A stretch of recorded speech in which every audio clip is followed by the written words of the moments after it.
Oh, I forgot this.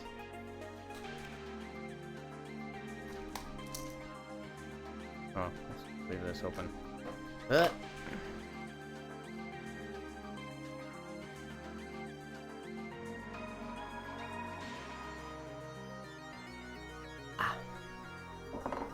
almost forgot my morning pill.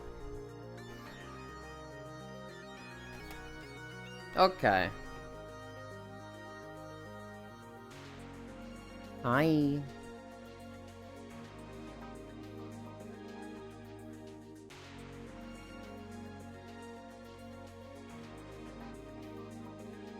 Can I...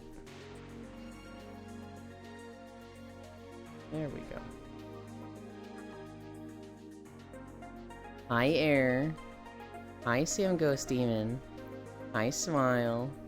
Hi, Carface. Wow, Euland is so dreamy. Hi, Bits. Good night, Lateland. Good night, chat. Sleep well, Smile. I'll join you soon, Keese.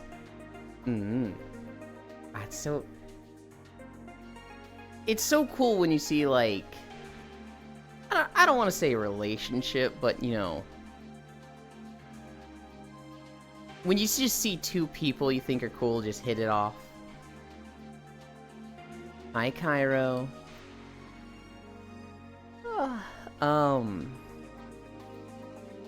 Holy shit. There was a lot of news yesterday. There was a lot of small news. And then in my case, big news. I've known Smile for a while. Yeah, but you two have been more antagonistic in the past, right?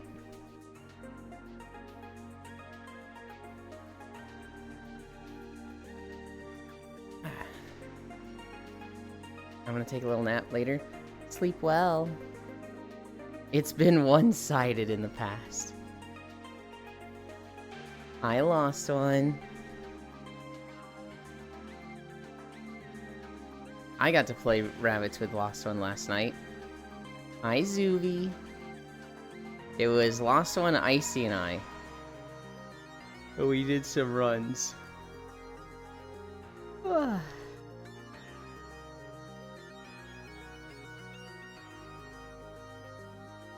Your Italian is going to go take a nap?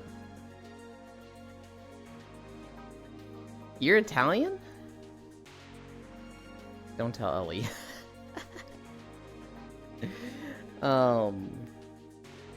We're at ankle lifts.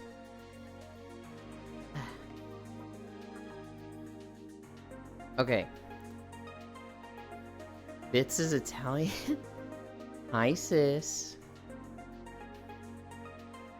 Sis, I'm at the point where I see you play with Mom and Quaddy, and I'm just like, I can't join them.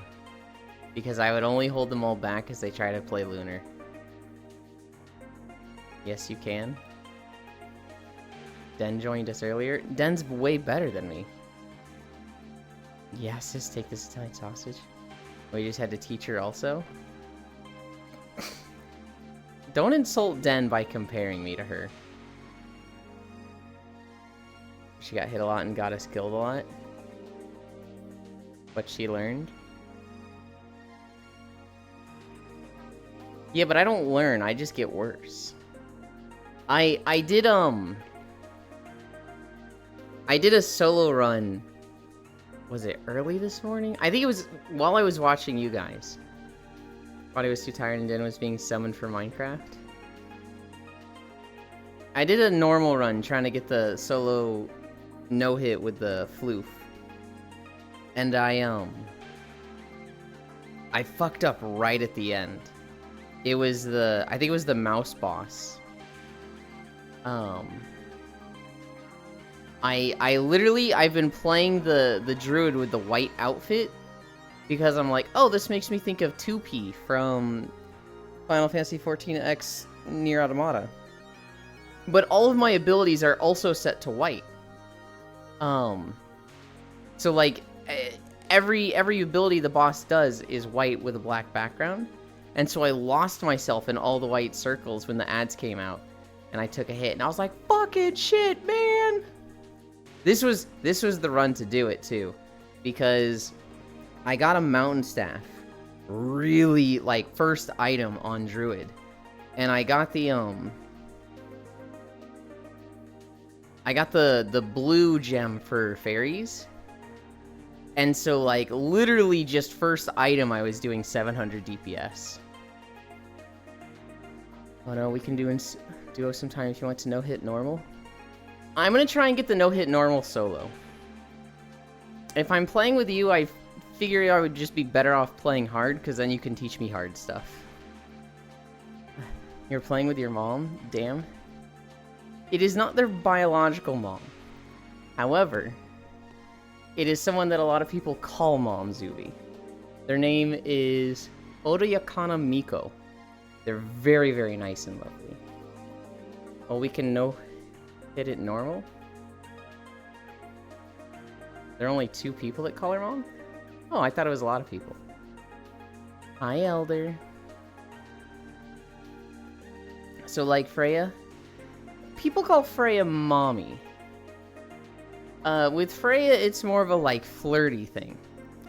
With Etsuko, Odayakana Miko, it's Mom, and I don't think it's flirty at all. She's boss. She's real mom-like, not mommy-like. Yeah. Oh, I didn't know it was flirty? It is very flirty with Freya. This one. Mommy is a horny word? Yes. I don't know at all.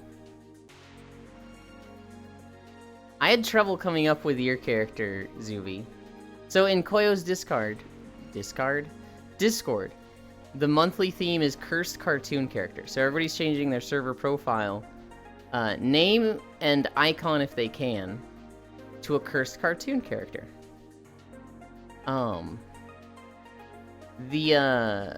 Koyo, he's the Big Toe from Courage the Cowardly Dog, which is a fucking cursed character. Does the server turn off after a while if no one is on it? I turn off myself sometimes to back it up. Other than that, no.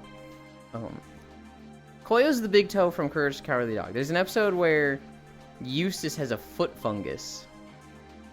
And that eventually, like, literally turns him into a giant purple foot. And each toe, it has its own, like, personality. And the Big Toe is a mafia boss. It's a very gross episode. The cursed cartoon character I chose was Pizza. I chose the pizza from Foster's Home for Imaginary Friends. So there's this really fucked up scene where Mac is running from his brother who's trying to beat him up. But Mac and Blue are kind of like tricking the older brother, and, like, you know, when he's looking at one, the other's tripping him, and they're kind of just making a fool of him. And the brother just has this thought. He's like, man, if there were 2 of me, this would be a lot easier. If only there was 2 of me. If only there was 2 of me. But he's so dumb, he doesn't have the thought of make an imaginary friend. But he kind of does. He just eventually gets up and he goes, wait, I got it. I'm hungry, and I can just make an imaginary friend. And he makes a slice of pizza imaginary friend. And this pizza, it's got a face and arms. It just goes, howdy do, I love you. And then Terrence just immediately grabs it and just starts eating it, and it's screaming bloody murder. And, like, that's fucked up. That is fucking messed up. So, like, I'm looking at this like, I got the best fucking cursed character. Shere Khan is the storytelling shark. And so in the Grim Adventures of Billy and Mandy, there's this crow who, he shows up in like 5 episodes to like narrate the episode that Grim and Billy and Mandy were just in. And it's just this weird crow in a bathrobe by a fireplace. In the sister show, Evil Con Carne, they have the shark. I couldn't find a video of the shark, but his grin was like, oh, he's a little weird. And Shere Khan just likes sharks, so I sent him that one. For Zuvi, I sent Schnitzel. Because Koyo likes chowder, so I knew Schnitzel would be a good one. Plus, you know, sometimes we don't understand what Zuvi's saying, so I was like, hey, nobody understands Schnitzel. This will be perfect. Although I always understand Zuby now. You spend enough time with him and you just get it.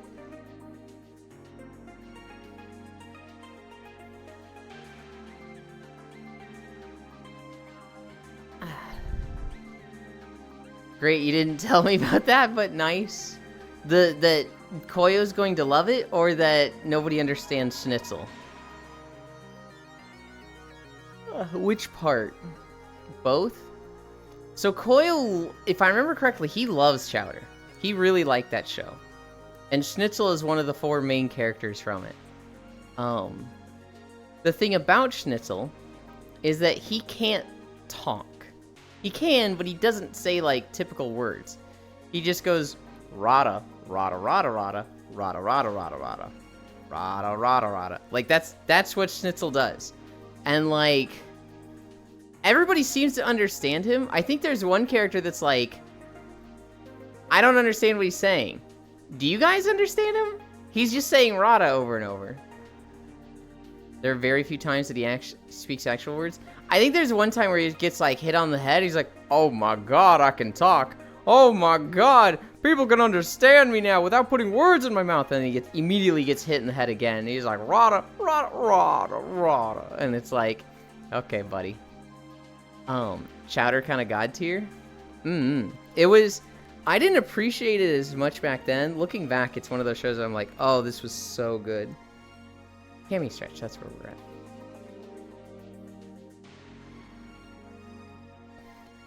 I think the best joke they ever do with Schnitzel is Meng Dao tells him to tell a joke and he just goes rada rada rada rada rada rada, and Meng is like, it's an adult joke? Oh, Chowder's getting old enough, he can hear this. It'll be fine. And Schnitzel just goes rada rada rada rada rada rada rada rada rada rada rada rada rada, and like Meng's just like, oh my god, Schnitzel, you can't say that. Woo woo woo. Chowder, just pretend you didn't hear any of that. It's just like, it's just so dumb, but it's just funny. Squats, that's where we're at. 1, 2, 3, 4, 5. 1, 2, 3, 4, 5. I got some really bad news yesterday. Does anybody know what radon is? 2, 3, 4, 5. Me, iPod.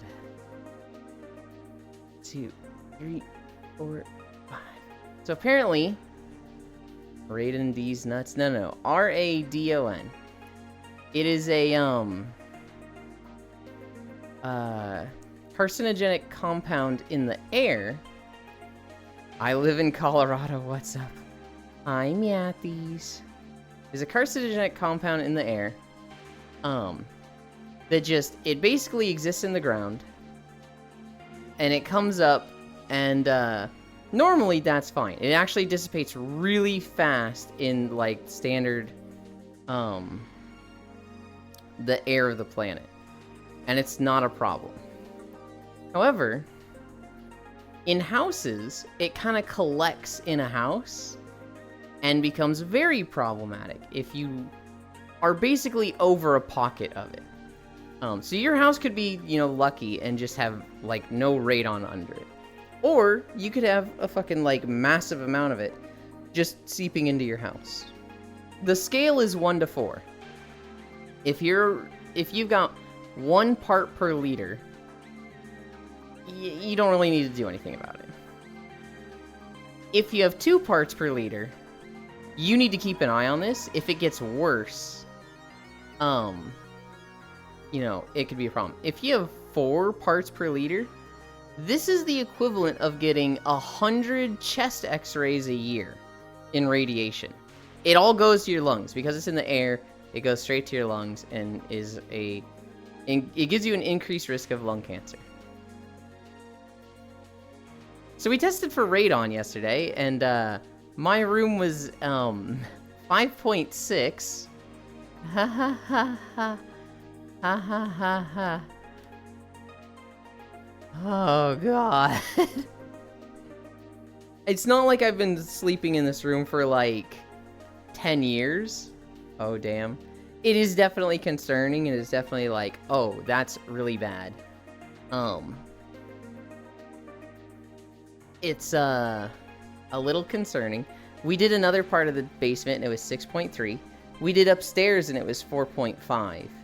And so we have a lot of radon in the house. I imagine my dad's going to have the it's basically the, I don't know what to call it, 5.6 sieverts, 5.6 parts per liter. 1, 2, 3, 4. That sounds like background radiation to me. The what we measured on was like a scale of 1 to 4. If it's above 4, fix it now. And we were above 4. Now, I looked up some stuff online. I was like, you know, I've been in a house with a lot of radon, and there was one guy who was like, I was in a house that had 12. We did this service, and now it's down to 0.5. I haven't had anything yet, so it's like, you know, it's not like, oh, guys, I'm gonna die in 2 years, but every house in Colorado is required to have a radon detector by law, because we have more radon than anywhere else, just in general. When you look at the map, of the US, it's the Northeast is like level 3 high-risk radon. And then like the Southwest is like level 1, very little risk. But even in those areas, they can have high radon levels. You know, it can just be in pockets. And so in Missouri, we're like level 2. And I think it's required.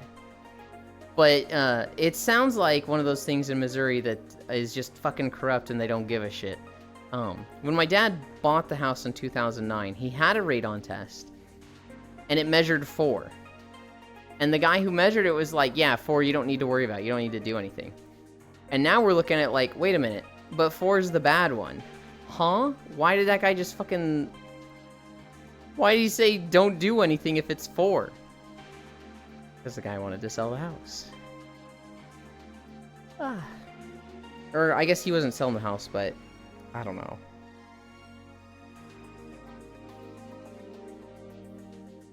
I think I need 4 more. 4, 5. 1, 2, 3, 4, 5. Foss messaged me at like 7 a.m. this morning. And he was like, what you doing? You want to hang out? And I was like, yeah, sure. I'm gonna die of lung cancer. And he was like, what? And he calls me on Discord. And I go, I'm gonna die of lung cancer. And then he told me I have a great King Candy impression, which... On one hand, I don't know if I agree with him. On the second hand, if I do, it's like, damn it, why do I have a good impression of, like, a character that's not cute? Like, I'd love to have a great impression of, like, a cute, pretty character. But having one that's like, oh, this fucking clown, god damn it. 1, 2, 3, 4, 5. One more. 1, 2, 3, 4, 5. Kind of morbid? That's Foss's humor. The joke that makes him laugh the most that I tell is that his dad doesn't love him. So, like, you know, I think he can handle, I'm gonna die of lung cancer. Finland is apparently high in radon. Neat. Get it tested. 3 minutes. We're starting at 20. We're going to 23. Hi.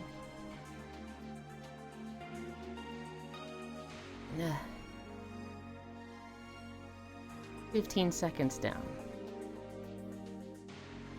20 seconds down. The bots from yesterday didn't clear out yet. So I need to do that after stream.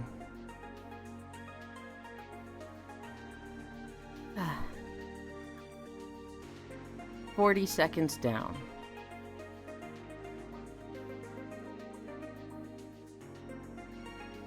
Ah.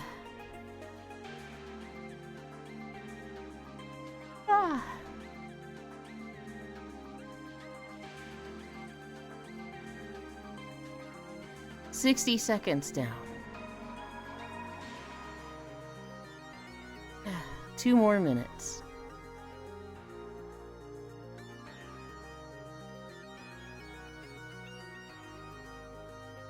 Uh,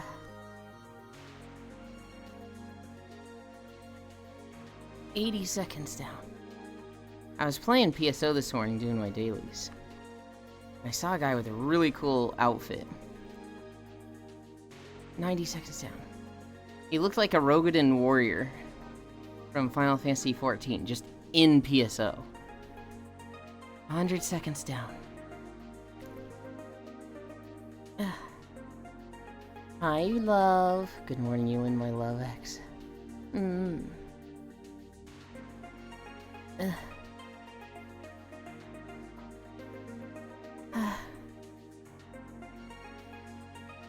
2 minutes down.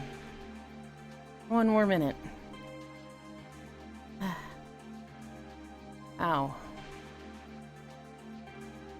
50 more seconds.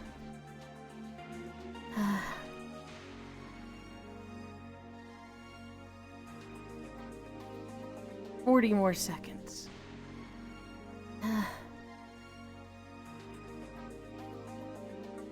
Oh god, ow. 30 more seconds. I'm actually late today. Pass out on the floor again.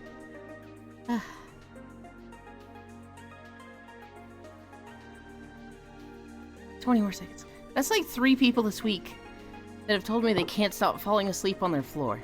15. Hi, cutie pie. 10, 9, 8, 7, 6, 5, 4, 3, 2, 1, 0.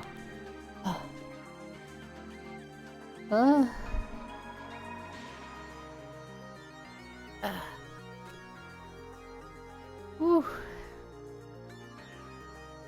I kind of just want to sit here for a second. I don't have a bed yet. Of course I'm going to sleep on the floor, silly. Oh yeah, you're like in the process of moving, right? Do you like have an air mattress or? I passed out on the couch. Safi has to move soon too. I will probably be moving a year from now. But I'm pretty situated for the next year or so.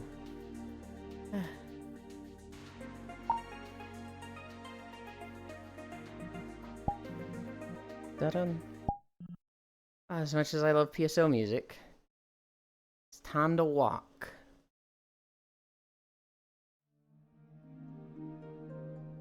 This is for Alice. Somebody commented on the previous video, Desolus. And they were like, Desolus. Kalimdor's butthole. I was like, thanks, dude. Thanks for your input. I gotta switch this around. Might as well flip this.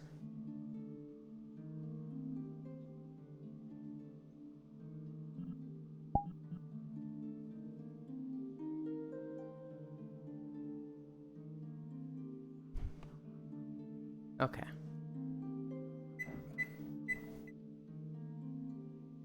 Nope, I do have carpet though. Okay. I'm making foodies and I can finally join for walkies. Hell yeah.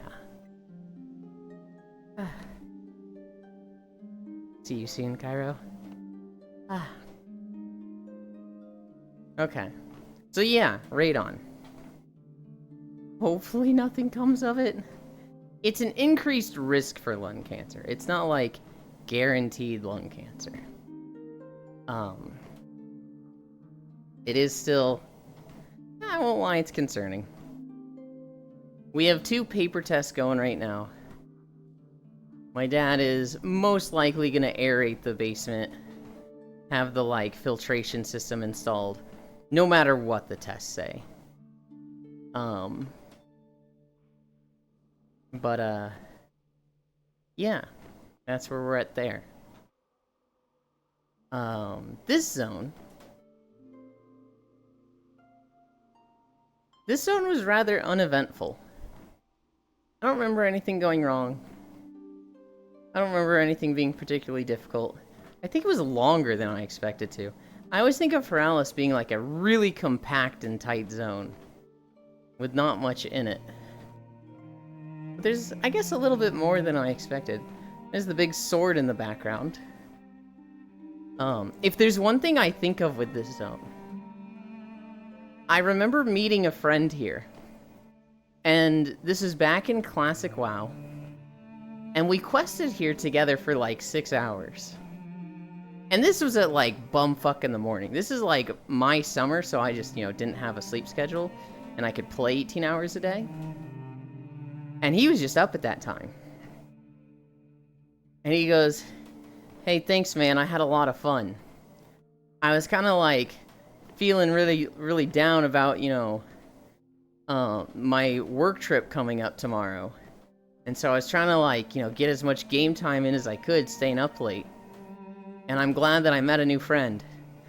I'm not gonna see you for 2 weeks. And I was like, what? 2 weeks?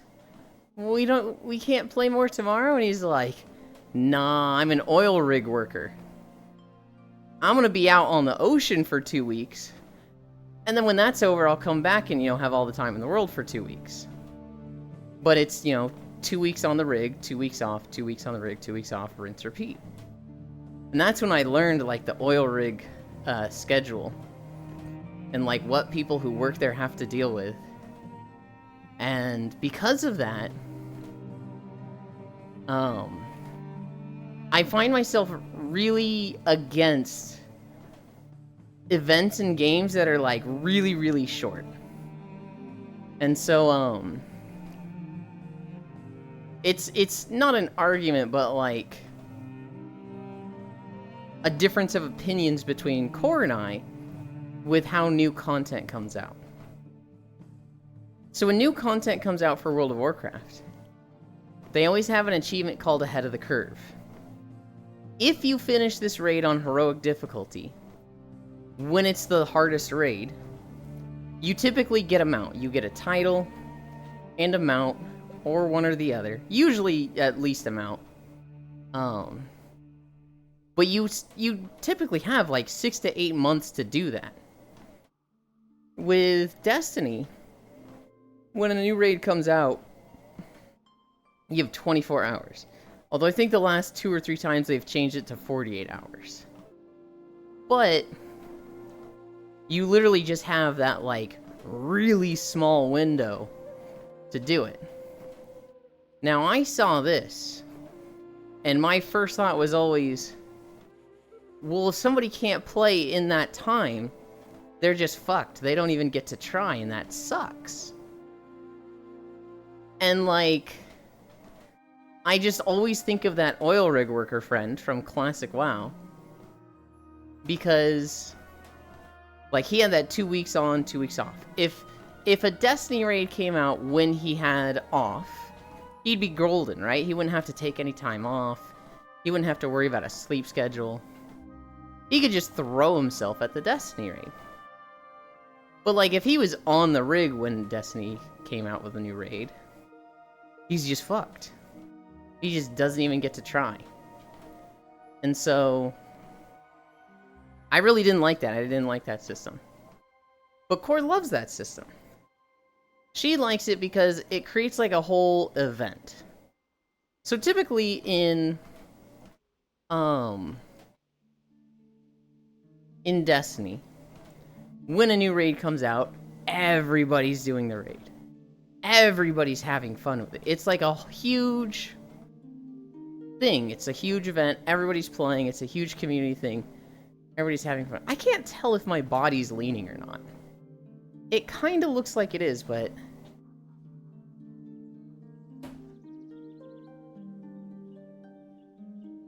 I can't tell. We're just gonna recalibrate anyway.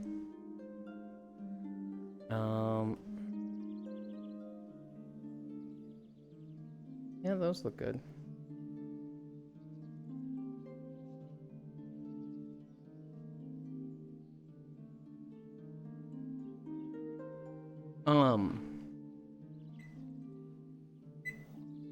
It's a big event, right? So Destiny comes out with a raid. It's like a really cool event for everybody. Everybody's playing. Everybody's into the game. Your day 1, day 2 clears. Everybody's helping each other get their clears. It's a lot different. In World of Warcraft, a raid comes out and like everybody goes and does it with their guild at their raid time in the week, usually on a Tuesday. But like it's much less a community thing. It's just a lot more of a like, oh, I'm hyped for this game's new content. But it's not like an event. It's not like a world first race. People watch that on Twitch for World of Warcraft. But no one is participating themselves. I guess some people are, but... Get your Beta 5 something out of here. My city got first place in radon levels.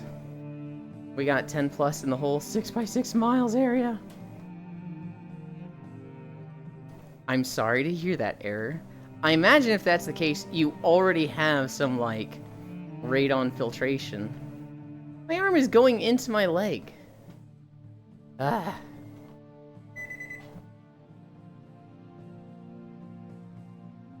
What button is it? Nope, not this one. This one?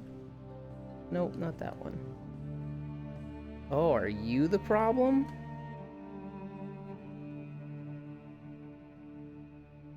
I think I see the problem. I think this guy is off.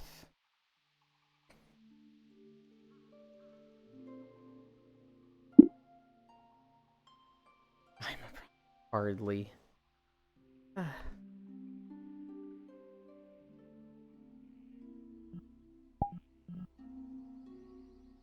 Oh, maybe you're the problem. This looks way off.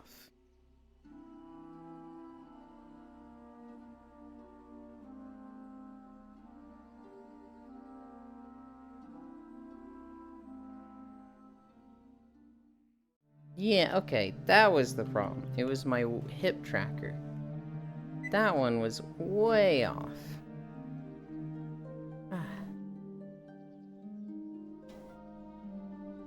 I fucking hope so, I have no clue.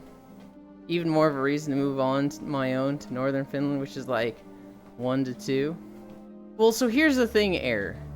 It's extremely easy to deal with. Hi, Ellie. Radon levels is like, for most people, not that much of a problem, because if you're in a high-risk area, typically it's standard to, when you build a home, build a filtration system in the home. And keep it to, like, levels that are very, very manageable.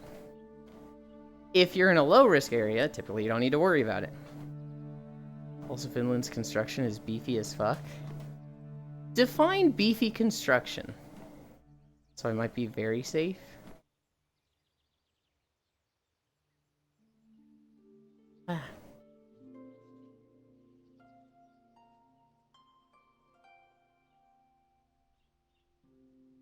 Not paper houses like in Merca. We do be having drywall wood frame houses. We're not the most fragile place. Apparently in Japan, they build their houses to last 30 years. Which is kind of crazy to me.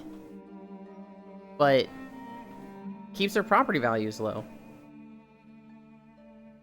Leave our gingerbread houses alone.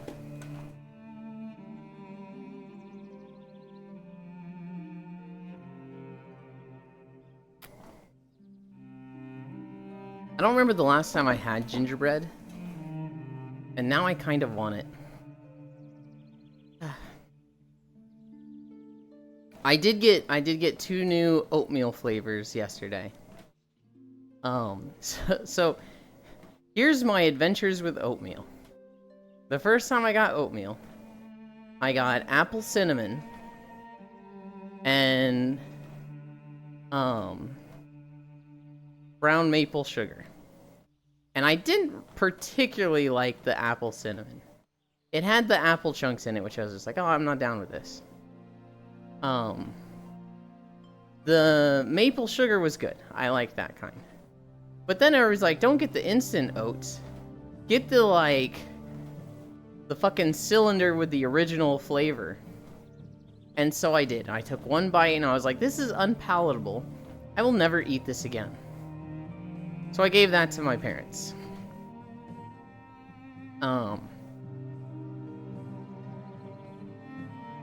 Then I got 2 packs yesterday. I got, banana nut oatmeal, I think? And then I also got dark chocolate oatmeal. High non-dairy. Just gingerbread? Yeah, just gingerbread. I mean, it could have, like, you know, frosting on it. It could be like a whole gingerbread house. I just want gingerbread.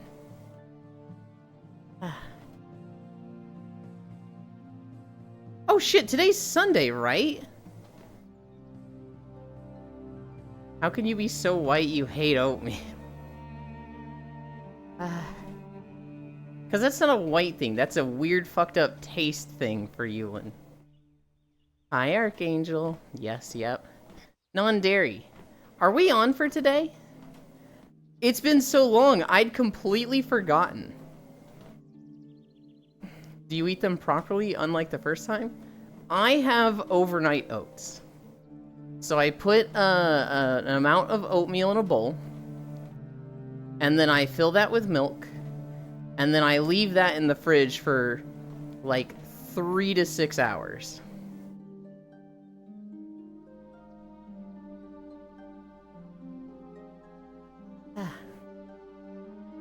That's how I eat oatmeal.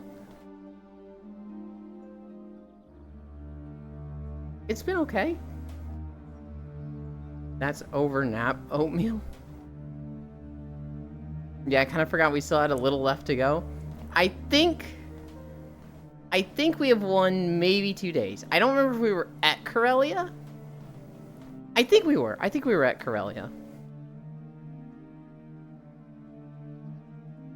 Overnight oats. Leaves them only in 3 hours. Oh my god. The important thing is that they soak through and absorb the milk, right? That's the important bit.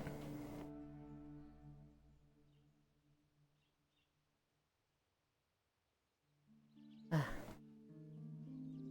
don't know. I typically don't have it at just 3 hours. Typically, I will have it last a lot longer. You know, 6 to 8 hours, I would say. I've had it like one time at 3 hours where it was like, this doesn't feel like it completely absorbed it. And it was still better than the first time I had it, but...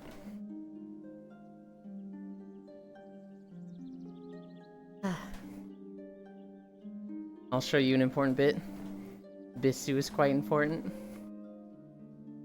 I was setting up this morning, and I had an invite from Bits. And so I was like, oh, are we doing discs today? And so I hit it. I hit the accept. And it took me to a Just H public world. And I was like, what? Do I have time to look for Bits? And I saw that it was like 8:57. So I was like, I do not. He'll understand. And so then I was leaving to the PSO world. And then he respawns right in front of me. And I went, ah! And then I just phased out. BRB, okay. I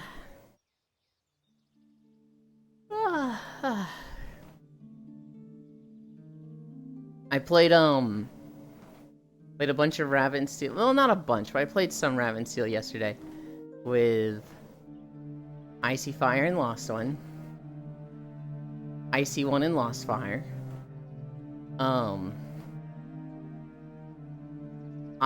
I was trying to play Ancient, which I still consider myself really good with. But it is so hit or miss whether I get my build running.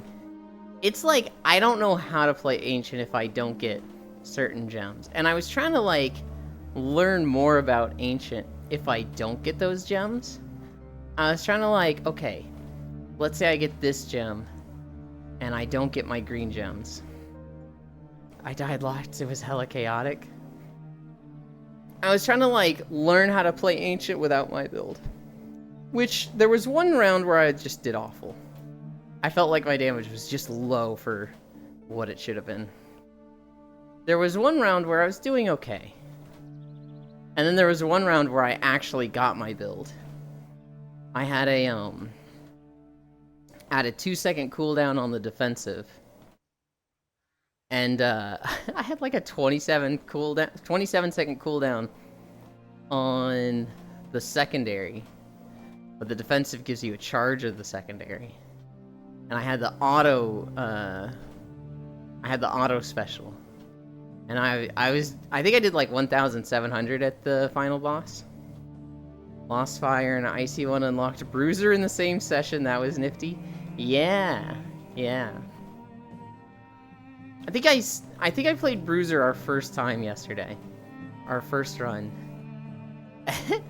And I got the secondary that locks you in place. Never again. Never again will I get the fucking lock you in place secondary. Oh my god, I hated having that so much. Bits, which one do you play in Raven Seal? Who are your mains? I really like Druid, Ancient, and I can see myself really liking Bruiser. Heavy Blade and Assassin. Oh, Heavy Blade is one that I do really well with also. Dancer at 4-man. You did? I was gonna ask you which bunny was the freaking monk. The Bruiser. The Bruiser is the monk. I need to get... My problem with Rabbit and Steel is that I don't use my defensive anywhere near enough. I spam the fuck out of it if I'm playing Ancient, but that's when I'm using it for offense. Whereas, like, I need to just, like, fucking throw it out more. And so with the Bruiser, I feel like DPS-wise, I'm great at the Bruiser. I just need to just abuse their defensive, because it's on such a low cooldown war. Hi, Techno Rave. Good morning, Beans.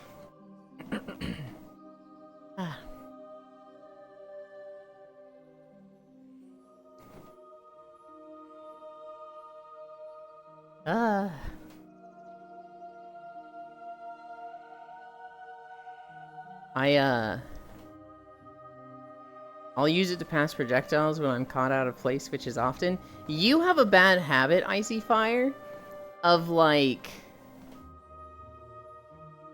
committing to using your defensive instead of trying to dodge stuff. And so there's a lot of times where, like, you just won't try to dodge something because you'll be like, I have my defensive for this. Which is, you know, good. Oh, no more WoW talk? Not quite at the moment. You'll be like, oh, I can just not do this because I have my defensive. But this kind of creates two problems. One, if you're not expecting something or there's a follow-up hit, I've seen you get hit by it. And two, sometimes there's times where, like, we need to be moving together. And, you're just like, I don't need to move, I got my defensive. There was one time on the Ruby Dragon where she's got the thing in the middle, the wall outside, and you have to basically constantly move in a circle around her laser. And there was a moment where, like, there was the laser, then there was me, and then there was you. And you're not supposed to stack together, because there's constantly, like, spread out mechanics going on. And you were just like, I've got my defensive for the laser. And I get to, like, just outside of range with Icy Fire. And I'm like, go. Go. Laser's coming. Go. Move! And, like, I realized Icy Fire was just waiting there to use his defensive, and I ran over him. But it was one of those things where it was just like, what they want you to do is just all move in a circle and move in a line together. I don't necessarily think that's a bad habit to have, because it means you're very cognizant of your special. Or not your special, your defensive. Which is better than what I do, which is just fucking forget I have it entirely. There's a stack circle too. I hate Ruby Dragon the most. Ruby Dragon has a mechanic where, like, sometimes it feels like, so they're going to do, you need to stack, or they're going to do, you need to spread out. And you need to identify which one it is really fast. That's what I struggle the most with on Ruby Dragon. Although yesterday, we got to the Ruby Dragon and I had 5 health, and we left Ruby Dragon and I had 1 health, because I was just so I was so speed boosted on the Bruiser that I kept bumping into the sidewalls. And I was like, literally, I lost 4 hearts because I'm moving too fast. Oh god, I hate this. Hi, Kodiak.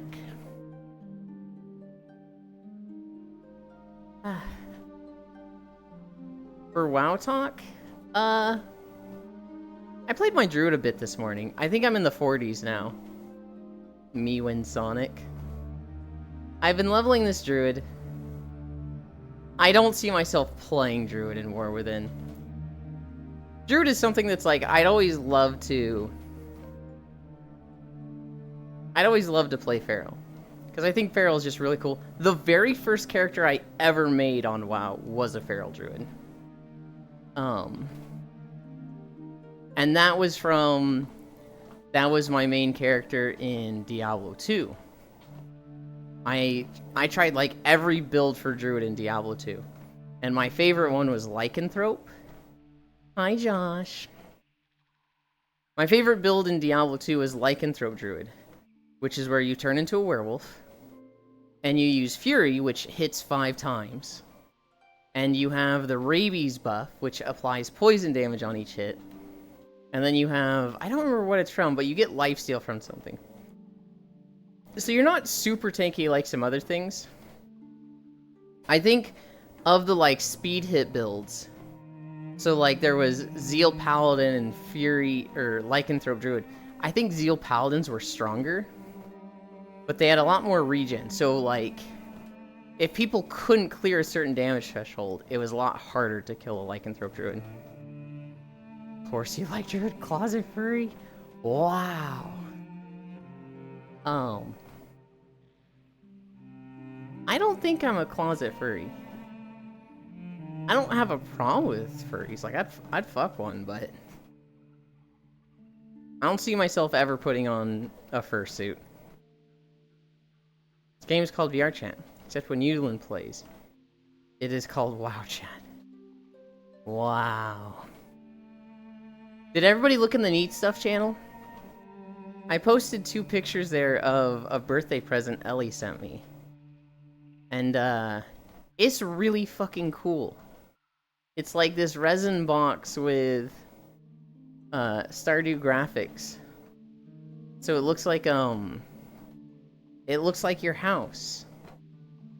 And it's my character in Stardew Valley sitting there with Ellie's character. And it's really cute.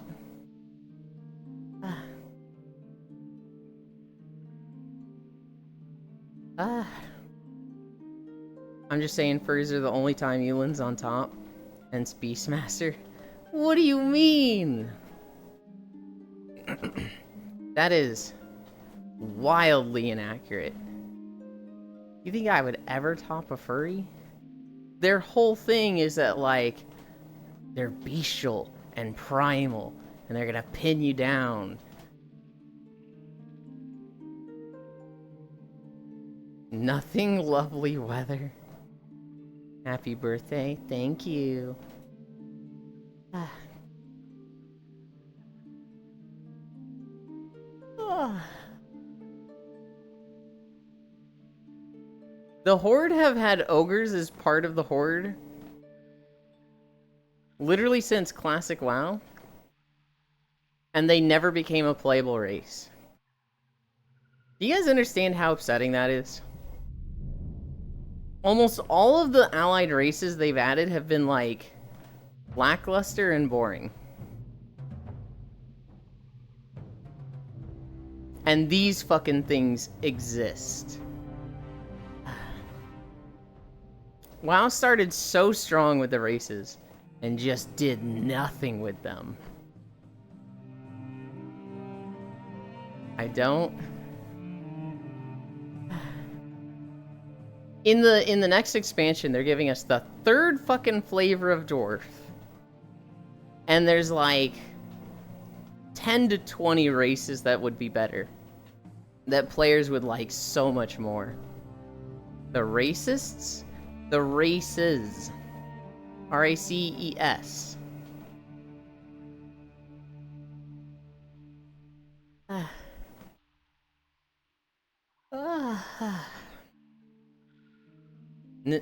Oh, stop.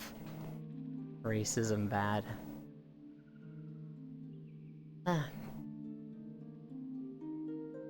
Bits, I don't know if you were here when I was talking about my solo hit run, or no hit run.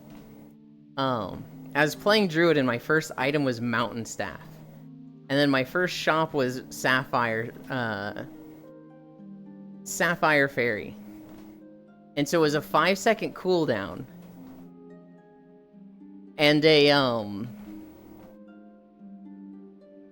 4-second global cooldown. I was literally only using Fairy. But the Fairy was hitting for like a fucking 1,000 damage each hit.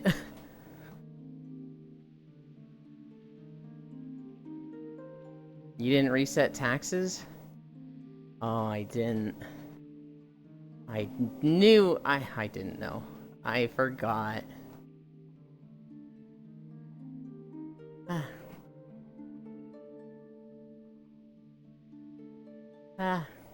I'm debating. Do I do it now? I really don't wanna. I don't want to get off the treadmill after I already stopped it so many times for my trackers.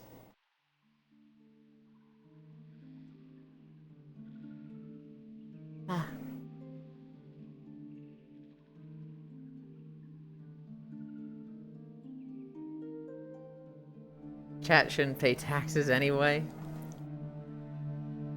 I made a homemade tofu press that I'm proud of. Hell yeah. You have all day, you should be fine, probably. I mean, so I'll do it when we stop walking, when we, lay down for the just chatting part. I tried to get into tofu a few times. I didn't like it. Now, the thing about tofu is that you're really supposed to season the shit out of it because tofu just absorbs whatever you season it with. Tofu's flavor itself is like... yeah. And before you forgore? Well, help me remember. But the thing is, I don't typically like a lot of seasoning. I find it very overpowering. And so I would make tofu. And the first time I made it, I, like, didn't season it all, and that was awful.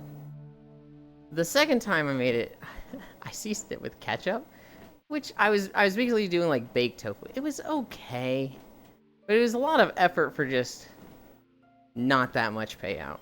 Me, remember? I don't know how I got here.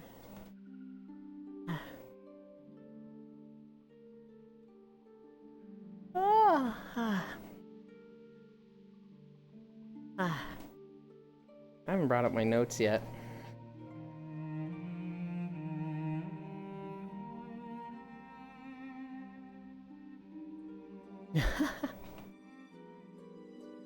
Oh god, gonna sneeze.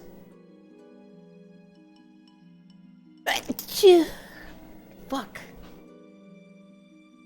I see a big cute dork. Bro, just mute. I can't, Bits. It's hard. I have to click it on OBS. Which...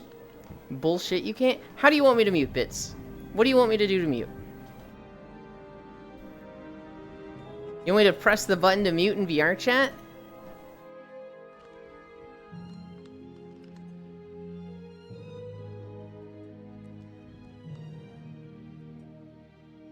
Press the mute button in OBS, obviously.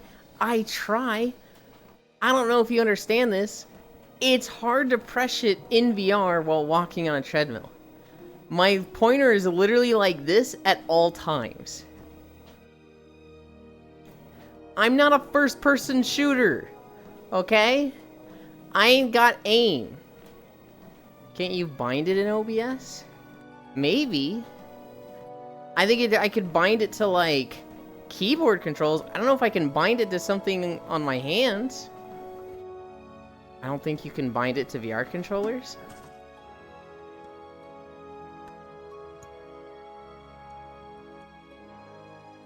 That can be arranged. I promise you, Bits.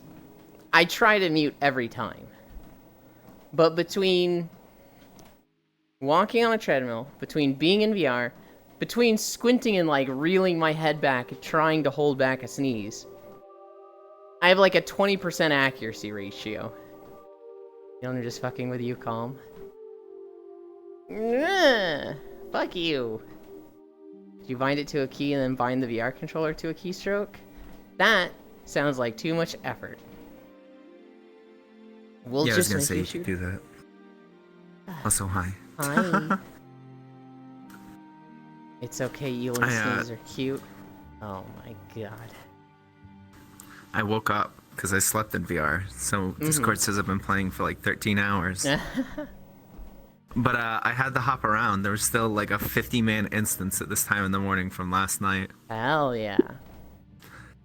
For someone's birthday. I was like, oh my god. And it was just half the people were asleep. Like, intoxicated to a point where it's like, oh, okay, they're done.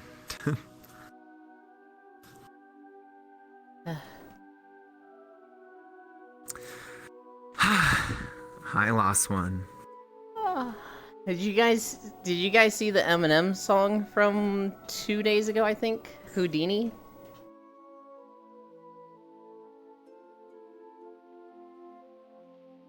Nope. It's crazy. He has Slim Shady like guest feature on it, which is like, that's not somebody you would expect. But yeah, the Eminem and Slim Shady crossover finally happened. Slim Shady came back for one more song. Let's go. Does Eula know? Do I know what?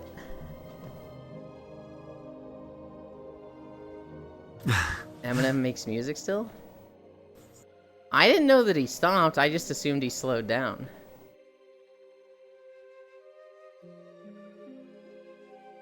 I don't think he does, Bits. What are you guys talking about?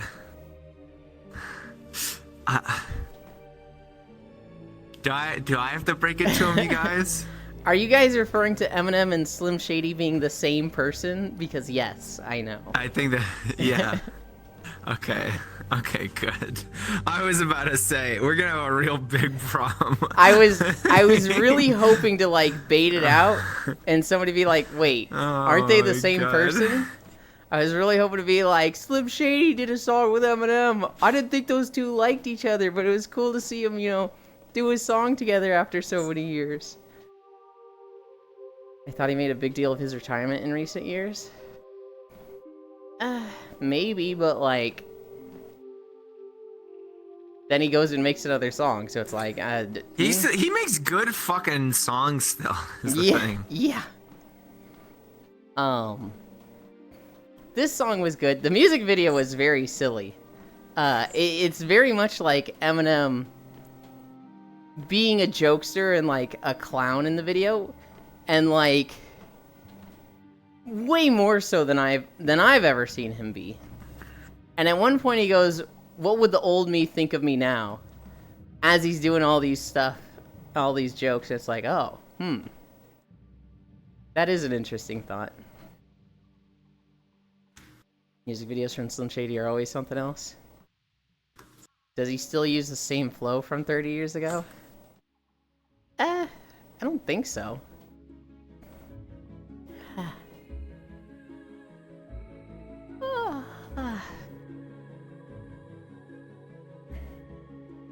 Oh yeah, I forgot to make a coffee. Usually make a coffee for walkies. What the fuck? There's an entire Cairo next to you. Head pat the Cairo. Hello. Hell yeah. Eminem, no, he's kind of fallen off. Slim Shady, yeah. Vote kick Cairo, no! What the hell? Fitz is toxic.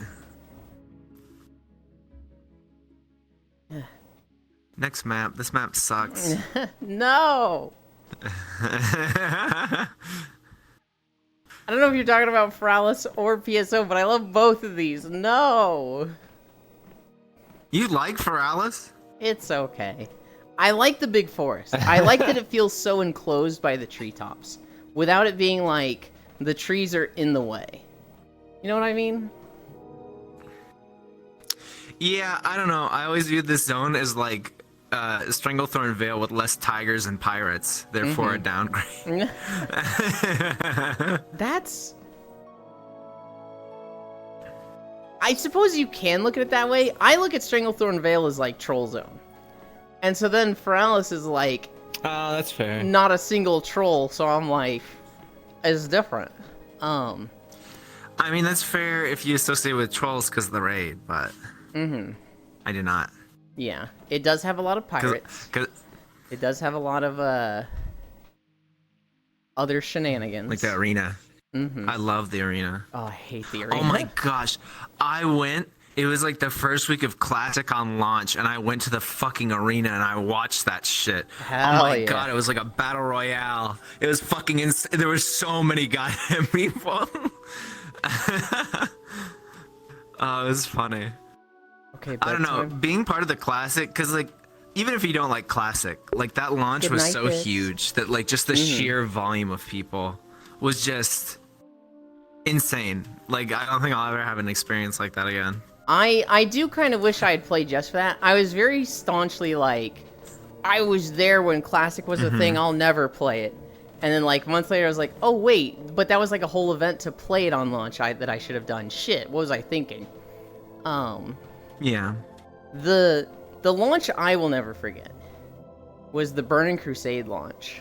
I don't know if you've ever heard my story of that. That one was good too. Go ahead. I don't think I have. So, in Burning Crusade, I was playing a, when it was coming out, I was playing a Night Elf Druid. And it was pretty evenly matched between Alliance and Horde on my server. And so, in launch day, waiting for midnight, all the Horde, because back then Horde was typically a younger group and the Alliance was an older group. They've kind of evened out now. Well, evened out by who plays them. There's a lot more Horde than Alliance. I'm gonna sneeze. Fuck. Bless you. I'm getting so mad about this. Also, no, I will defend Yulin on this. Collecting shit in your overlay while on a treadmill is actually impossible. It's so hard. Especially in OBS. He might just accidentally end stream. I have moved it away from the stop streaming button, so I'm not at risk of that. But Okay. I mean, it's literally just like, it's just like, God, it sucks. I'm afraid of that because I've been like recording stuff and I'm always worried I'm gonna hit the start streaming button because it's right next to the start recording button. I get anxiety every time. Yeah. So there's more Alliance on early in the day on my server. And so they all go to the portal. And this is a PvP server. Any Hordes show up and they're just like, oh, I just want to hang out. The Alliance are like, go to one of them sissy servers, buddy, and kills them. The Alliance own the portal. And like, we're just all hanging out, we're all dancing. It's like 9 hours just waiting for the countdown. We're literally watching like the Thoughtbot clock tick down on our second monitor, right? Everybody's just waiting for the launch. Any horde coming to the crater, they die. It's a death sentence. But so they start waiting around the edges of the crater. And like any alliance getting there, they're kind of having to like ghost spawn, like get killed by horde, res, get a few feet, get killed by horde, get into the crater and be safe, right? And they're like, oh man, those fucking horde jerks are out there on the edge. You gotta go through like the fucking sharks to get here. We're like, yeah, but we're safe in here. There's way more of us than them. So we fucking thought. The horde were just like amassing around the edge. A lot of alliance were getting there and being like, oh, I can't get through the horde, and just leaving. So the amount of alliance coming in, not that much. The amount of horde coming in, they're fucking organizing. And at like 9 or 10 p.m., the horde decide there are more of us than there are of the alliance. This is our portal now. And so 2 things happened. One, the horde were coordinated. They literally messaged everybody and formed raid groups. And knew at like on the hour, we flood into the crater and go in. And so like I remember it being like 10 p.m. and like just seeing a lot of messages and yells of just horde, horde, horde, horde, horde. And I looked over at the crater walls, and it was like a scene from a movie where they're all just flooding over the hill at once. It was literally like a zombie movie where it's just like, you just see red coming over the wall. And they're all just on mounts, rolling down into the crater, and just like a wave of them.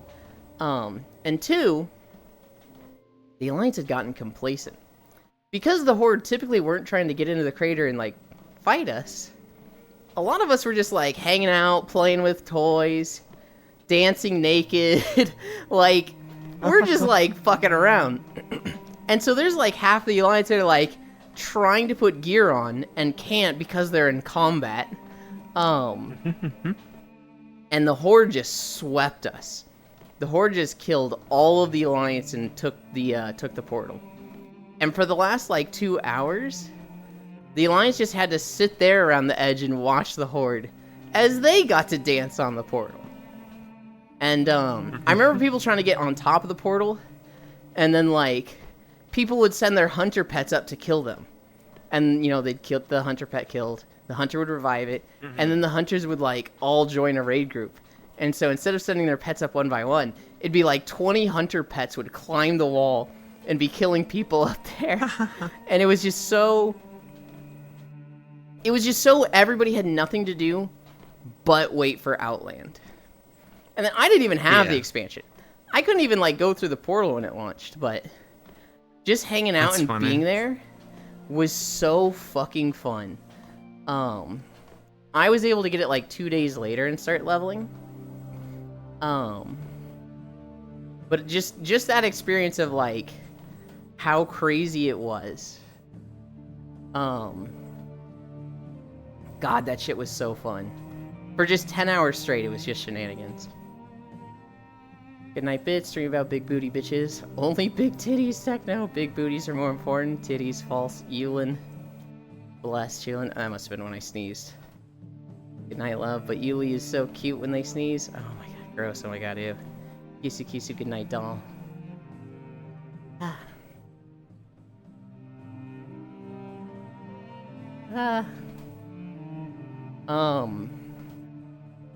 Yeah, while I was trying to do a lot of FOMO stuff now, it's weird because back in the day, they didn't really have to do FOMO stuff. It just happened naturally. And I don't think they could recreate that. No. Like I said, Classic was its own special thing for like the month or 2 after it. I literally remember having a like a remote access program on my PC to like walk a couple inches every couple minutes, like while I was at work on my phone, just so I wouldn't get AFK detected and have to wait like 6 hours in queue again. Yeah.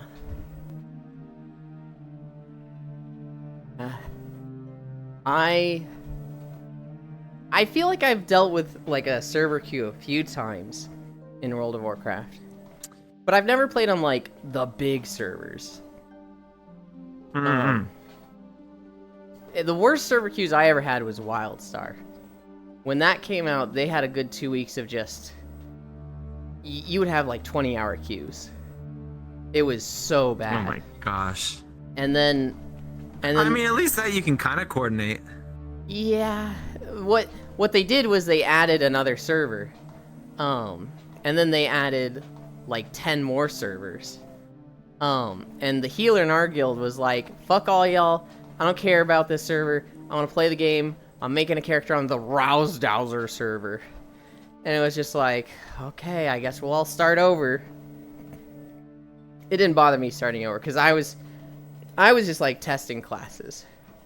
I'm the type who like, I can't level until I play everything to like level 10 or 15.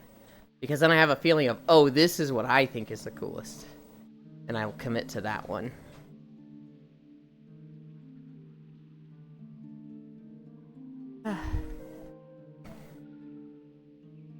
And so, God, I actually liked almost every class in WildStar. Warrior was cool.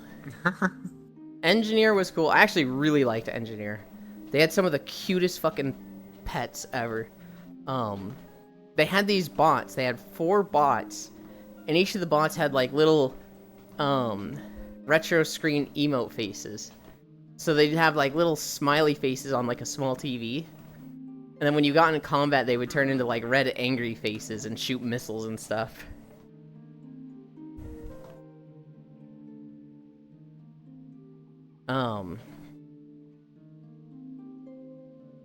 God, I love WildStar. I wish it didn't fail.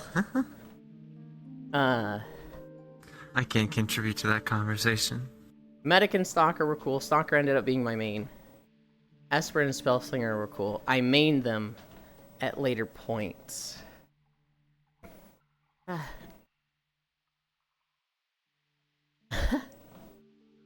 Here's something everybody can probably contribute to. So Alex Jones, the InfoWars guy, he's losing his InfoWars studio. Because of his debts, he's not able to like pay for the studio, so it's getting into that. Sued for like a couple $1 million or something, didn't he? It was like 600 or 700 million. It was a lot. Hi, Two Canoe. And it was well deserved. I mean, for what he did to the Sandy Hook people, fuck him. Yeah, absolutely.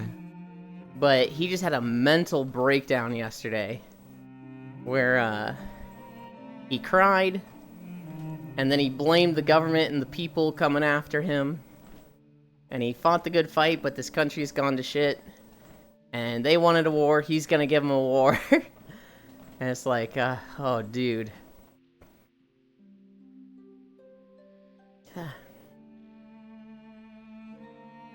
He's not a big fan, I see. Pixel, you're just banned for a year now. It was,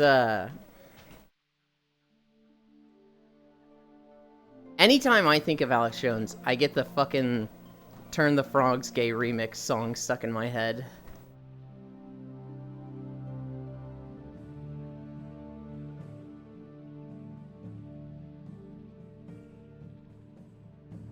I'm trying to mute so I can blow my nose and I can't.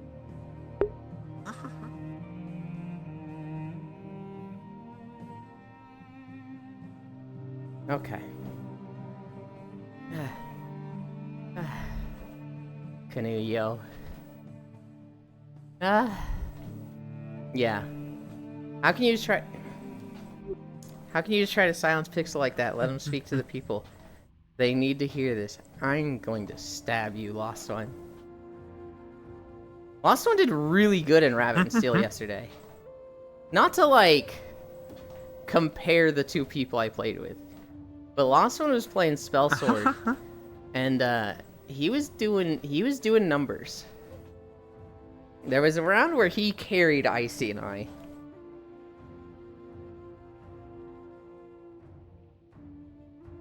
Which, you know, that's how a roguelike goes. Sometimes you just get the build, right? And sometimes you get the fuck all. Go ahead and compare. I know I have a lot of work to do.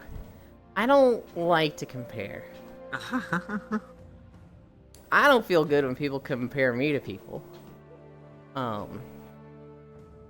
Whether in a positive way or a negative way. I definitely don't like it when somebody are like, oh, these two were good. This person was really popping off. Euland was there. That makes me feel bad. But then I also feel bad when people are like, oh my god, I was playing this with X and Euland yesterday. Euland did so good. If all of us were as good as Euland, it would have been so easy. I was like, bro, don't stop. You're gonna make them feel bad. Code DPS meters for Rabbit and Steel real quick. Say that again? Code DPS meters for Rabbit and Steel real quick.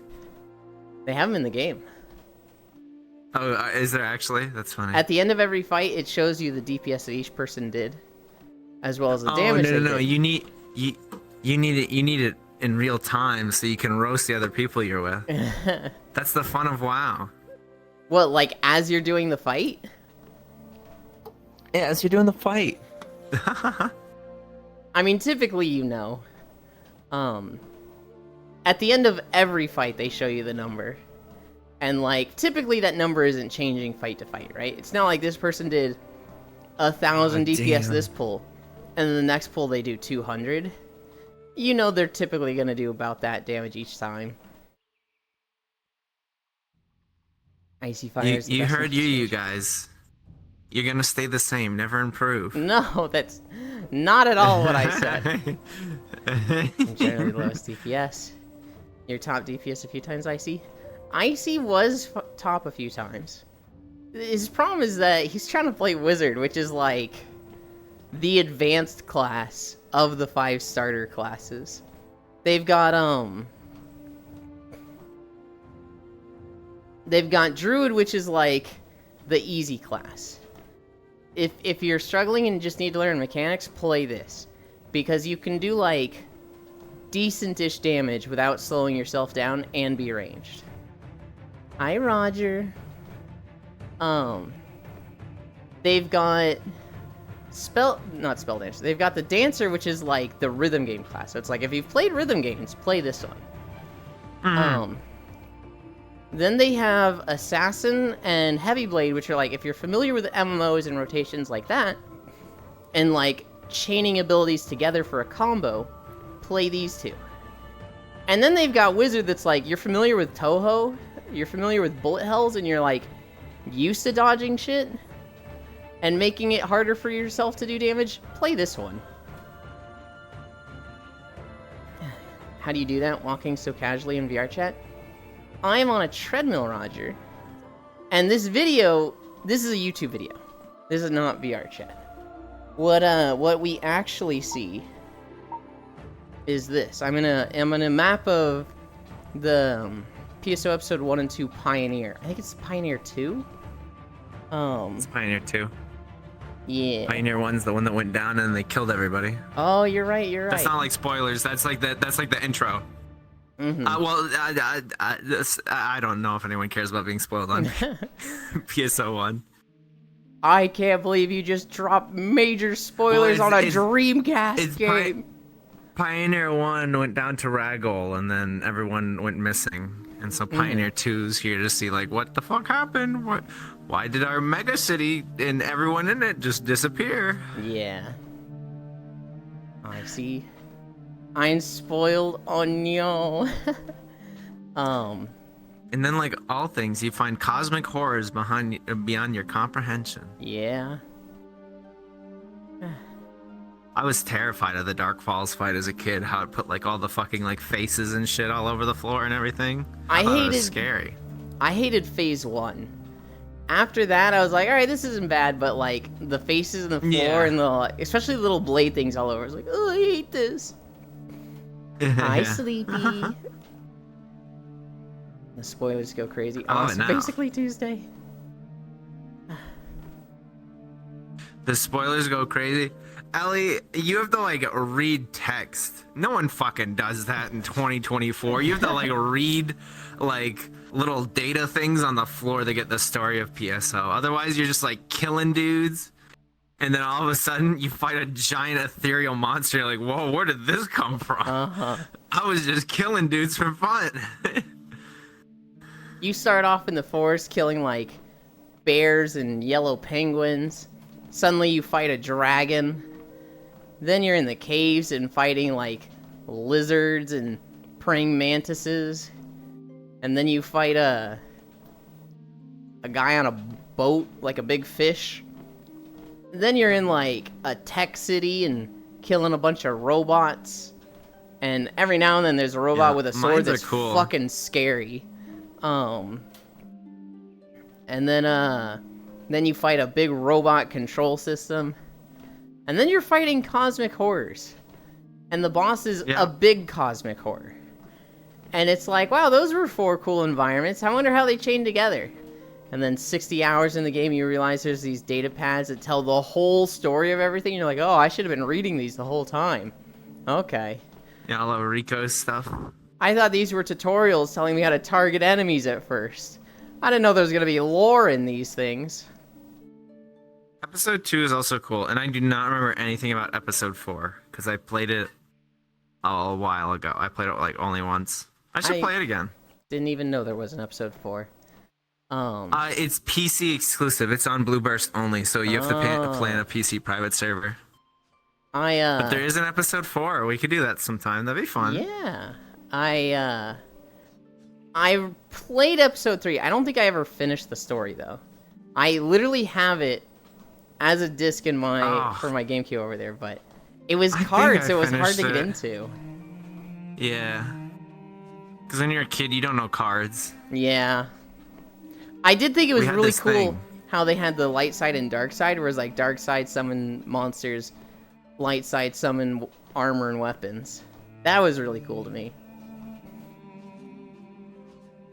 Oh yeah, absolutely. It's a neat game. It's just like I don't think I appreciated it when I was younger. I should go back and play it at some point. I don't think it should have been PSO. Had it been not PSO, I think it would have been taken a lot better. It should have been. No. It should have been episode 3. Yeah. I think it's the thing. If it was like a spin-off game, Yeah, screw it, yeah. whatever, right? But the fact that it was like linear in the story, like this is the next part of this epic MMO story. It's a card game. What the fuck?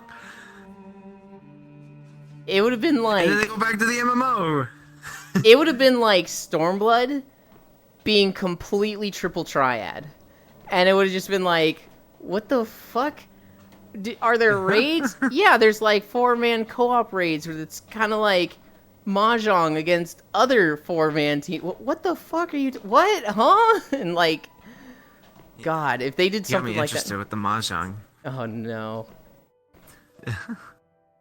Any mahjongers in chat? Oh my goodness. Lofam tried Mahjong for the first time yesterday. And he was like, Oh, really? I don't get it. I don't like this. I don't understand. And Safi was like, no, you need to do it with me. I'll teach you. And Lofam was like, Yeah, it's honestly. You just need it's not that bad. You just need someone to sit down with you for like 3 to 4 hours and play with someone, and then it's like, oh, everything makes sense. And there's like small nuances like with any game.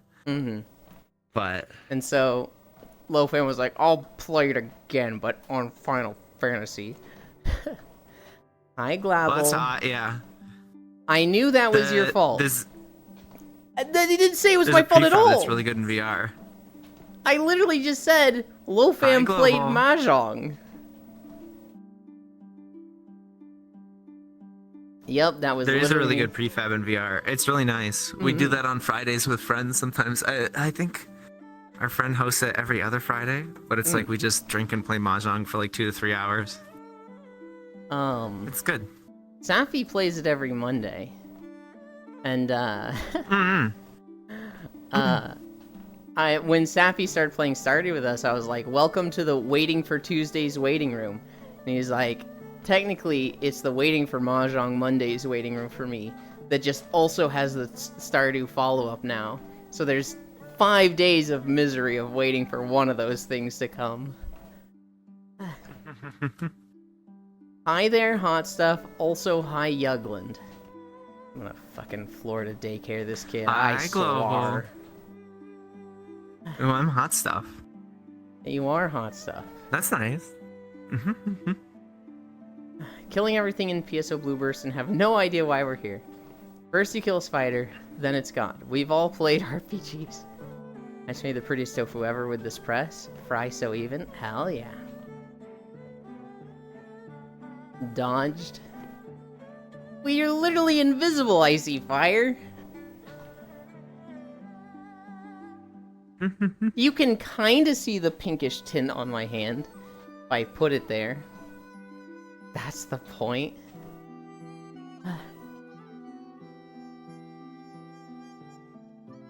Fuck yeah, yeet me, Ewan.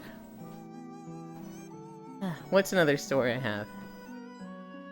I drove my dad's truck for the first time yesterday. I went to the grocery store at like 9 p.m. And so he had like a 15 Silverado.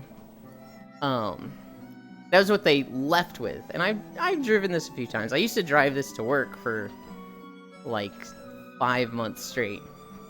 It's a big fucking truck. You feel like fucking lifted above all the like cars on the road because it's a fucking giant ass pickup.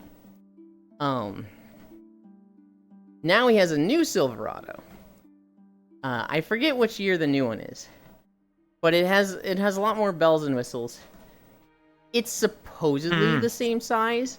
Does not feel like the same size. This thing is fucking gargantuan.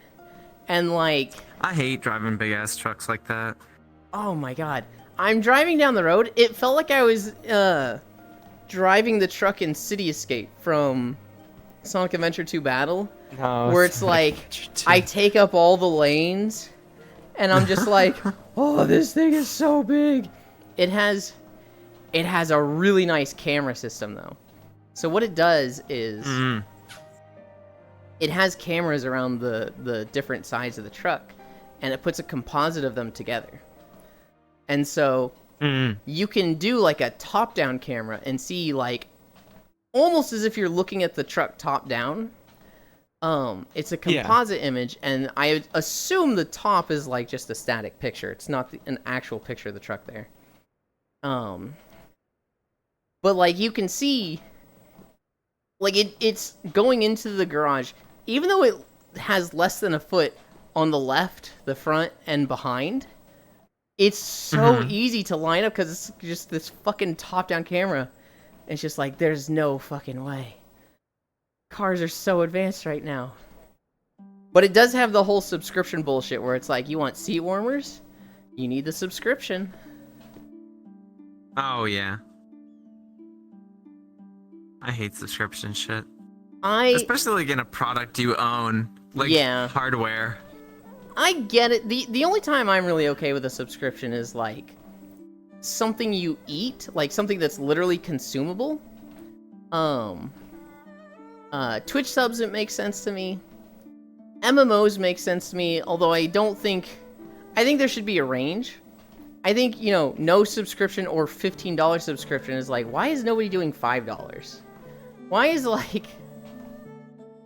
it 0 or 15? Subscriptions for a game make sense to me, especially if it doesn't have a cash shop and it's free to play. It's not free to play, but like you don't have to buy the game. That makes sense to me. I actually really like MMOs that have a subscription. If you don't have to buy the game. I think it's preferred, but now we get stuff like WoW where there's a million microtransactions in it anyway. It's like, I don't know if this really changes anything at being subbed anymore. Well, like... I just remember I saw it was like Pirate Software. He did a thing where it was like the first subscription or the first like paid horse in WoW made more than all of Wings of Liberty for fucking StarCraft 2, and that's just I was gonna mention that. Whoa. Whoa. I'm very critical of game shops in video games, right? Like I fucking hate them. But it's really hard to say, like, game stores are dumb to a developer or a company when it's like, well, one fucking pixel horse made us millions, so you don't know what you're talking about, kid. Up yours. Keep buying our stuff, right? Like, it's real. I've come to realize gamers vote with their wallets, and they're fucking stupid at voting. Yep. Absolutely.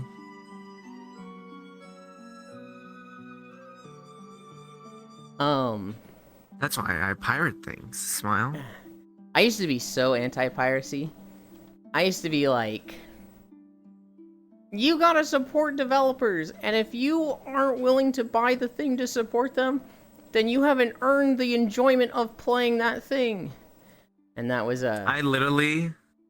Oh, go ahead. That was a spoiled rich white kid take, if ever there was one. Yeah. Well, it's not even like, even if you have the money for it. I started, because like, Nintendo games, like, they leak like a week or 2 weeks early at this point. Like, the ROMs get put online, they just get dumped. And so I was playing games, and I was like, okay, if it runs like dog shit, I'm just not gonna buy it. Like, I wanted to try out a demo. I'm not gonna go to the store, play it for 2 hours, and be like, yeah, this is shit, and take it back. I would just like download it and be like, oh, this runs like shit. My tablet can't play this. They just need new hardware. That's really all they need. Because I remember even on launch, because I bought it launch night, and they had to like patch Breath of the Wild to like be less awful with the frame rate.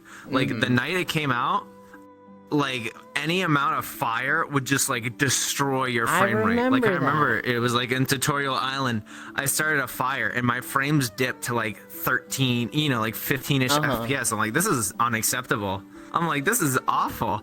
I'm like, is this console shit? Okay. Like, I was so doomer. Especially because I had bought the Wii U almost on launch prior to the Switch. So I was like, oh, it's happening again. It's gonna happen again. So, on Tutorial Island, I love watching Breath of the Wild playthroughs, especially if it's somebody's first time. That's like my absolute favorite content on Twitch. And there's no real reason to go here other than like you're just exploring around Tutorial Island. But there is a skull kind of tucked away in a canyon. And outside of this canyon is like a big field. And there is wind that always blows from the field into the canyon where the skull is, where there's like 4 bokoblins. Oh, yeah. And the way this is set up is they want you to set fire to the field, and the fire will just spread into that skull and light all 4 of them on fire. And it's like, they really needed to like put more of a reason to do there, or like make it more easy for this to happen. I've never seen anyone do it that way. I've never seen anyone set fire to this field and just let it take care of the bokoblins there. I always see them like running on their own. And I think one of the bokoblins or 2 has like fire arrows or something, so they typically set it on fire themselves. I've never seen like, of like the 10 playthroughs I've watched, I've never seen anyone kill them with fire. And I'm like, God, I just want to see it once. God, I just want to see it once. My favorite part is in hard mode on Tutorial Island, there's just a Lionel. Yes. It's a Lionel up there, just hanging out, chilling. I remember getting my ass rocked on hard mode the first time I tried it, and I just started avoiding enemies. I love hard mode. And I went into the little, like, the ditch there, and I came up, and he was just there. And he turns around and looks at me. I was like, are you fucking kidding me? Fuck this game, man. And then I took a long detour around him. 2 to 3 weeks. Do that experience all over with Elden Ring coming out soon. I feel like it's gonna be unavoidable. So like, I'm probably gonna drop all my other games to just play it, because I feel like it's just gonna be one of those things where everyone's talking about it. I haven't It's gonna even cover Twitter. Oh, absolutely. I haven't even beat the first Elden Ring. Oh, you should. It's good. I know it's good. It's a little spooky for me, but it's like, it's good enough that I'm getting over the spooky. There's creepy stuff in it. I mean, yeah, but I would say it's more action-y. There's nothing like jump unless you're talking about like dark areas where you just have to deal with dudes popping out of nowhere and beating your ass. That's the worst, right? So like if I'm in a field and there's some ugly creature in front of me, like I'm not finding that scary. But when we go into like a little dungeon and it's like, oh, I gotta check all the walls, that's when I'm like on edge a little bit. I was playing it with Zuvi, but our schedules are ass for playing together, and so I think we killed Margit, we killed Godric. I don't remember if we killed any other major bosses. I think it was just those. This isn't meant to offend anybody. I love Europe. All my European friends are amazing, but like doing any kind of long-term playthrough with a European, it's just like, it's just asking for it to be a pain in the butt. That's just how it is. That's just the nature of the beast.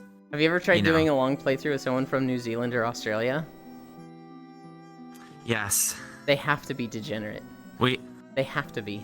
We had a D&D game that had an Australian in there. He's able to do 2 sessions. He's like, oh, I can't just do this anymore. And so then the campaign just fell apart. It's like, cool. That's unfortunate. And that's how it was. It's like, and you know, people like that feel excluded. And it's like, dude, we love you, but like, you work. You'd be like available for like an hour and a half, and then you have to go to bed. Like, it just is what it is, you know? Yeah. There's 2 that I play with. One's from New Zealand, one's from Australia. The Australian, he has like a work from home setup, and he's always on Minecraft when he's working. It's Fradel. If you ever saw him on the Minecraft server. Okay. Yeah. I literally know if he's working if he's on Minecraft. And then Den, she plays Stardew with us. She literally like wakes up at 6 a.m., plays Stardew with us, and she's like, okay, I gotta go to work. And we're like, bye, hope it goes fast. Good night, everybody else.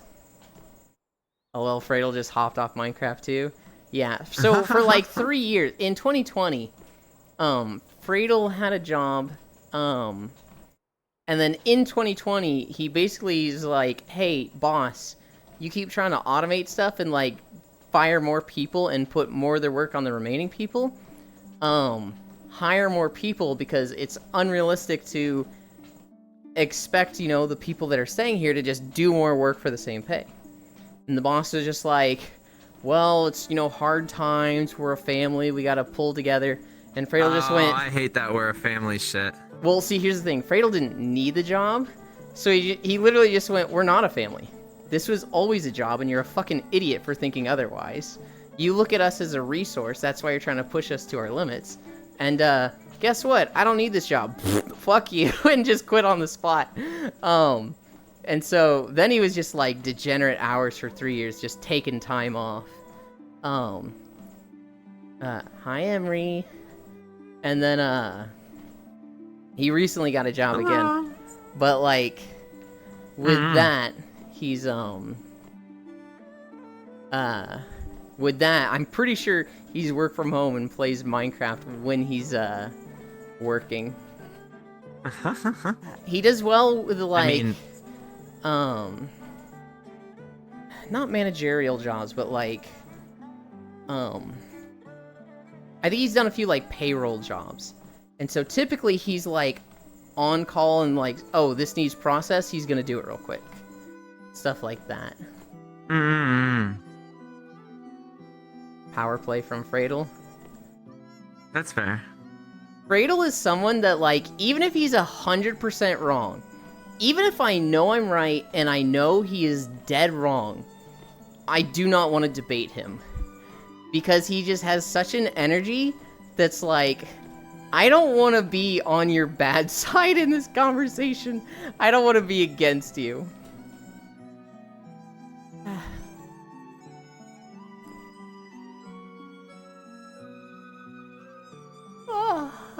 What are we at? 3 miles? We're gonna need another video. Oh, God. I always get nervous when it's like, okay. I saw it yesterday. You did 7.5 yesterday. I was like, holy shit. I actually wrote it down wrong. It was like 7.7. I was like, what the hell? God. Sometimes it happens like that, and it looks like it could happen again today. Where are you guys going? Right now we're walking in the Yangtze province. This is a zone in Final Fantasy XIV from the Stormblood expansion. The worst expansion of Final Fantasy XIV. I love saying that, because in WoW you say, like, the worst expansion, it's like, it's a debate, right? What was worse? WoD, Shadowlands, BFA. All of them are trash. But then it's like, you talk about Final Fantasy, and it's like, Stormblood was the worst. And there's people like, whoa, hey, I fucking love Stormblood. And it's like, well, yeah, I did too. I'd say it's an 8 of 10. But was it better than Heaven's Ward? Well, no. Was it better than Shadowbringers or Endwalker? Definitely not. Doesn't that make it the worst then? Oh shit, I guess so.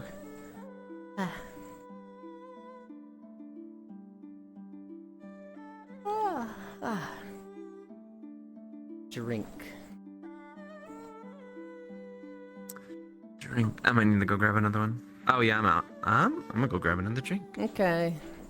You're actually evil? I'm not evil, I'm just right. I should take notes. Look, that's how it works. If something's an 8 of 10, and the 3 other things are all 9 of 10s, the 8 of 10 is the worst. It's still great, but it is the worst. Stormblood is the worst, but it still make it good. That's how I feel about Skyward Sword. Like, Skyward Sword, I look at it as like a 7 of 10 game, but you compare it against every other Legend of Zelda, especially like the 3D ones, I feel like it's the worst Legend of Zelda game. What's another game that's like that?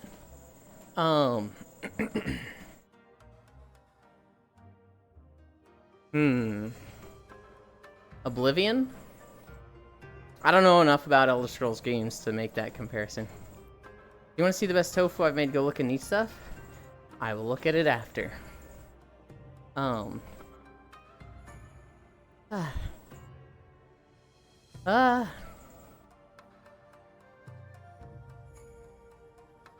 What's a game series that I fucking love? Now, Oblivion was the best. It just looks like ass. What, are you gonna say Starfield wasn't the best?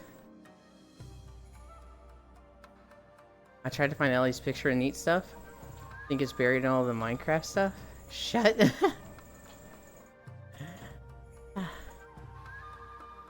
You're trying to find the tofu picture?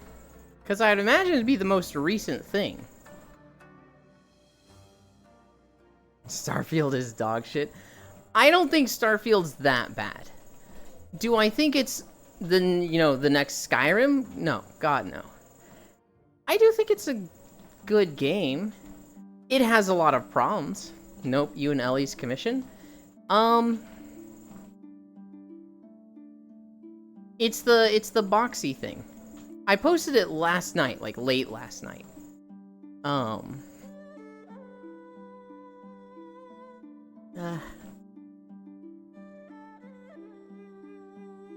It's also I posted. Ellie didn't post it. If you're looking for stuff from Ellie. I tagged you, Icy? I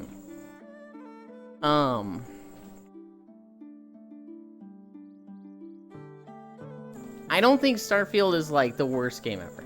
Like, it's not a dumpster fire. But for what people were expecting with Bethesda and Elder Scrolls, not that it's Elder Scrolls, it should have been so much better.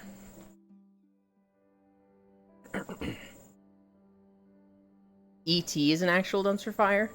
I'm pretty sure E.T. is considered the worst game of all time. Yes. What's the worst game I've ever played? Oh god, I saw a tweet, I think 2 days ago, where somebody was like, what do you guys think was a worse remake? The HD remake of Majora's Mask, or the Persona 3rd remake? And somebody commented on this and was like, I'm pretty sure some of you have never played an actually bad game, and it shows.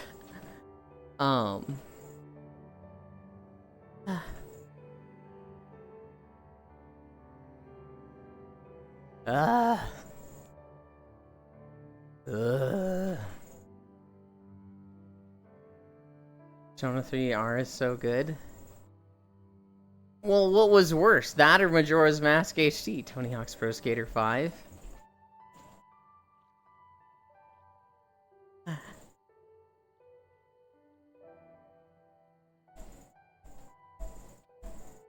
How screwed are you if you're stuck as an NPC in the last game you played? The last game I played was NGS. VR chat not included.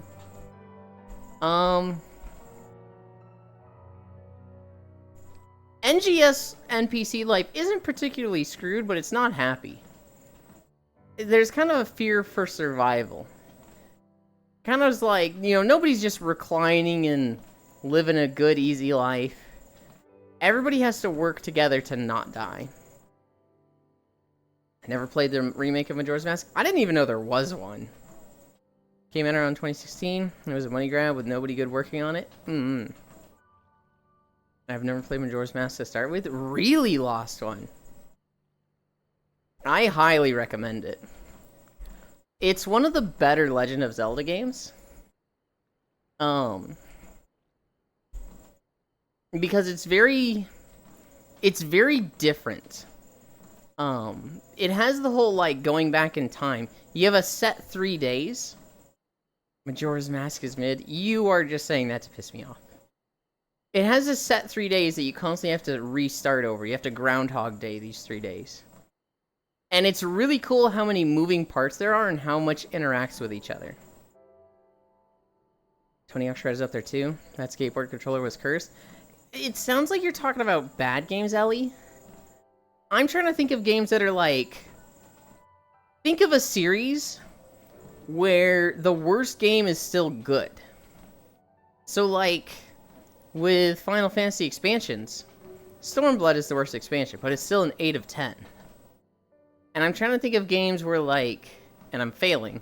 I'm trying to think of series where, like, this game is the worst in the series, but it's still good. Medieval Fantasy get baited.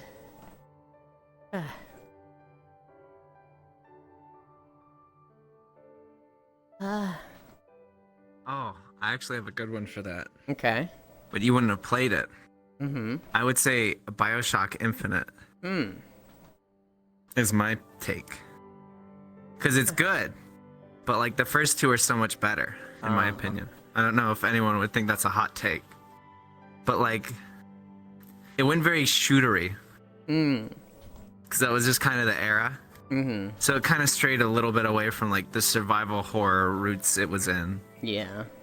So it was like, you go in, and it was very much just like, oh, this is every, you know, shooter. Like, it had weird, like, roguelite elements in a way. Oh. It just had weird systems. Like, yeah, like, it had boxes throughout the game that you would pick up, and it was, like, gear with, like, randomized stats. And it's like, why the fuck is this in my, like, single-player shooter game? And I get now in hindsight, it was like they wanted to make, like, runs more interesting. But at the time, I was like, this is dumb. Because I remember my friend got something, I'm like, that's fucking awesome! I got this piece of shit from this box. It's like... Hi, Wrath.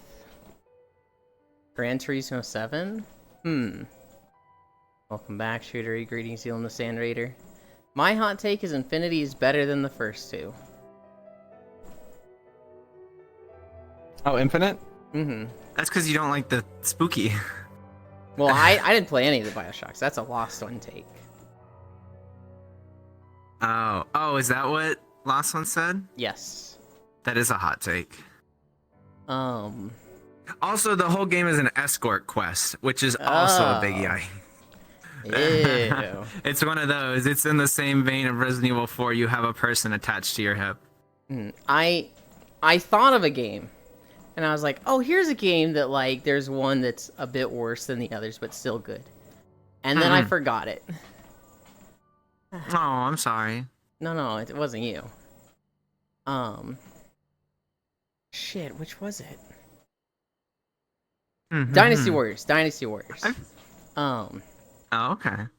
Dynasty Warriors 1, 2, and 3 I didn't play, so I don't know how well, I don't know how good they were. Dynasty Warriors 4 is like goated, and I think a lot of people consider that the best in the series. 5 was good. Probably not as good as 4, but still good. In 6, they said, we are changing the combat. We are not doing the combo system we used to do. We're doing a whole new, much more limited combat system. And everyone hated it. It's an okay game, but like, they took the staple of Dynasty Warriors and just ruined it. Dynasty Warriors 7 comes back and it's good. And then 8, I think, was also good. I don't remember if there's a 9 or not, but 7 and 8 were not that popular. Just because it felt like a lot of the momentum with 6 died. Like, people were... There is now? Okay. I think people were like... With 4, it was like, oh, this is incredible. And then 5, it was like, this was just more 4. I don't really want to buy a new Dynasty Warriors every 3 years if it's just going to be the same, but, you know, the characters have different outfits. A 2K moment. Uh-huh. Yeah. And then 6 Buying came any out. Sports game moment. 6 came out, I was like, wow, here's all the changes. This sucked. Why is... Nope. Why did it just stop, huh?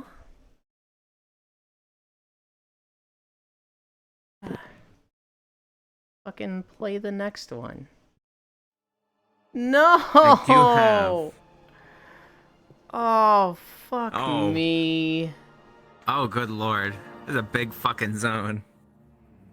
God damn it. Do you walk through, like, the whole city? Yes. Oh my god. Holy shit. This is... You like, oh my...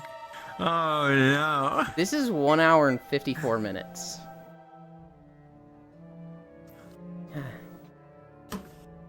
They've announced a new Dynasty Warriors. It's not called Dynasty Warriors 9. It's Dynasty Warriors Origins. I saw it, Ark, and I'm pretty excited for it. Time for Incline. If you give me Incline, I'm stopping at 6 miles.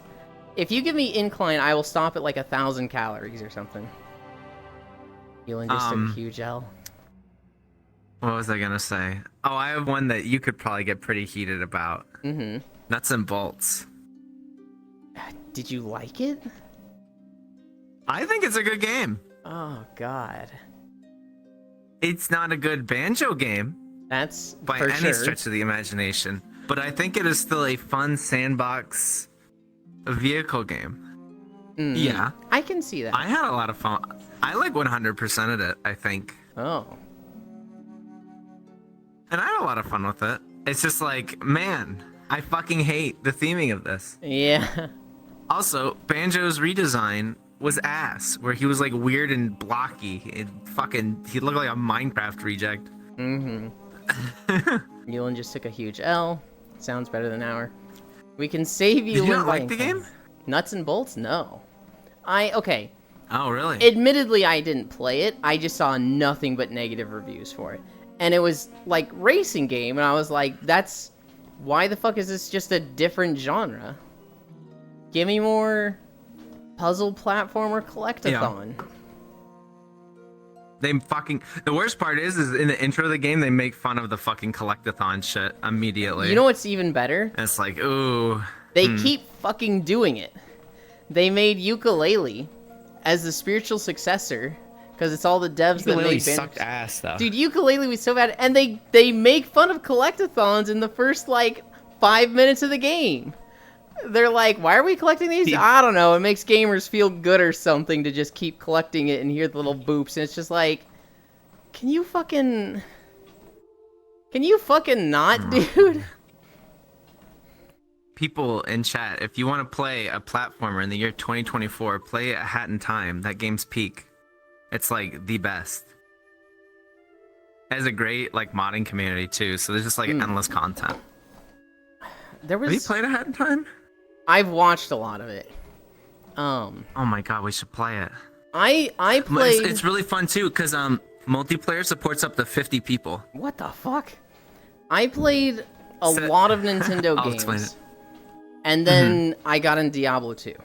And I literally stopped playing video games unless it was a series that was like I am invested in this for a particular reason.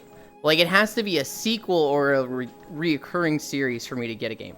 There was never, like, you know, a new IP that I would get. So, like, once I got into Diablo 2 and then World of Warcraft, I was only buying Tales games, Monster Hunter games, and Legend of Zelda games. I don't remember. Well, I could check my games over in the corner, but once I was in WoW, I was like, I am done with consoles. And so there's just a lot of games, That's fair. and like especially like single player games that just I looked at them and I was just like, oh, that looks cool. I don't know when I would play it though, because I would rather be playing like an MMO or something. And so, like, I completely missed all the Dark Souls. I completely missed Elden Ring, Sekiro, all of those, Bloodborne. Oh wow. Yeah. I completely missed Minecraft. That's fair. Yeah. I was, you know, it's kind of mind-boggling when you find someone who hasn't played it in this day and age.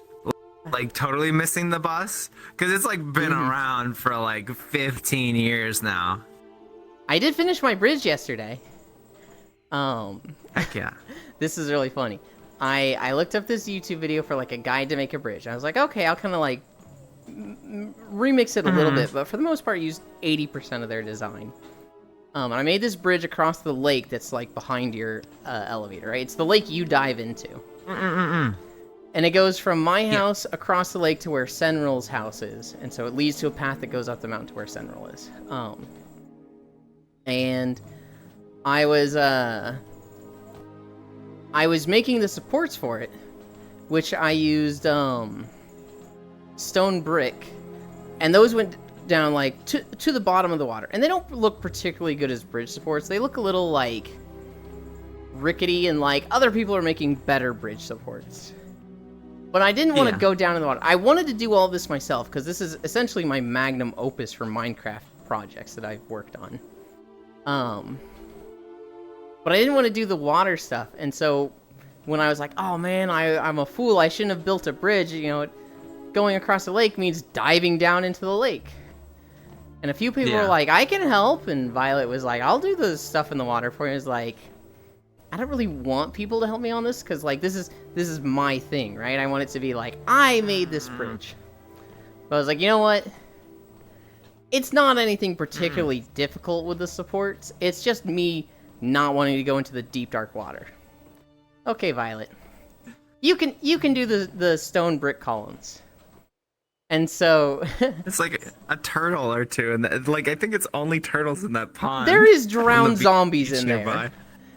Sometimes it's lit up for the most part. It's less the monsters in it and more the like drowning and like just being in just being in dark water, even if there's no risk. Even if I have a water tunic that's like you can breathe underwater, I hate being in dark water. There is a cheese thing you can do. So like when I do the ocean temple and stuff, like you can get a water breathing enchantment on your helmet, right? Okay. But what you can really do is that if you put a door down, inside the door it makes a little air pocket. So if you just sit a door on the bottom of the water, there's just like an air pocket there instantly. It's really goofy and cheesy. So like I'll do an ocean temple and I'll just take like a stack of doors with me. She works on the columns and I get on. Technically I'm napping yesterday and there's a message in Neat Stuff that's like, hey, I added a little to your brick stone columns. Tell me if you like it. If you don't, I can undo it. And like I see this picture, I'm like, god damn it.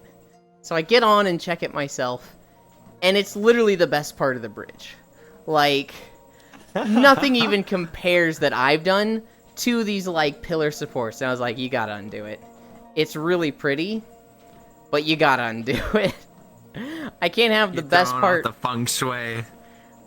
I can't have the best part of my big, like, first Minecraft project being like, oh, well, the best part Violet did. So I was like, undo it. Yeah. And she was like, you got it, boss. And I was just like, ah. That's funny. I see Yulin's favorite combo is blue tunic and iron boots. I fucking hate it. I fucking hate... So, Go ahead. Water Temple's good on 3DS because it's just on the touch screen. The problem with the Water Temple is the fact that every single fucking time you had to change your iron boots, you had to open the full ass menu and tab over 2 pages to take them off. Like when it's on the 3DS and like, because the iron boots are an item, they're not a gear in the 3DS version, so you can just tap them on and off instantly. I actually didn't have much of a problem with the Water Temple in Twilight Princess, because for the most part, it's really bright and well lit. But then I used that boss You key. scared of the Spirit Temple? Which one was the Spirit Temple? Which one are you referring to? Okay, you were. With the Redeads and Oh, the yes, Gibdos Oh, and yes. This is in Ocarina of Time? Yes. I didn't finish Ocarina of Time because of... Was it the Spirit Temple or the Shadow Temple? Oh, Shadow Temple. My bad. Spirit Temple had the Gibdos and Redeads still. I thought... It's Okay, still yeah, kind of yeah. low key with all the mummies. It was kind of low key creepy. Was it after the Shadow Temple? Because I don't think I did it. Yeah, it's after the Shadow Temple's first. Yeah. I didn't do it. I got to the, It's the long, winding catwalk with the 3 guillotines in it in the Shadow Temple. And I was like, nope, I'll come back to this, and I never did. Oh, you made it through the child part though, where you get the Lens of Truth and you have to fight the guy that Gribby grabs you I did. with his big wiggly hands. Didn't Yeah. like it, but I did. He's a goofy boss. He's really easy. Kind of just whip the shit out of him. No, but the water phobia, though, in the Water Temple in Twilight Princess, had no problem going through the Water Temple, because it's all well lit. It never felt like I'm at risk of drowning. It always felt like there was water nearby, or air nearby. And then you use the boss key. You go into the round room, and there's just a hole in the ground with dark water, and I remember looking down that, my stomach turned, and I had to pace around my room for 5 minutes just being like, it's just a video game. You can literally breathe underwater. It is not that bad. And I almost quit Twilight Princess right there. I almost dropped it and didn't finish it, but I went down, hated the boss fight, finished it, and I was like, oh, thank God. Oh, we're done with the dumb Water Temple. That's awesome. Oh yeah. I want to go back to A Hat in Time. I think that might actually be a good one of your milestone games, because I mentioned it's 50-person multiplayer, but the way it works is like, imagine Mario 64, like how when you go into a level, like you pick the star you want to go for, right? It's like that, where it's like everyone is in the lobby at once and anyone can play any mission at a time. And so when someone's like, oh, I want to do Bomb on Battlefield, this one, it puts a little thing in the top right where it's like, so-and-so's going to this level, hold A to join, and you join. And it's just like, however many people join are like, not necessarily speed running, but like you get more points. There's like a little fun reward system if you want to do that. But you kind of just coexist in the same world together, and you can like smack each other and like kill each other's enemies and stuff. Hi, Pixel. My next milestone game, I'm thinking Banjo-Kazooie. Because I have technically never beat Banjo-Kazooie. Wow. I've almost 100%ed it. But I couldn't beat the quiz when I was 9 years old. I was too stupid Because you have to for go it. around and talk to her sister. No, Or some of them. I just couldn't beat it. Oh. Like, I was just dumb, I guess. I don't know. I was getting questions wrong.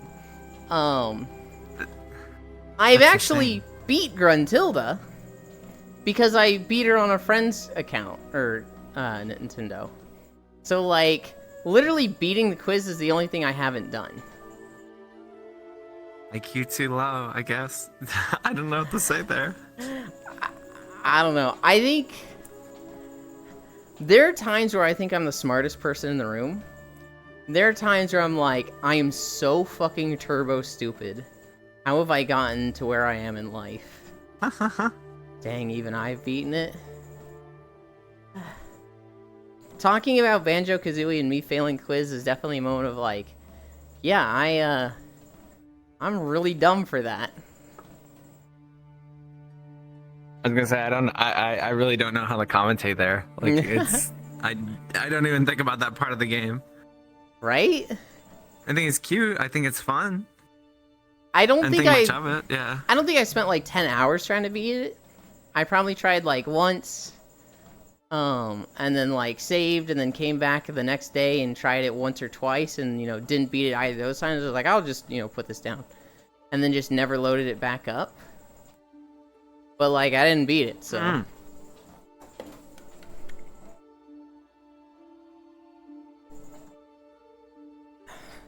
God, we really got fucking Surumar at 3.5 miles.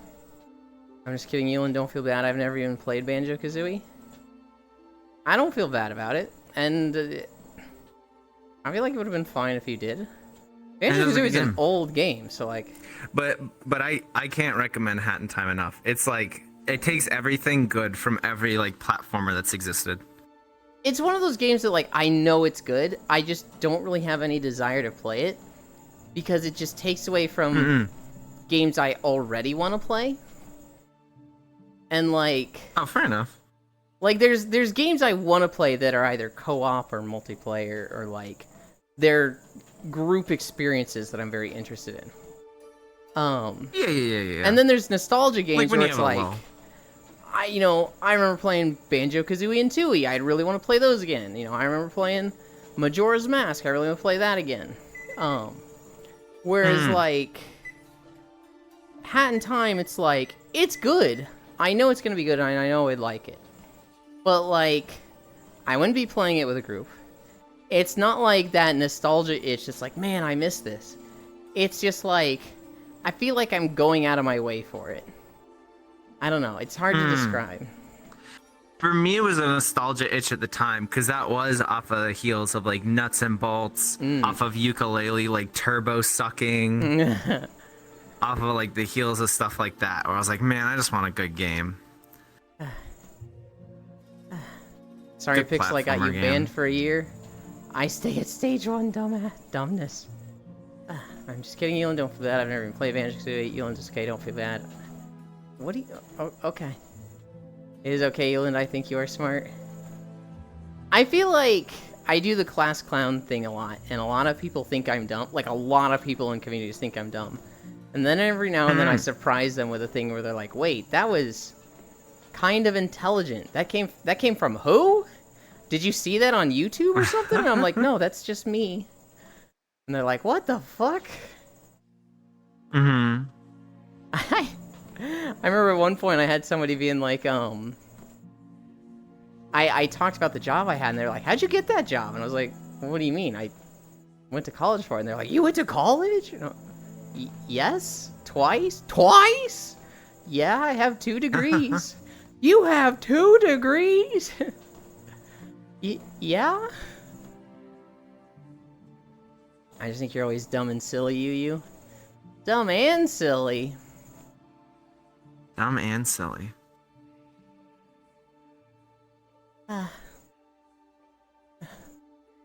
I'm Turbo, the greatest racer ever, and I did not reprogram this world to let you and that halitosis-riddled warthog take it away from me. Boss said I have a good King Candy impression. I don't know if I agree with him. I don't think I did it as good as when I was in a call with him. I don't know who that is. You didn't see Wreck-It Ralph? Oh god, like when it came out. Oh. That was good. I agree with him. Can't believe Yulin's always slanted with 2 degrees. Oh my god. Okay, I see fire.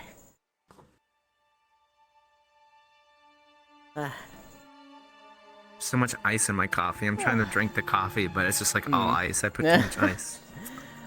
King Candy was the villain guy who was the racer Turbo that left his game. And then he took over Candy Racing and was pretending to be King Candy. And he outcast Vanellope. Oh, spoilers. If you somehow didn't see that coming. Wow. Really? No, I don't remember that. Oh my god. He was the main villain. Yeah, I just don't remember.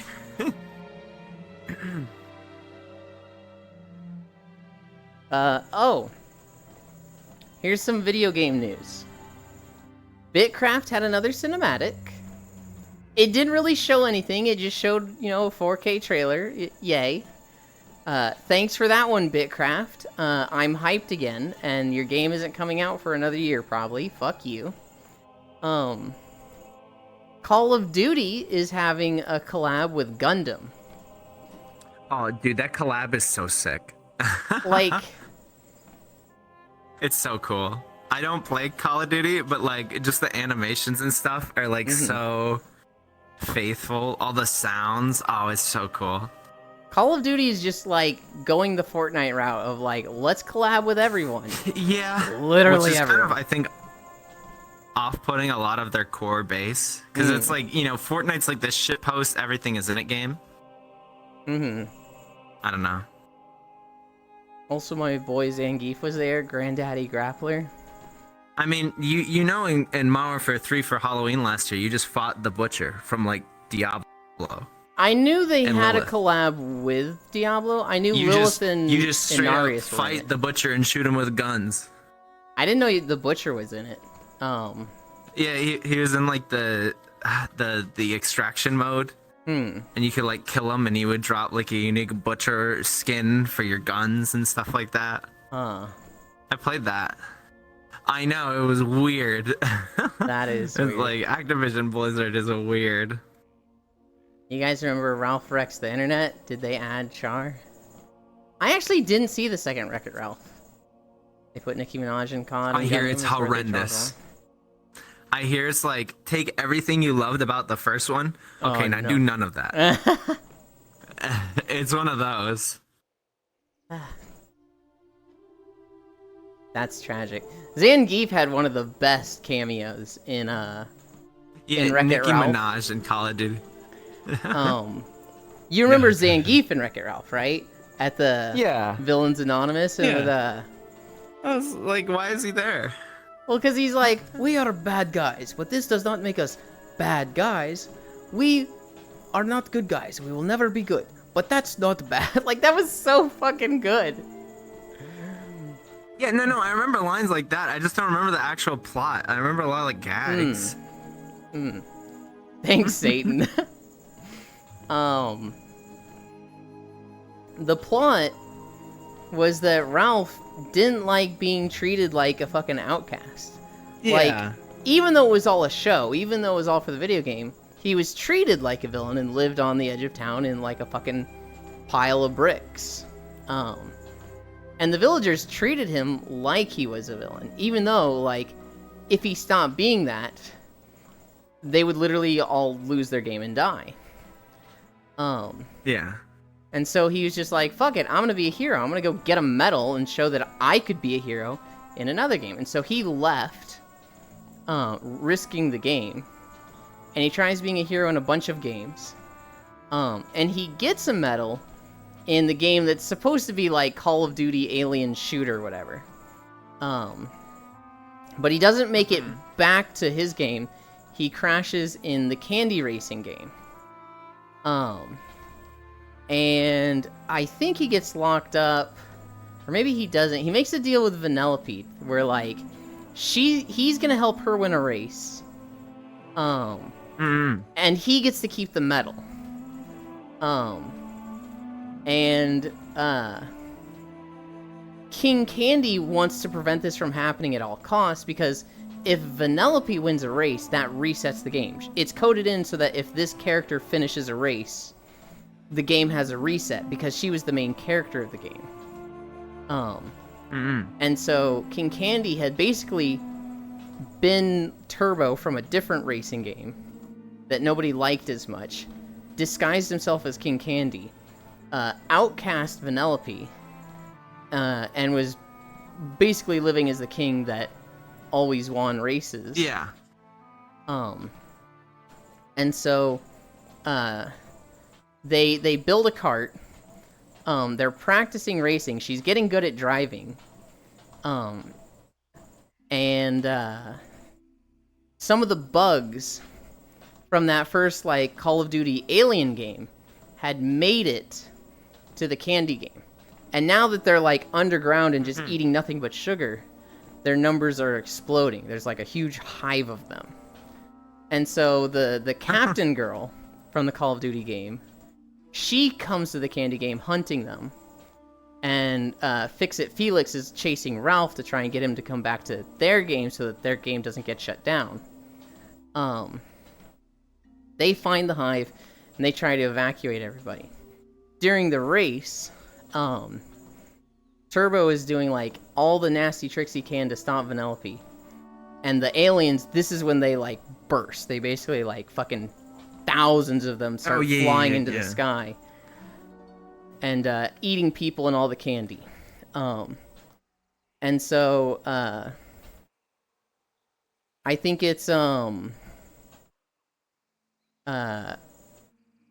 Turbo, he kind of gets in like a racing scuffle with Vanellope, where he's trying to like basically kill her. And she uses her glitch abilities because she's not had a reset for so long. She uses her glitch abilities to basically escape, and he falls into like it's not lava, but it's supposed to be like lava, with a bunch of the bugs, and they basically morph with him.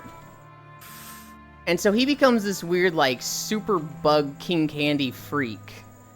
And when Vanellope's about to win, there's no more finish line. So they try to escape. No, he gets eaten by a bug? Well, he gets eaten, but he doesn't die there. He literally becomes a bug. Hi, Full. And so, she's about to win, but they escape to the terminal because it's like, people are literally gonna fucking die. There's no finish line. Yeah.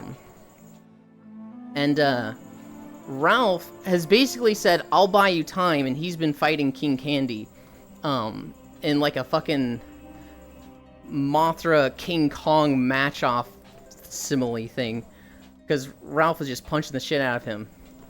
And it ends with him trying to like set the volcano off to create this big light that all the bugs would go to. King Candy picks him up and takes him up into the sky and is gonna drop him, because King Candy doesn't understand what he's trying to do. Tries to drop him, and this is exactly what Ralph wanted, and this is when he realizes, oh, I'm gonna sacrifice myself for this. I'm gonna die here, setting off this volcano. And he has the big speech where he holds the, like, heart that he got from Vanellope. I'm a bad guy, and I'll never be good. You know? And then he punches the volcano and activates it, and it creates this big fucking, like, lava beam into the sky that attracts all the bugs, freeing up the race. But Vanellope had, like... She couldn't actually be brought through the portal. She was, like, stuck in the world. And, when she saw Ralph falling, she went to go save him. So as Ralph is about to fall in the lava, Vanellope saves him with the car. And they're like, we got a race to finish. And so, with all the bugs gone, they, like, hold up the finish line or whatever. And she goes through, and that resets the game. King Candy is fucking dead, because he went into the lava. He has the whole death where he's like, oh, the pretty light. No, it's going to kill you. Pretty. Because he's, like, stuck between Bug and King Candy personalities. The game resets. It's doing better than ever. Ralph goes back to his game.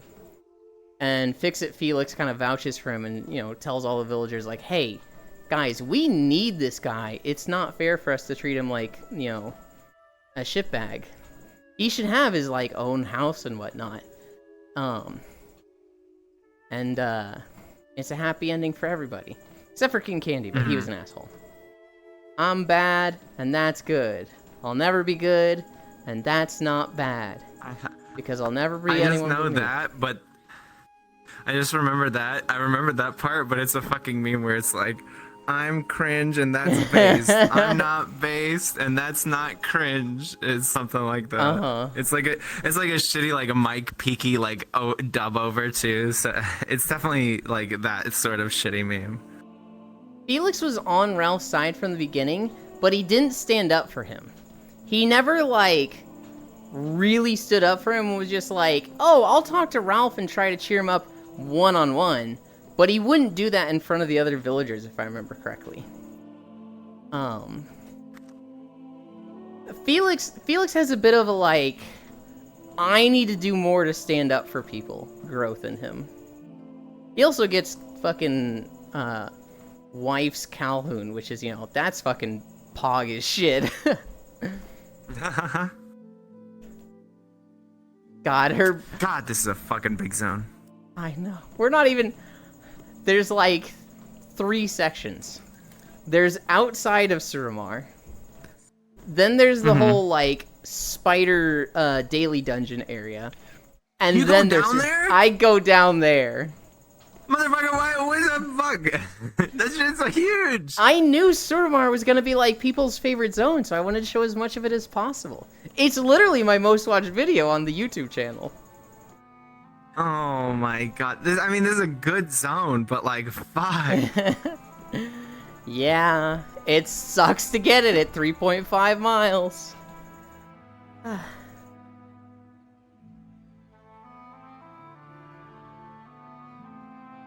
It's fine. It's fine.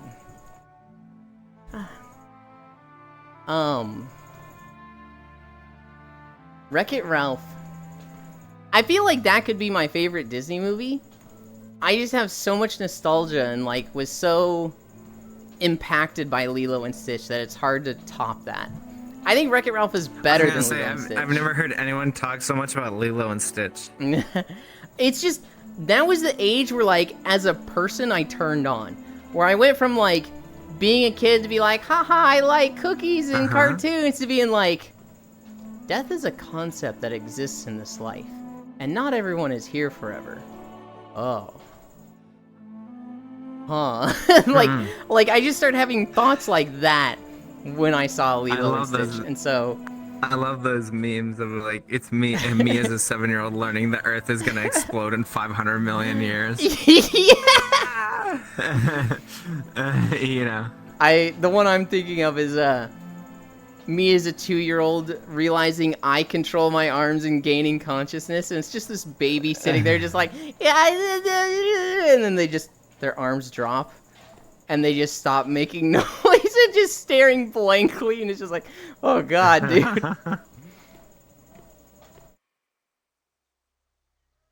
Ralph also did return to his game at some point for the mayor to give him the key to the place, even though the game was shutting down.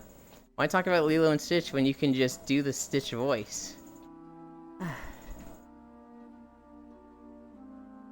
Lofam can do the Stitch voice. I don't know if I can.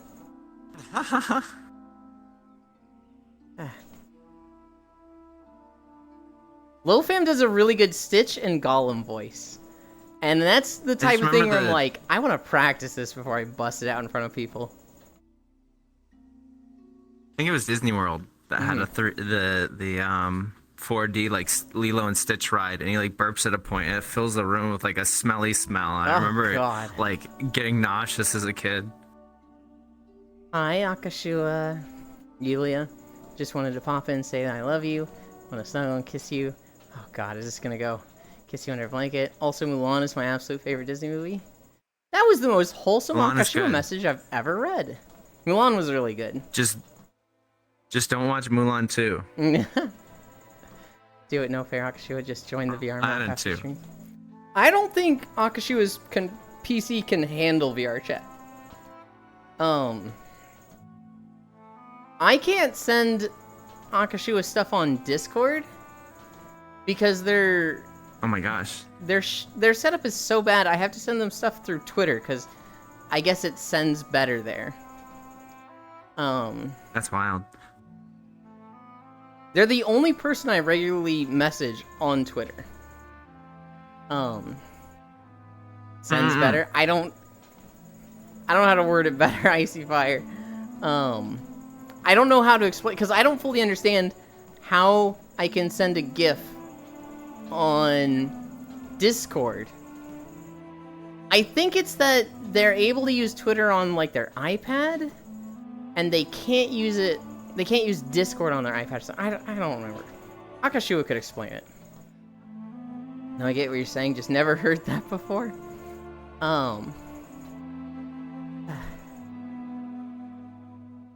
Do you have anything to say for yourself, Experiment 626? Nina Mona Krista! I don't know. He says something like that. And then, like, the robot barfs nuts and bolts. Or what if I could, I see?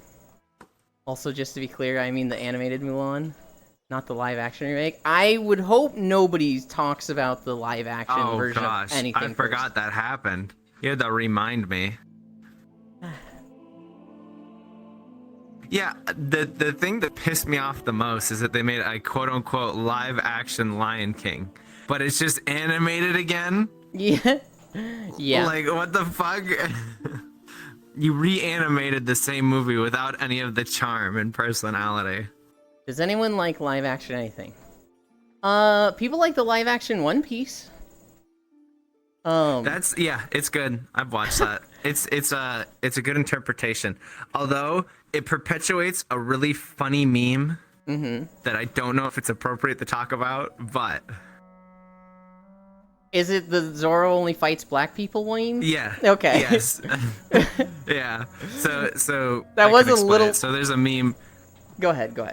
that Zoro from One Piece is racist because like through the series he fights a lot of like people of color, or like all of his fights in all the major arcs. So this live action comes out and adds a scene that's original to only this show. So when he's introduced, he's fighting another African American man and just kills the ever living shit out of him. And it's like, you can't perpetuate this meme like this. This is ridiculous. So it's really funny because Oda is actually like pretty inclusive. He draws a lot of like he's very inclusive. different ethnicities across the manga. And one of the things he does is he's like, I don't want like a throwaway token black character. I want a badass. So what he would do is he would add, the villain squad for a new arc. And he'd make like a black guy be like the second in command, right? Like a big deal that's like the cool, like imposing, dark, mysterious, like everybody does not fuck with this guy because he's a big deal. The problem is, he did that like 4 times in a row, which meant the Straw Hat crew second in command fights him. So Zoro Yep. Zoro fights like 4 or 5 black guys in a row. And everybody's like, how come Zoro always fighting the black guy? And it's like Oda, he actually did a thing where it was like, because like fans send in questions and he like answers them after chapter things. And he's like, oh, what would the ethnicity of everybody be? He's like, oh, like Luffy would be like Brazilian. Yep. Frankie's American, Zoro's Japanese, stuff like that. And it's like really cool and inclusive. And it's like, oh, neat. That's pretty cool that he actually put thought into it. It's actually crazy how much he thought of.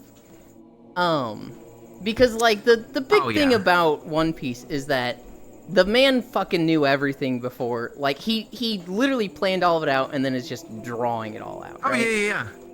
He admitted in an interview that the ending has not changed since the beginning. The ending is still the same. I don't know if you've ever seen like the teams that work on the movies talk about it, but one of them was like, it's actually really hard to fucking write movies about One Piece that are non-canon, because one of the rules is we're not allowed to like use Devil Fruit abilities that Oda has planned. So we would go to Oda and be like, can we use this ability? And he'll be like, no, I have plans for that one.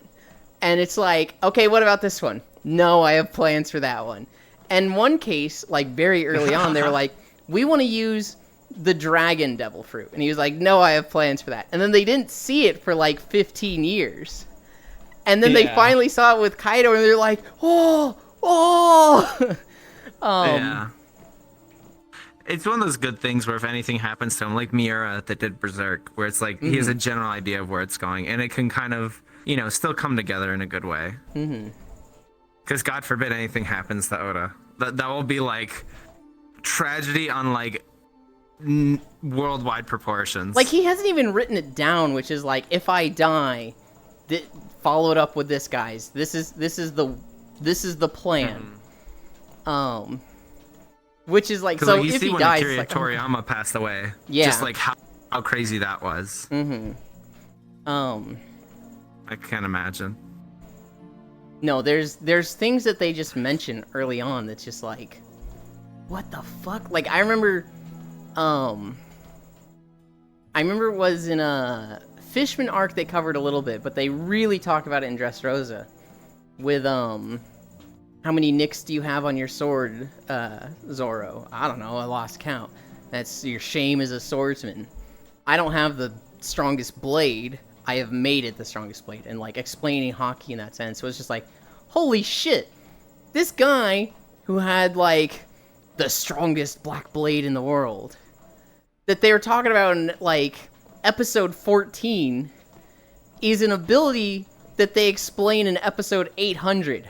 Are you fucking me? Like, what the fuck is that? Yeah.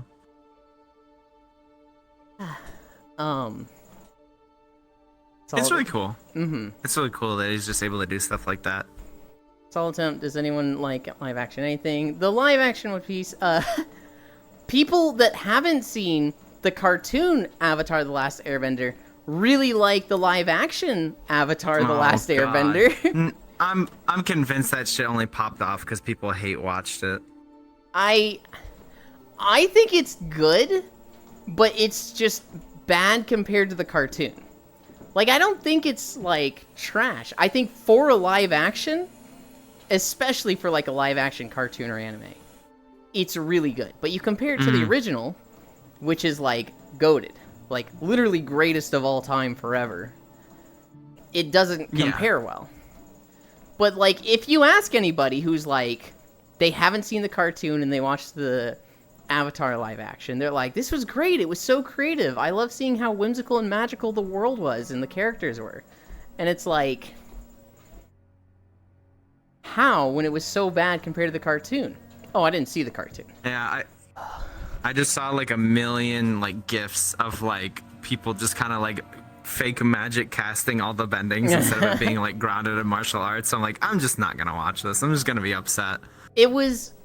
It was still better than the Avatar movie. I don't know if you... This is the last Avatar, the movie.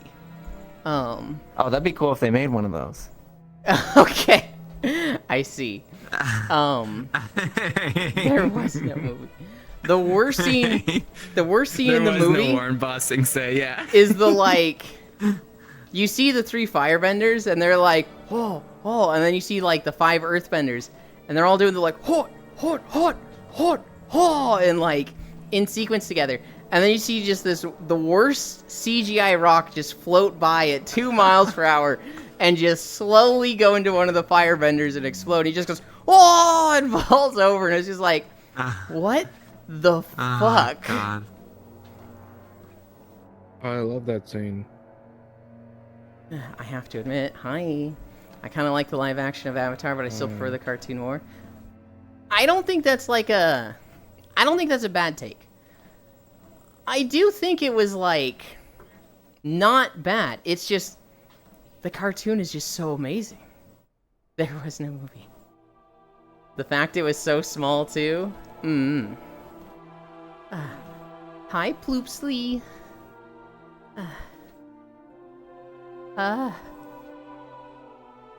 We're at 5.3 miles. We're not even halfway through this video. Oh, God.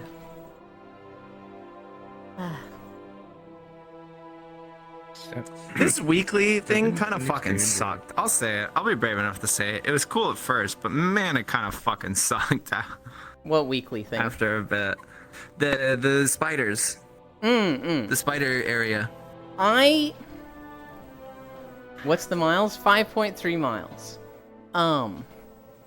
I really liked it and progressing through it once. Once I like And then you had had to do it on gotten another character.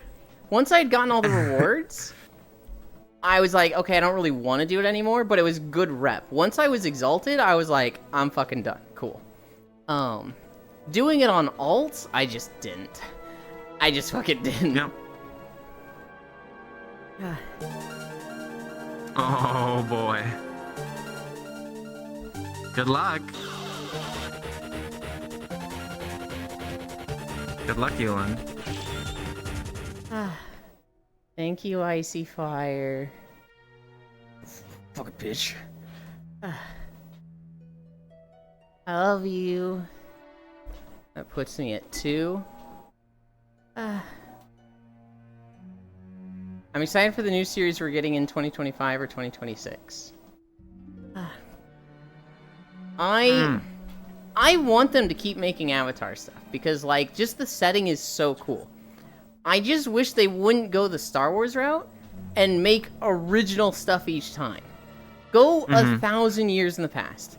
Go 1,000 years in the future. I don't want to see Aang, honestly, Sokka, Katara, the comics are good, which is the main, you know, group Avatar. That shit's good. Like with Zuko looking for his mom and stuff like that. That is like really cool because it was never resolved in the main show. There's also, this is getting really nerdy. There is Avatar Kyoshi books, or I think it's just one book, but that's really good. It's about like Avatar Kyoshi and like her group. Back when she was around. So that would be something cool for them to adapt. Yeah. They could have a story about Kyoshi. They just need to be like grounded in the lore, because like Korra just went all over the fucking place with like, now we're in the spirit realm, now it's like weird war, and I'm a general with a train and a giant robot. It's like, what the fuck is happening? It just feels like it lost the plot. Any of the seasons of Korra would have been a great show if they were their own show. The fact that they kept using Korra in that cast was stupid to me. How much is max incline? 12% is max incline. With $20, we would get there. You don't just see more Iroh. Wait, no, you see more Toph. Never mind. And that's the problem too, is that Iroh's just like shoved in there. It's like, hey guys, remember Iroh? You like this character, right? And it's just like, shut the fuck up.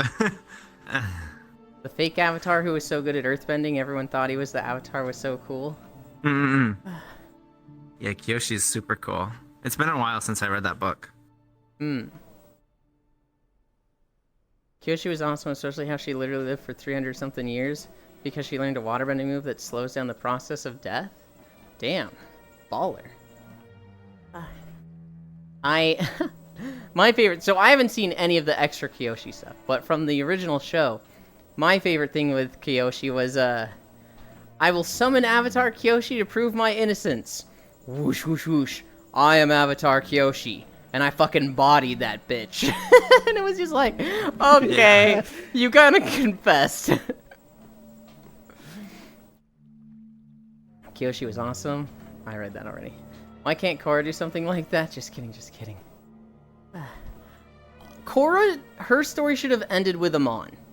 If they stopped with the whole Amon arc, Korra would have been remembered very fondly and loved it. People probably would have been complaining for more, but, you know, they'd have been wrong to want more because we see what happens when we got more. The whole Red Lotus, that should have been its own arc. Or its own set of characters. The whole Kuvira, that could have been its own set of characters. The whole Vatu, that could have been its own set of characters. And, like, they just kept using Korra, and it's like, why? Why? I hate this. The other thing I hated is how it was constantly, like, relationship drama. Yeah. And I thought, like, I got, you know, I had people fire at me. They're like, oh, you're like anti-gay or what? Because I thought Asami was just like the most boring character that like did nothing. Yeah. Personally. She like, and then like the relationship stuff came out of nowhere. It's like, it was also bad because it was like the Mako stuff about their relationship, and then it was her. And it was like a love triangle thing. And it's like, I don't fucking care. I don't think Asami was that bad, but I think she was the non-bender of the group, and she, you know, who was the previous non-bender of the group? Yeah, well, it was Sokka. Sokka. The goddamn goat, so it's like, Yeah, maybe she's got a little bit of Skyward Sword Stormblood where it's just like, she's okay. But, you know... Yeah, that's kind of how everyone was. Like, Mako was kind of just like, where's Zuko? He was like, he still felt that like firebending, I'm kind of tsundere role. Bolin was great. I liked Bolin actually a lot. I think everybody likes Bolin. I fucking felt so bad when he had the fucking bouquet and he saw Korra and Mako kiss, and it's just... and he's just fucking... Oh god, I felt so bad for him. I do like that Korra and Asami get into a relationship. I think it was cool. I just felt like it could have been done better. It wasn't well developed. It was like half-baked. Yeah. I liked... Like, if they put time into it. Yeah, I didn't like that all of the drama of the relationship was basically like the love triangle and their interactions with each other. Whereas, like, you look at Katara and Aang. And they had, like, actual relationship problems, which was, like, great. They had actual Like, really relationship well problems. written. It wasn't like, oh, I'm seeing you flirt with this person, I'm seeing you flirt with that person. It was like, the drama is, we're in the middle of a fucking war. I don't have time for this, dude. And, like, we gotta focus on stuff. Hi, Sally Blue. Thank you for the follow. I'm That's guessing the other that's thing I want to see more of in shows. I hate, like, shows where, like, romance is just point A, point B, now we're in a relationship. I want, like, shows that tackle relationships where it's, like, the relationship existing in the context of everything. Not, oh, they finally kissed at the end. But that's, like, a more adult thing for me, personally. I like when relationships are, like... I hate it when it's just them being stupid, right? Like, I hate... Like, and that's how high schoolers are. That's pretty fucking realistic. I hate it when a relationship in a show is just like... I did the... How do I word this? It just feels like they're too immature. They're just fucking stupid. I like it when it's like... When it's not blatantly stupid. I think some stupidity is fine. So I don't know if you've ever seen Tsukiga Kirei, which is like Over the Moon or something. I forget it. It's about middle schoolers. It's an anime where I think she's on the track team and they both hang out at the library. He joins the festival squad and they start dating, but then because of their activities they don't have much time for each other. And then they go to a festival and like at one point she's waiting for him to finish up with the festival stuff. And while she's waiting, a guy like comes up and starts flirting with her. And he sees this and he's like, oh god, she's cheating on me, and he basically runs away. And she like finds him after. And he's just mad at her. And it's like it's not her being stupid, it's him like misunderstanding a situation.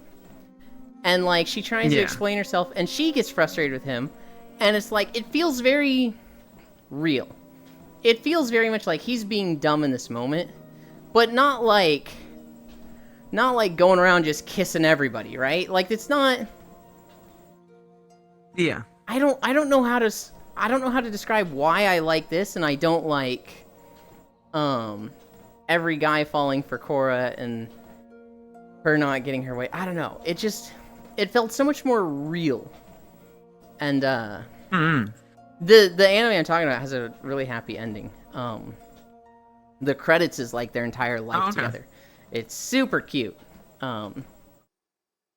It's like the credits is like, all right, you get to see this picture of their life for 10 seconds, and then this one, you know, they go to college, and then they get married, and then they have jobs, and they're tired and exhausted, and then they have a kid, and then they get a house, and you know, it goes through all of that, and it's like, oh, this is fucking cool. Bolin was too good for this world. I'm gonna scavenge for food. Okay. I want to see the next Avatar after Korra because all the previous past lives are gone. I don't want to. I want to see an Avatar that's completely disconnected. I don't want to see Aang Korra, Like, Iroh. in season 2, like when they did the first Avatar, I forget what his name was. It was like that super cool like watercolor style and shit. That shit was fucking awesome in Korra. Let's never do that again. Avatar Wan, is Wan his name? Yeah. Okay, so the water guy who's like, yeah, I was pretty chill and I didn't do much, and then my girlfriend had her face stolen. That one? No. It's in Korra. Oh, in Korra. Okay. Hi, Star. I know. I forgot the. It's like 2 episodes about like the origin of benders and like the Avatar and everything. And like that would have been great for an Avatar series that was like about Vatsu. Standalone. Like you could have had some stuff about Wan, and then it's like 10,000 years in the future. It could have lined up with like 300 years after Aang. Then there's a new Avatar that Wan interacts with a lot, and it's about them getting ready to deal with Vatsu coming back. That would have been good.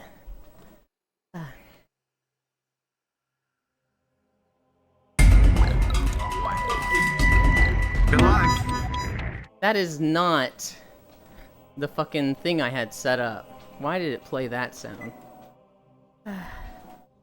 Thank you, Star. Okay. I'll give you tactical, though. Well, okay. I'm gonna stop it. I'm gonna hit 7. Incline. 7.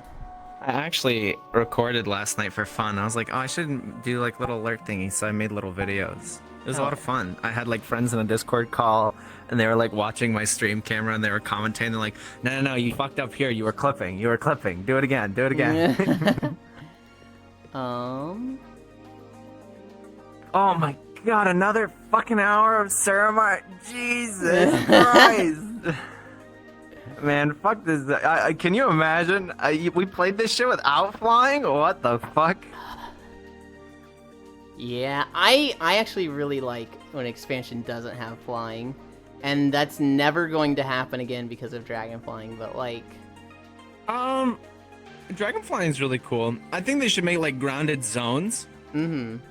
And, you know, make some stupid whatever reason for it, you know. It doesn't need to be super deep. Just like from a game design perspective, they wanted a walking only zone. You can make the lore stupid or whatever. That's not a big deal. You know what it sounds like you're talking about? Sounds like you're talking about the Maw.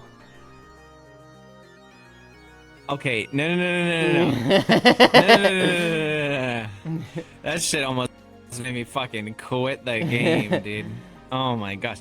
I was like, oh, I want to try out Shadowlands. It can't be that bad. And then like the intro on the Maw is like 3-4 fucking hours of just the most boring, nothing burger, Thrall and Jaina pissing their pants, talking. Oh, it's so awful.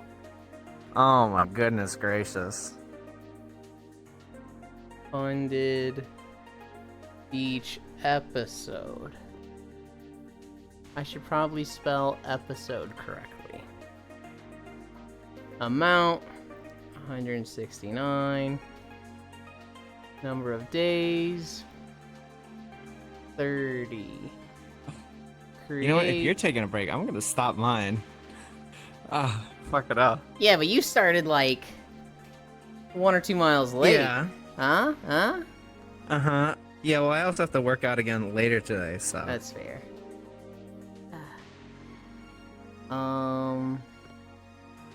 Okay, I think that's good. Taxes should be up. Did I start event? I did. I mean, I feel like we're a broken record. I mean, everyone's a broken record with Shadowlands bad. Some of the zones were cool. Like, the gay furry zone was pretty cool. Like the Enchanted Forest or what the hell it's called. I don't remember what it was called. That might have been my least favorite zone of the 4 major zones. Oh, really? I thought the design was neat. I liked some of it, but at the same time it was like, this is just another Druid Forest in my eyes. Yay. I get it. It's really easy to make, you know, a very Druid-like, heavy spiritual forest, and I'm just a little sick of these. I really liked Revendreth. That one was cool. I really liked Oh, Bastion. Gay Vampire Castle. Yeah. Yep, Bastion was Bastion was super pretty pretty in my decent. eyes. It was pretty, yeah. And then I liked Maldraxxus because it was very different. Literally everything being flesh was gross, but Bloopsly, thank you for the prime. It was of those four. I don't think Ardenwald was bad. I was just my least favorite. Unless you include the Maw. The Maw was dog water. The Maw is turbo dog water. Hi, Logitech. The thing about the Maw was that they didn't even let you mount for the longest time. Really? Yeah. I fucking hate this game. So when Shadowlands first came out, Man, this game sucks. you couldn't use flying mounts in any zone, and you couldn't even use your mount at all, like any mount in the Maw. Druids and shamans were fucking eating well because they had their fucking travel forms. But it was just, God, it was awful. And it was just not a fun daily zone. You couldn't even, like, grind it out to try and get through it fast. Because it was like, the more stuff you do there, the more you fill up the eye, and when the eye maxes out, you literally just get killed. And so, like, it was very possible to not even do all of your dailies, but get kicked out of the Maw. And so you didn't get all your rep for the day. Fuck you. And it was just like, God, it just... The Maw was a cool concept. It was like, let's make a zone difficult to navigate, difficult to be in, high stakes. You know, you can get killed. It's supposed to feel dangerous. The problem is, No. it just wasn't It's just fun. fucking annoying. Yeah, it's just kind of fucking annoying. Alpaca? Also, being an earthbender with lava bending like Bolin is overpowered if you think about it, because literally you can survive off the land and not worry about anything. I mean, some of the abilities are just overpowered. Like, an airbender that can... Earthbending, in theory, yeah. All of them are kind of overpowered, but like they never do stuff that would make them overpowered. The closest they do is bloodbending, and they're like, no, that's illegal, or whatever. But like earthbending is like literally, creation magic. boom, I drop a tiny 2-foot hole underneath a guy, and I crush him, killing him instantly. Yeah. Like there's no counterplay to that. I mean, like, in the concept of, like, fighting people, it's like, how the fuck do you fight an earthbender? But then in the concept of just, like, existing, you know, airbenders can do some pretty cool stuff. But an earthbender is like, you know, I don't want to live here anymore. I'm gonna go to the countryside and just build a house out there. And it's a solid fucking house. It's like, literally Yeah, just... earthbenders are kind of busted. Why is there a demon? That is Wrath of Gloom. He likes scary avatars. But he's really nice. Because in my mind as a kid, I'm like, earthbending. So he's kind of like, they're kind of like Gaara from Naruto. Why don't they just do that to everybody? Like, crush people's limbs, like, instantly. You know what I mean? That's like, it just makes sense in my mind. Now... But, you know, obviously, kid show. You can't have Katara, like, crush people with water, like, pierce people with ice. Here's the real explanation. All earthbenders are dumb rockheads. So they just didn't think to do that. All of them. Every single one of them. Okay. No. Okay, you get... Exactly. No, it's... I mean, they just put some limits on the show. They just, you know, didn't do that because Yeah. That's what I mean. Yeah, It's all good fun. I'm agreeing with you. And like the overpowered stuff is cool, scary, and overpowered. Like when you see blood bending, you're like, whoa. When you see fucking lightning bending, you're like, whoa, that's fucking rad. Oh, that's another complaint I heard about the live action show. That lightning bending was like this big deal. It was always like a huge moment. And then in the show, Azula just kind of fucking shits it out in the TV show, from what I heard. One of my friends was upset about that. She just like waves her hand and shoots it. There's no like none of the like catching it and redirecting it. Fanfare. It was like she just did it. Dumb. Force lightning. Pretty much. It kind of is. Um, Oh, I totally forgot about this shitty fell crater over next to Suramar. yeah. Yeah. A lot of, artifact storylines started here. I'm pretty Oh, sure... I just went and I whipped on Alakir because I was a monk. I'm pretty sure Demonology Warlocks went here. I'm pretty sure Havoc Demon Hunters went here. Who else? I'm willing to bet there's one or two others. But she could do that in the show? She did that when killing Aang? No. In the show, she was, like, just learning that. She, like... And it wasn't, like, just, like, flip of the wrist. It was, like... You gotta fucking... Whoosh, whoosh, whoosh. Like, it was a whole fucking thing Yeah. to, like, shoot off lightning. It was incredible. It was a really good show of, like, skill and power when Ozai did it with just, like, a two-handed, like, bring your hands back and instantly do it at Zuko. That was, like... Part of the point of that was to show how fucking cool Ozai was. And also show how fucking cool Zuko was, because he didn't die from it. It wasn't, though? It was! It wasn't until, like... It was always, like, a big, cool moment.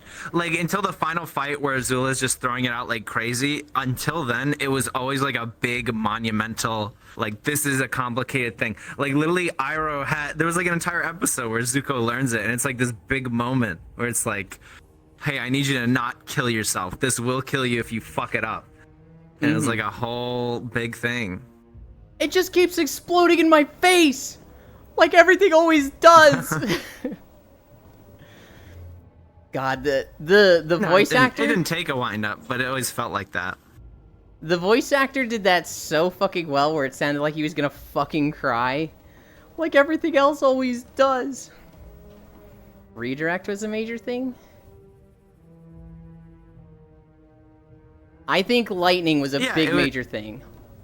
That's why, like, only the most disciplined and, like, very few firebenders could do it. And then in Korra, they're just like, get them in the factory. And it's just like, what? The metal benders, lava benders, bend this, bend that. What is bend? You know, it kind of just threw everything out the window. It kind of did feel like fucking magic in Korra, where just they kind of took liberties with everything. Also, what do you mean she did that when killing Aang? She had, like, 1 to 5 minutes to wind up. Aang hid in a rock, and Azula was just like, alright, the moment he comes out, I've got it ready. She had it primed for him. That actually sounded like Zuko's VA. I like seeing Zuko and Korra. To me, it's like a short-sighted like. Like, I enjoyed seeing these characters, in Korra. When Iroh shows up, when Zuko shows up, it's like, oh, my boy! But, like, I feel like it deteriorates the show. What? No?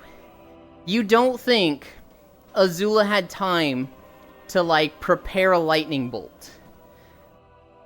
I interpreted that scene as, like, Aang meditating for, like, 2-3 minutes. And Azula literally walking around so that she was behind him. Because, like, Aang's not an idiot. He's not gonna come out of the rock facing the wrong direction. Azula was like, I have all the time in the world to move to his blind spot over here, prepare lightning, and when Aang comes out in the Avatar state, she just blasted him.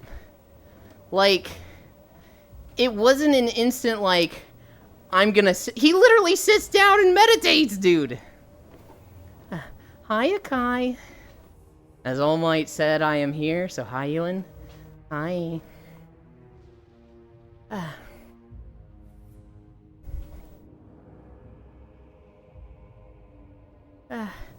Hi, Sarahs. I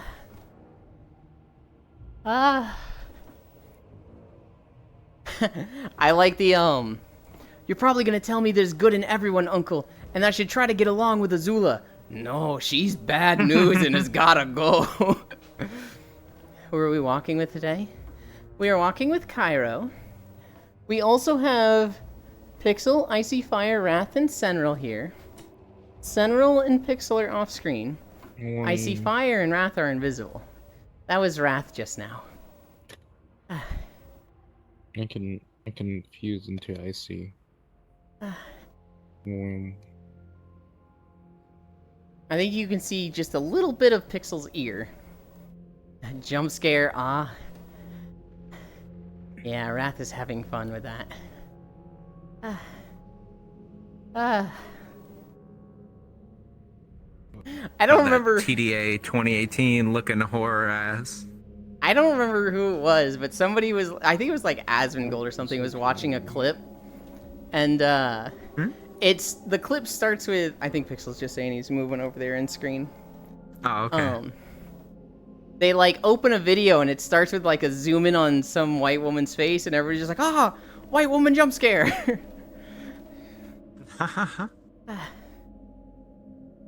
Sheep, alpaca. How big is this fucking crater? Oh god. Oh my gosh. Oh brother, this zone stinks. It's the greatest zone this game has ever had, and you know it. It's cool, like how expansive it is. Yeah. But like, I love the like progression of it. I absolutely loved. Like, you don't go here until max level, and it's like, you like being a bunch of crack addicts in a hobo hole. Yes. Here's what I liked about it.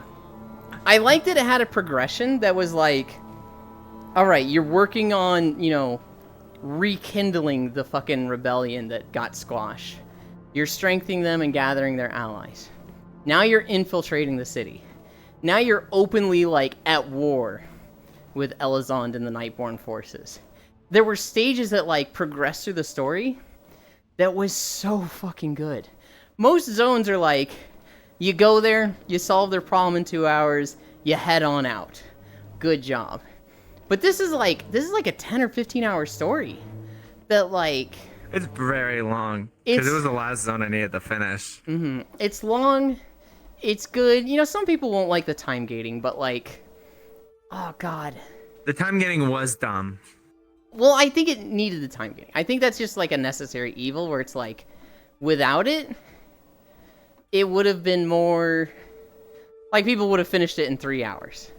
The time gating really makes you, like, stew in it. Which I think we were just better off for. You should record the library from Halo 1. If I find an easy way to do it. Oh, yeah? This is gonna be fucking walking is what it is. That actually sounds baller. You should record it in the... Here's the plans for recording. I want to do Star Wars The Old Republic videos. I want to finish Kalimdor and start Eastern Kingdoms for WoW. Then I'll be done with WoW for a long time. When Dawn Trail comes out, I want to get the new zones. The new expansion zones. After that, there's some single-player games I want to get. So I want to get Minecraft videos. I want to make, like, a shit ton of creative worlds that have world generation with, like, make the entire world this biome. And then I want to, I think it was Juice that was talking about a mod that, like, you can just copy-paste a build down a section. And so I want to, like, basically make a road and copy-paste it down, like, a fucking hour walk. And I think there's like 56 or something biomes in Minecraft. I want to do like all the biomes.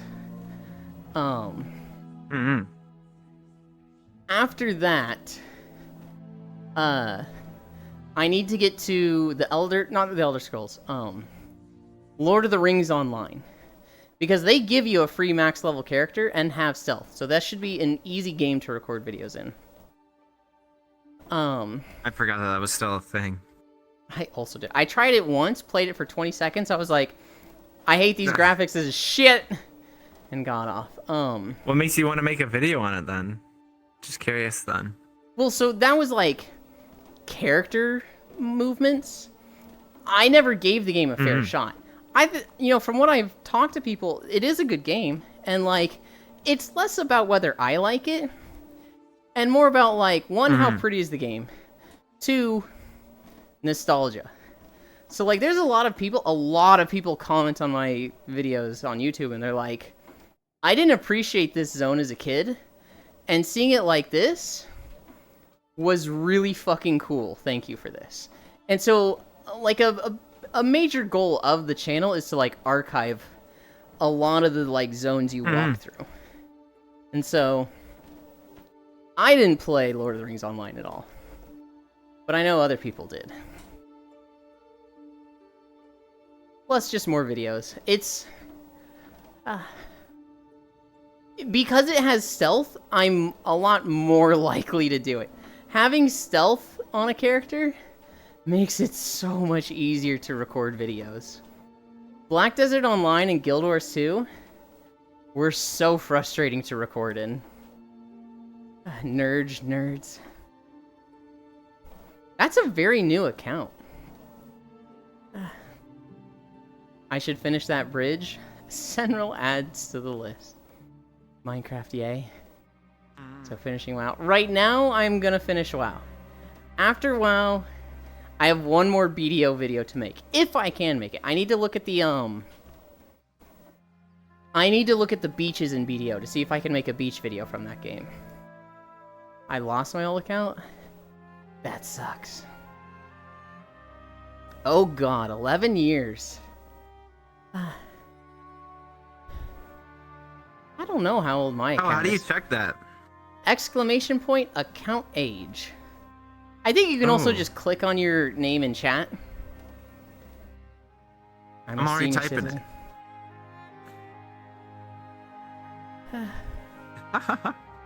Oh, mine's even older.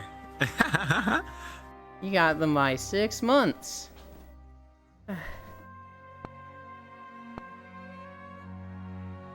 Old. Mine's from Justin TV. You're both gonna be That's older why I than wanted to mine. get this account back. Because I was not Justin TV. Hell yeah, Ellie. Hell yeah. 1 month, 26 days ago. I'm younger. I'm younger? than No. You're not necessarily younger than me.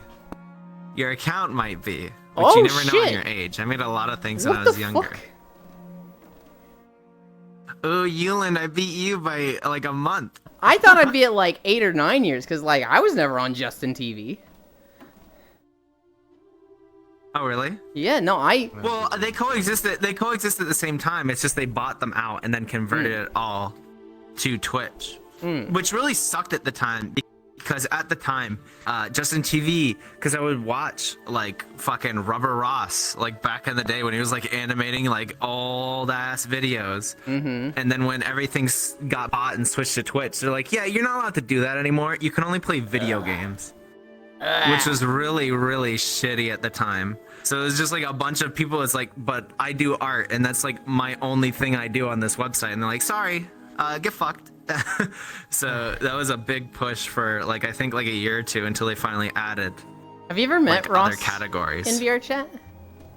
No, I haven't. I've met him once. I used to not stand him. I used to like, because of just, I only saw him through Game Grumps, so I was like, man, this guy's such a jerk, and like, just play the game. You don't have to be the villain every time. God damn. But like, seeing everything he's gone through, it's like, man, I like this guy. No, it's super cool. Yeah. Well, because like, I was a lot younger than that generation of like content creators, but I grew up on like Newgrounds and stuff like that. Those are like my people. I remember, playing all the games and watching all this shit and, blamming shitty videos. You remember the Street Fighter collabs? Yeah. That was. I loved Newgrounds. I wasn't big on Newgrounds, but my college roommate was. And so, I saw a lot of Newgrounds stuff. I was watching someone before that, was like 13 years ago. The account was 13 years. I was born yesterday. Icy's from that time, I should ask him. A fellow Newgrounder. 10 years, 1 month. 9 years, 2 months. I'm shocked mine is 11 years and 9 months. I'm actually like, what the fuck? Huh? I'm pretty sure I created mine to watch a friend on Twitch play something. That or League of... Oh, you know what it was? League of Legends probably did a thing with Twitch. Where they were like... League of Legends. Sign up to get the Riot Tristana skin. I think it was God, that. we're actually in Suramar. We're finally in the city. We made it. We're finally in the city. 5 years, 6 months ago. Hi, Jan. Did we do the beach Each episode? episode was yesterday. Beach episode was yesterday. We have started taxes for the next beach episode. It'll probably be in like a week and a half. Yeah. think my I other unfortunately account- couldn't attend. Is this Tragically. _? There will be many I went more to beach days. this, I saw the new Mad Max with my dad, and it was like, oh. Oh God, Fosh showed me a video of you tell me about your thing, and then I'll talk about this dumb YouTube Oh, video. I was just gonna say, I found out like a lot of the lore behind it, cause like it compared to the last one, it was very underwhelming. Cause like a lot of shots were like really weird, like background CG, and like a lot of shots were just kind of bad.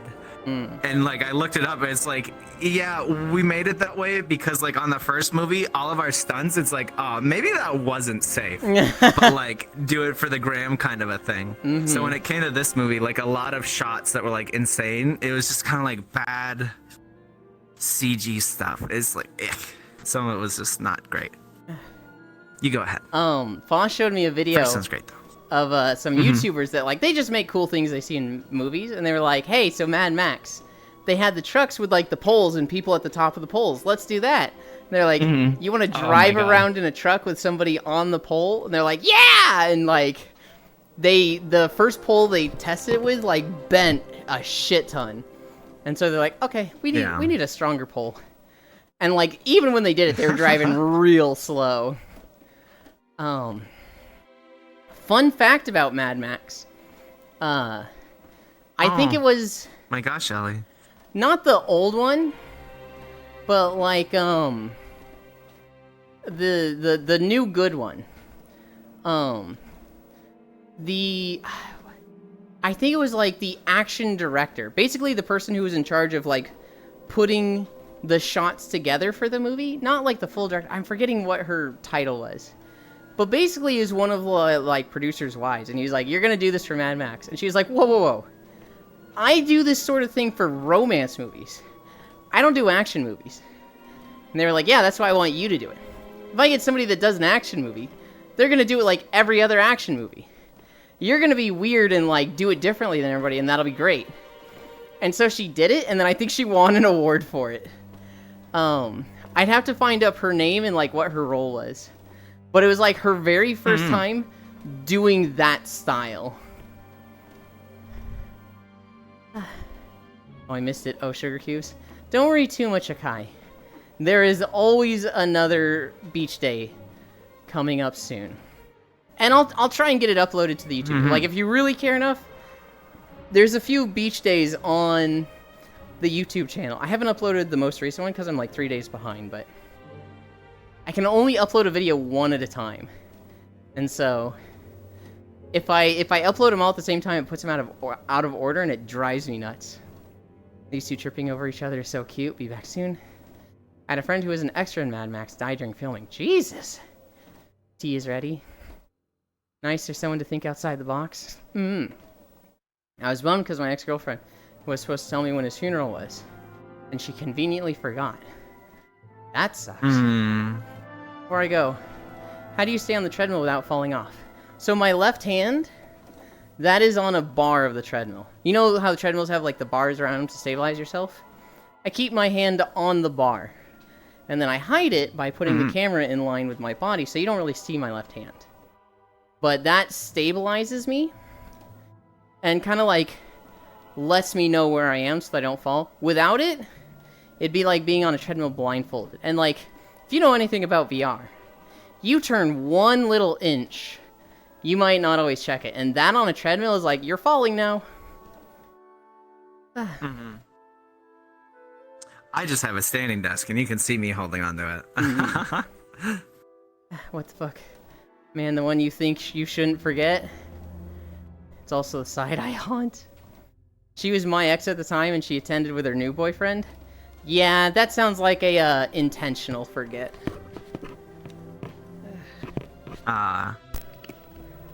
That's the biggest thing about VR is that, like, doing any kind of activity in it is just getting used to your play space. Literally, Because, like, literally every single person in VR has at one point said, "Where am I facing?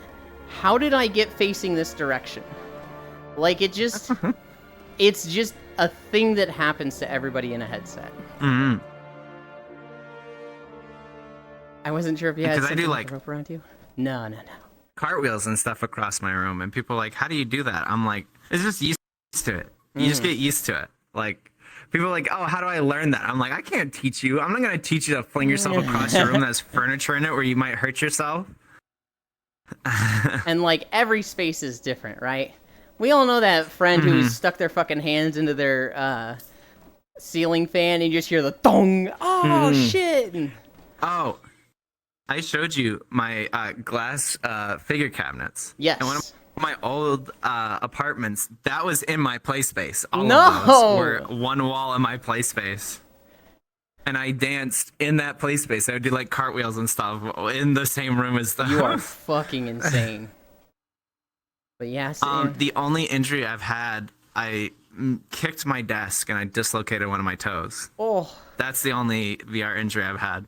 It wasn't at the time, because it wasn't that painful actually. Where I was like, I kicked the desk and I'm like, fuck. You know, it was like a really quick, sharp pain. I'm like, I'm gonna go use the bathroom really quick. I think like I have a bruise or something. I was like, I'm gonna go like, you know, put a band-aid on it or something. And I look down and it's just like the pinky toe. It's just like, you know, going here and then it's like, wait, off to the side. It's like, no. oh, wait, uh-oh. sadly can't recall his name, but he was What a big really Henry vet. sucked, America moment. I had just gotten a new job at the time, and the insurance I got is like one where it has to accrue over time. And like parts covered, but you have to accrue it over time. I picked the shitty option because I'm like, oh, I haven't had, you know, any major medical bills, anything like that in like 5 years. So I can just like accrue this, and if anything happens, it'll happen. I was like 2 months into this job, and so nowhere would relocate it without taking x-rays. And so I had to take, it was like $1,000 out of pocket because I ended up having to go to the ER, and they would only relocate it if they had x-rays first to make sure it wasn't broken. America.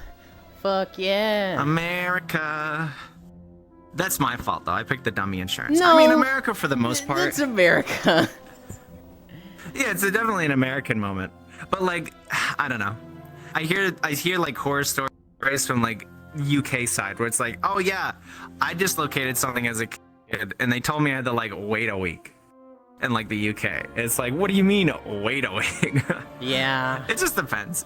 You have to deal with some flavor of bullshit everywhere when it comes to the medical system.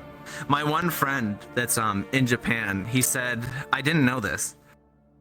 He said that Japanese dentists are like notoriously horrible, Really? which I didn't know. He said they're like really bad. And he said like, if you want to find a good one, you want to find one that studied abroad in like America for dentistry. Yeah, Huh. I know. I was like, oh, interesting. Well, because that's what happened to him. Because he was like, you know, he was still new in the country. He's like, oh, let me find like an English speaking one. And like the doctor's like, don't worry, I trained in America. I'm very good. And he's like, what do you mean? Like, I trained in America, I'm good. And then that dentist explained to him, like, you know, Japan's not renowned for their obsession with teeth. For the Right. most part, not the biggest on, you know, orthodontics. So, I just thought that was an interesting tidbit. The biggest healthcare story that I remember is this woman who, for a job, she had to live in, I want to say, Switzerland. And she was from America. And she felt a lump. And she's like, oh god, I might have cancer. And so she contacted her boss, and she's like, I don't know what this means for production. I think I have a lump. I need to get checked for cancer. And he's like, okay, go. Mm-hmm. She's like, what? Well, I mean, I don't know when. And he's like, what do you mean you don't know when? Just go. Just there's literally like the cancer research building. Just call them and make an appointment. And she's like, oh, okay, yeah, it'll be months out. Yeah. And he's like, months? No, just call them. So she calls and she's like, I have cancer. Well, I have a lump. I need to get it checked. And they're like, you good for 3? And she was like, what? And they were like, you good for 3 p.m.? Just like, come down. She's like, okay. So she goes there. And they get a check and they're like, yeah, definitely, probably, you know, cancerous lump. Come over here and we'll scan you. She's like, what, like 2 weeks from now? And they're like, no, you're American, right? God, jeez. No, just like now. And it's like every step of the process, she kept assuming it was like, this is something we have to schedule for weeks out, right? And they were like, no, we're doing it now. This is cancer. And like, this happens 4 or 5 times where they're just like, no, we're doing it now. And at one point, after all this has happened, after she's gotten all the tests, they found out it was benign and she's good. After all this, she goes to like the receptionist and the receptionist is like, I'm sorry, there's been some changes. I hope it's not too expensive for you. And she's like, I knew it. I fucking knew it. And they're like, we no longer cover parking, so it'll be $8. And she's like, are you fucking... Yeah, no, I can pay that. Yeah, and I'm so sorry. It used to not be like this. She's like, it's a wild story, and she's just like, this is the type of thing that, like, I don't know if I want to go back. Like, I don't know if I want to go back to the U.S. And she grew up, you know, USA #1. Everything about the U.S. is best in the world. And then going somewhere, it was like, no, not at all.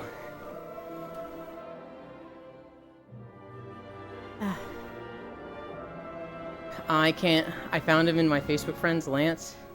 You've been seen riding motorcycles in a few shots of that movie. His name was Lance. Never heard someone called that name. Oh, that's cool. Oh no, not parking. I had to off-road a little bit for this part because I don't know if you knew this. The Lunoster Estate, where you go to like meet the girl in Suramar who's like, I'm the aristocrat that's gonna work with you and get you in. They don't have a front door. Literally, there's like... yeah. There's just a wall there. There's no front door. So I literally have to, like, go in the grass and go around. That's funny. Elon, but them booties is 4-wheel drive? What? Did I miss something? Okay, what other stories did I have? Here's a fucking crazy story that's really depressing, so I'll be quick with it before going into another story. Oh, gosh. Josh OG. Oh. This is an Apex Legend pro. He tweeted out yesterday, yeah, so my mom's ex-boyfriend showed up to her house, kidnapped her, she's been missing for 30 hours, and they found her dead in a field, and then he shot himself. Oh my god. Which is like, Whoa. I'm sorry, fucking what? So That's like a nightmare scenario. yes.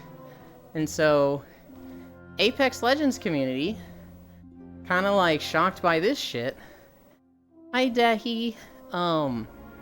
So yeah, this is just so everybody knows, that happened to an Apex Legends pro player. Okay, next story that's a little bit more fun. I saw on the Pokemon subreddit, this guy, he was like, guys, I have a confession.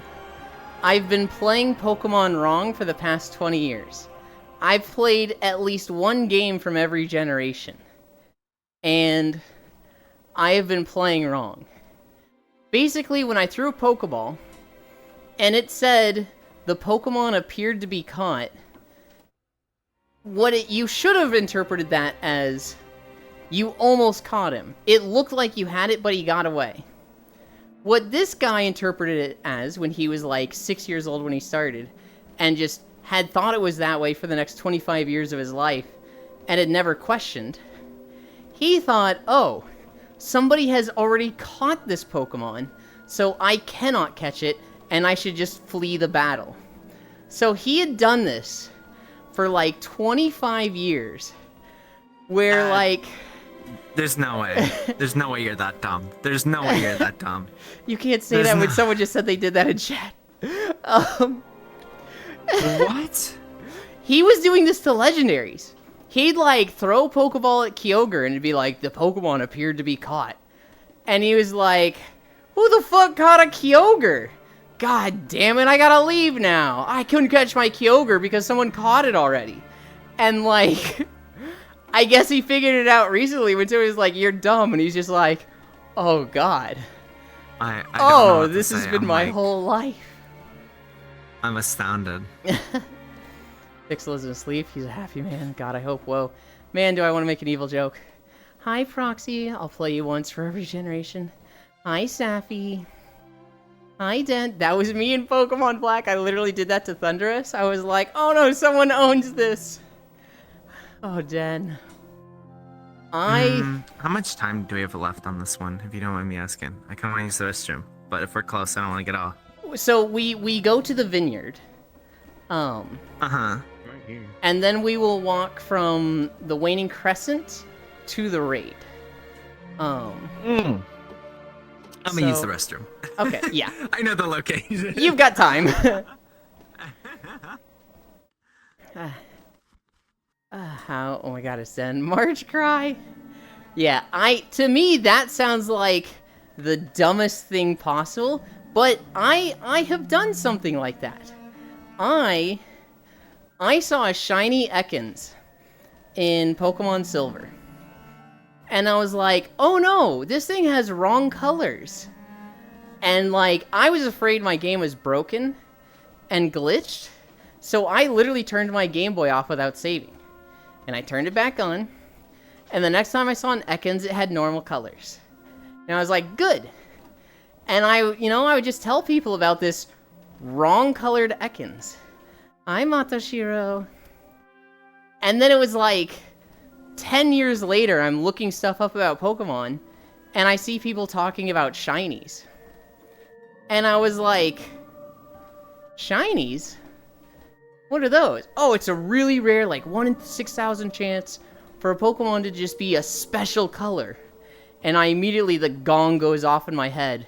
And I was like, that Ekans that was a glitch was not a glitch. That was my first shiny ever. And I literally just like hard reset my Game Boy. God damn it. Mustn't catch the missing no Ekans. I mean, that's legit what we had to do with the little Leo, though, for a while. Oh no, I had a similar thing, but I never saw a shiny ever. Didn't even know they existed, but I barely played. I killed a shiny. I have had, like, no luck with shinies. Even when shiny hunting, I had really bad RNG. I have caught one shiny, and it was in Pokemon Let's Go Pikachu. I caught a shiny Spearow. Because Spearow is my favorite Pokemon. After that, I tried to get a shiny Growlithe for 2 weeks. I literally tried to find a shiny Growlithe for like 10 hours straight, and could not find one. It was a Tentacool, so I'm not heartbroken about it. I actually really like Tentacool. That's a hentai Pokemon, so, of course I like it. I'd be sad about missing a shiny Tentacool. We're gonna be over 8 miles today. Of course, Yuli likes that. Hey, yo, predictable. Tentacool is my first shiny, not counting Gyarados. Yeah, not counting 8 Gyarados. miles. I can't even walk 2 feet. Hi, honey. Those stingers, though, they don't have to sting you. If they like you, they won't sting you. And who doesn't want a big, warm, squishy hug from tentacles? My first shiny was a Hoot Hoot in gold. think my shiny was red gear. Okay, fine, it was Zubat. I don't. Wow.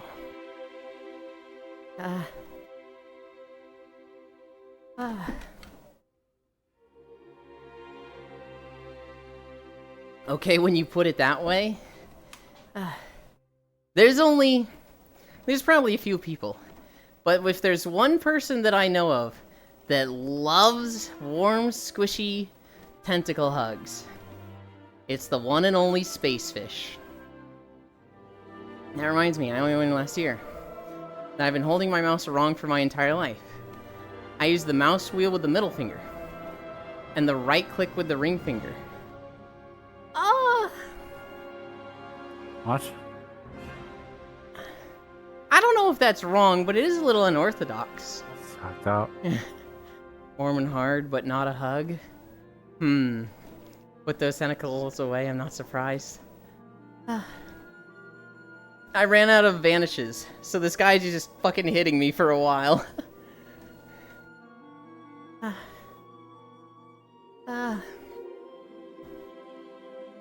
Oh god. What other stories do I have? Taurus Land is that WoW clone. That game's coming out, and I maybe want to make WoW video or walking videos of it. Basically, when Blizzard got kicked out of China, NetEase, a company that was producing the Blizzard games in China, they said, we're making Taurus Land. It's suspiciously distinct from WoW, but it literally just looks like a WoW clone. Well, it's in early alpha right now, and it's coming out this month, I want to say. And we're discovering it's got autoplay mechanics, it's pretty easy, it's on mobile, it has a really bad cash op and season pass. I see you made a friend this walk? Yeah. And so, if I can make videos in Taurus Land, I will. But, like, it's not looking great. I think it's gonna suck as a game. Minecraft. I finished my bridge yesterday. While I was working on the bridge, I needed iron. I needed ingots to turn into nuggets so that I could then make lanterns. Well, I knew that Juice had an iron farm, so I went to his house to, see if he had a chest full of iron that I could take some from. And I was just right-clicking his chest, and there was like this purple orb thing. And I right-click it, and it disappears. And I was like, oh no. And so I'm messaging in the Discord, No. Juice, I'm sorry. Juice, I don't know what it was. I was just right-clicking stuff to look, Juice. I didn't mean to. Juice, I'm so sorry. And he's like, what did you do? There was a purple orb thing in your base, and I right-clicked it, and now it's gone. And I literally just teleported like 5 feet. Apparently it was the fucking Ender Dragon egg. I accidentally moved that. Juice has since gone on and put it in a glass case to protect it from me. And then he gave me a bunch of iron.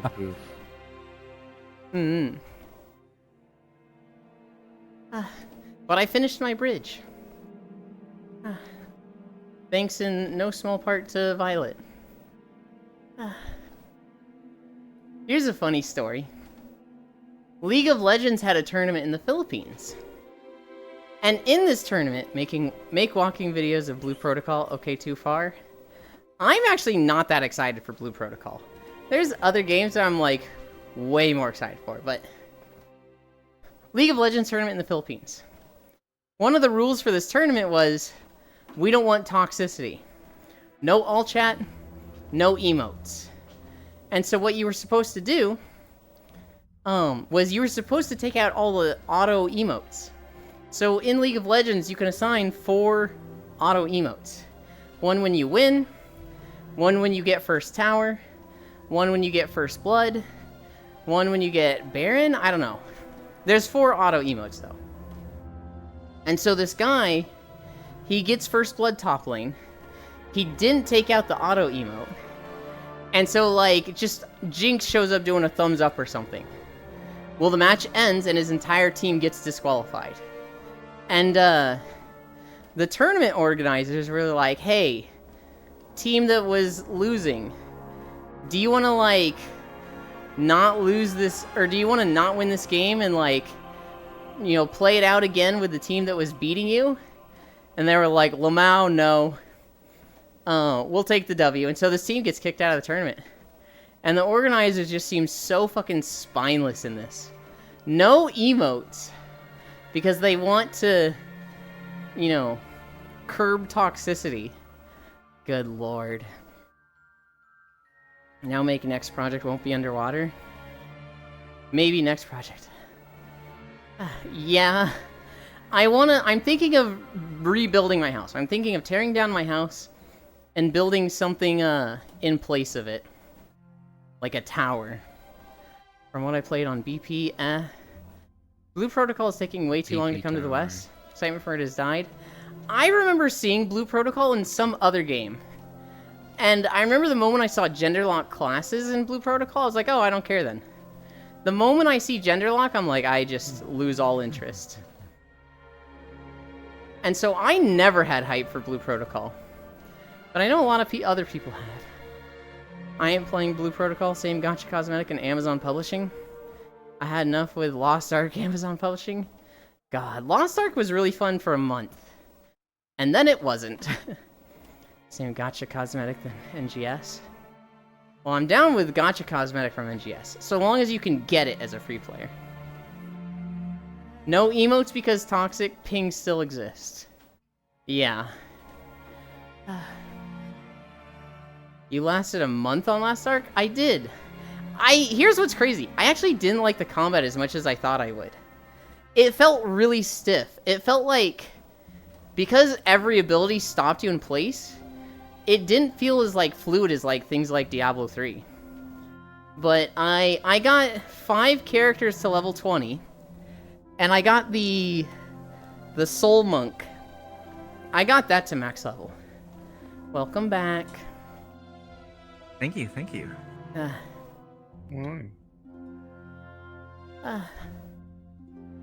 What are the stories I told while you were gone? I talked about I saw my first shiny was an Ekans, and I thought it was my game glitching, so I turned the game off without catching it. And then the next time I saw an Ekans, I was like, good, I saved the game. And then 5 years later, I learned what shinies were and immediately thought back to that glitched Ekans, just like, no! And then... Well, I mean, not including Red Gyarados. Yes. I just thought that was like a special Gyarados. I didn't think that was a shiny. That is a shiny. Yes. Yep. And then I talked about League of Legends had a tournament in the Philippines where they said emotes are toxic. If you use emotes, you're going to get disqualified. And then a team got first blood, and League of Legends has auto emotes where like you get first blood, an emote pops above your head. And so a team got disqualified for their auto emotes. Oh. Any woo-woo fans? That's goofy. Y'all played Lost Ark? I was in a weird position for Lost Ark because it came out right as my job was ending. So, like, I was on the clock. I would basically sign into work, and I would be like, do you have any projects for me? And they'd be like, nope. And I'd be like, okay, I'll check my computer later. And I would get 8 hours of pay, $26 an hour, and I would have played Lost Ark the entire day. For a month straight, I got paid to play Lost Ark. It fucking ruled. What I really should have been thinking was, oh, my job is ending. I need to be looking for a new one. But I was just like, oh boy, Lost Ark! Oh boy. Red is shiny, oh maybe I had a shiny. The red Gyarados is shiny, but it's a gimme. So it's like, do you count that as your shiny? Yeah, it's a gimme. The problem is that I had a bunch, and I don't know if they were hacked or not. Because, like, I had a bunch, and it's like, I could have caught this. It could have came from a friend that just, like, hacked it, or it could have been legitimate. I have no idea. I'm toxic, Nodders. Good, we need more toxic types. It looks neat. Actually, no. I remember what mine was. Eh? I got a shiny Hoot Hoot. Mm. And then Noctowl. Like fucking Ash. I was. My brother's was a Zigzagoon, which is a lot more underwhelming. Fucking Windows sound just happened. I It's have like caught a one. lighter version. I have caught one shiny, and it was a Spearow in Let's Go Pikachu. For a long time, Fearow was my favorite Pokemon. I'm trying to like get away from it. I'm trying to be like, this thing is just nostalgia. It's not actually that cool. It's kind of ugly. It has a horrendous shiny. I don't want Fearow to be my favorite, but my nostalgia just blinds me so hard. I want a job that pays 26 an hour. It was a pretty nice job. It was 90% data entry in a cubicle. It was 10% interacting with coworkers, which usually wasn't that bad. Sometimes it was fucking obnoxious, but... Well, that's a tiny bunny. It is. It's very generous right now, and combat gameplay is interesting. Where? Woowa looks good. We were talking about Wuthering Waves drama yesterday. How, So the drama Wuthering Waves has been going through is... They had a mistranslation on one of their banners that made a sword look way better than it actually was. And so a few people spent like thousands of dollars rolling on this sword. And then their damage didn't go up. And so the company was like, hey, our bad, mistranslation.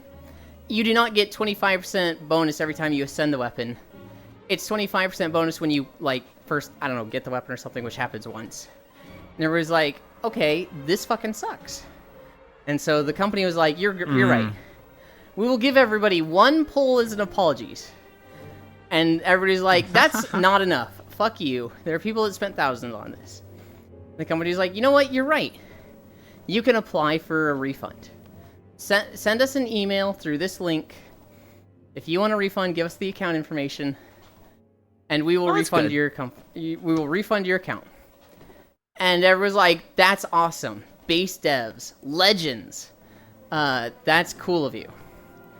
And then one of the executives accidentally CC'd an email to everybody. Who was like, "Here's a list of all the emails that applied for a refund," and it was like 266 now leaked email, so people know all the whales in the game. Oh boy. Which is like, Canvas that bag sucks. moment. That sucks, but it's like, not the worst thing. It's not malicious. But then there was a fake screenshot that was like, don't actually refund them. Tell them they have to go contact their bank provider service and try to get the refund through there, so that we don't actually need to refund them. And also, if they have a negative balance, ban them. Like, it just was super shitty. Oh, really? This was edited though. This was fake Jesus news. Christ. But Oh, okay. they haven't done anything to like say, hey, that's not the case. We're not doing that at all. They're kind of just sitting on it, and so Yeah. Interesting. Quite the predicament. data entry not my thing. But I feel like Go a ahead. lot of the community would like read up on like leaks and patch notes and etc. and would know that that's not how it worked. Well, yes, but like the leak shows a screenshot. Like, it shows a screenshot from the game that looks somewhat legit. Oh no, I mean like the weapon. Because Oh. like the second anything pops up for these gotchas on Chinese sites, it immediately gets thrown on Reddit, Twitter, etc. Translated. The second a crumb of information comes out. Well, it was translated. So it's crazy to me. Yeah, it's crazy to me that people didn't like. Read the mistranslation and be like, hey, this is different than the CN version. Why is that? I feel like that's typically the small minority of a game. A Oh, lot of the people. Well, I mean, for like the people that are spending thousands of dollars on it, I would assume are pretty invested. I don't know if... I feel like a lot of them are still going to be casual and just like, But it's not like a character. They're rolling on a weapon for its like stats and abilities. yeah. Like that is something you would read into. I don't know. This is really weird. I could see it going either way. I mean, if you're just like a whale that just watches big YouTuber and big YouTuber goes, this thing's gonna be busted, you should spend money on it. Yes. And then they do. That's what I would expect. I can see that. But like, I hope no one's just like casual with like exorbitant money and they just spend it on things that they don't know what they're doing with. You know they are. You know what I mean? You know those people exist. Where it's just like, yeah, they spend all this money and then you like watch them play with it and they're just like misplaying the whole time. And it's like, oh god. 1 second. It's like, you know, it's I like when need to you're catch up. it's like when you're in raid. Oh sure. It's very generous right now, and combat gameplay is interesting. Oh, that's a tiny bunny. Data entry, not my thing. Data entry is absolutely my thing. I don't want to solve problems. I want to just, like, do the tedious thing that StarCraft skills of, like, APM can make better. My only gacha is Honkai Star Rail, but I have quite a few friends playing. My only gacha is NGS PSO, and that's barely a gacha. That's, like, purely cosmetic gacha. Or the interactions by the water dispenser. I heard about that. They hella dropped the ball on compensation. They've since done better compensation. But it's still like, there's still a lot of drama. I have returned from the tea. Tiny bunny girl. Triangle. I think rarely people will cross-reference and expect the developers to do their due diligence to get it right. I feel like when you spend thousands of dollars, it's insane to not do a little research. But there's some people that, like, they have the money, they don't have the time. Fuck it, throw money at it. Jump scare? It's like if a guy dumped all of his money to get into like a GDKP back in the day, and he like buys gold, and then he gets the gear, and then he just sucks ass with the gear. It's like, bro. Yeah. Yeah, Cairo. Look where we are. Oh my goodness, we're here. We're at the raid portal. Almost. We've got like a minute or two more. Yeah. Me coded. Oh, this is a fun raid. I think this is one of the best raids. I would put this in top 5, maybe top 3. But definitely top 5. A fun raid, yeah.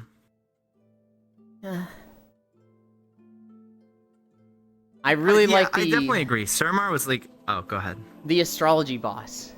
That one was so fucking cool. Super cool. It's just like... Because you're right. Surmar is such like an epic zone that like leading up to Nighthold, you're like, fuck yeah, I'm gonna kick this bitch's ass. You know what I mean? It just leads up in such a good way. I don't know what my treadmill's doing. It has decided to reset the incline. But we're at the end, so okay. It works out. You go in here and then you fight. Is it the slime? What is it? Spider? What the fuck is the first boss? I don't The first remember. is a scorpion.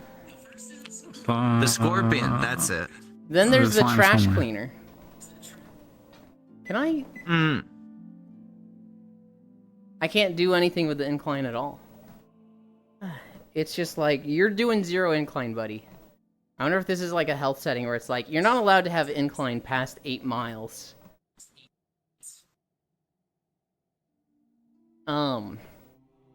There was the scorpion, the trash robot. Or no, was it the time guy and then the trash robot?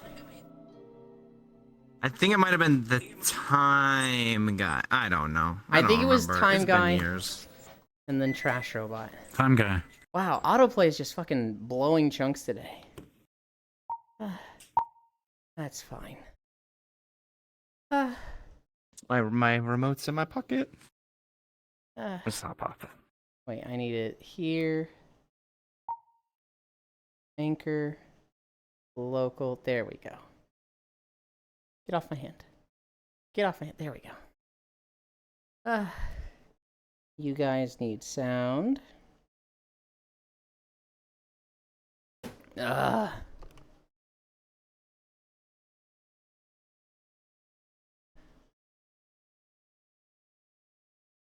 Close that.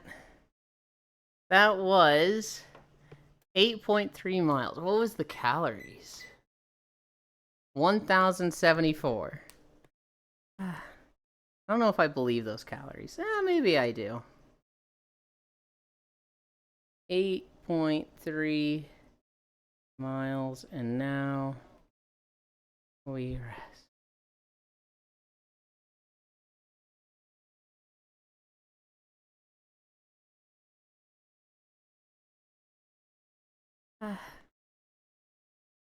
Okay, that's the title.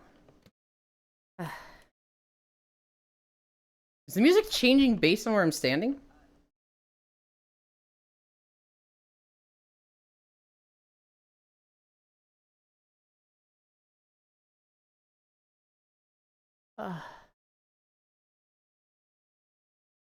Holy fuck. I am stinky. Wait, they can't? Oh. My desktop audio is muted and I don't know when that happened. Oh. I don't know. When did you guys stop hearing background music? At least they can smell the sound, apparently. Okay. Here, I can explain it again. Kai, I have like a little floor treadmill, so there's no supports on it or anything, but I have a standing desk, so I just raise it up to where I walk from to like support myself while I'm walking. Oh, I didn't actually like move my trackers around. Okay, is somebody like clicking music settings? No. Well, I haven't heard music in here for a while. I hear the music changing like every There was 10 music? seconds. No, I haven't heard it for a while. I think it just broke in this world because we were in here for so long. When's this world from? Last updated 2019. It might just be an SDK2 thing that broke or something. Hmm. It's just old. Okay. Old things break over time in VR chat. No, I haven't heard music for like an hour. Really? Keep it totally honest with you. No. I was like playing my own stuff Gotcha. in my YouTube. Avatars. I just realized I thought the. my camera was like inside your avatar, so I just grabbed it right now, and it totally looked like I just reached into your chest and grabbed it, and that could have been really bad. Oh. oh. No, that's fine. That's fine. Oh, what the hell? Tracking. Oh yeah, I need to lower my desk because otherwise my tracking is gonna keep being shit. Okay. We are going to. Somewhere. We're going somewhere for sure. Let's go to Interstellar. No, actually, I don't want to go to Interstellar. Oh, wait, Interstellar's by BMO? Didn't know that.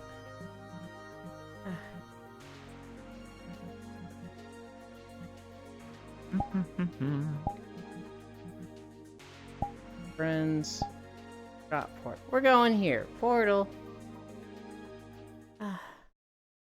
Oh shit, you're right. New Wispy map. Damn it. Well done, Ewan.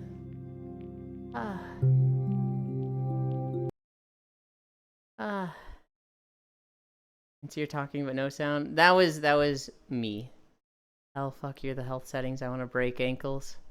Once before, but you keep on treadmill. Yes. How does the green-haired one do it? Same. They also have a treadmill. Cyan. Stinky Napper. T-pose. And thanks for the explanation. I don't. I'm so sorry. We actually have a new map to check out.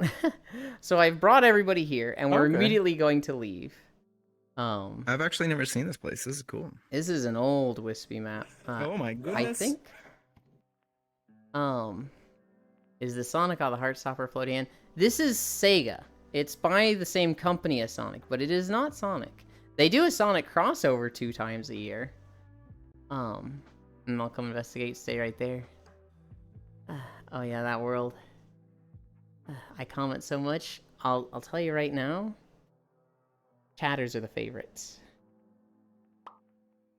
Hi, Wrath. Did you know 2 + 2 = 5? No! Hi, Nyx. Oh my god, Yelin. Yelin, you should be comfy with the ducks. I'm not staring. Oh my I mean, god, no, Nyx. not at all. I seem to talk a lot. It is highly encouraged. All right, so I had everybody teleport here, and then Sentinel reminded me there's a new Wispy Woo map, and so we're going to that one. Oh, God.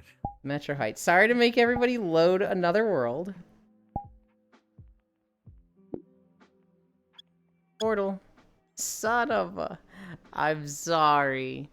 Oh my god, I heard Hunt. I do have Hunt with me. I'd love to have Nyx with me too, but he's probably on his way to work.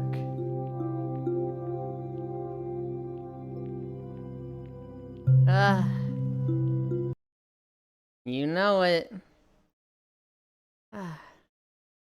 I've got my second character on Mop Remix to 42 Nyx. I'm chipping away at the alts. Just stream later a day I don't work, and I will. You don't even tell me which days you don't work, Nyx. What are those hands that show up suddenly? That's probably Wrath giving me head pats. I like how I still respond, yet I'm not there. Okay. Let's turn this off so that you guys can actually see, like, what I see.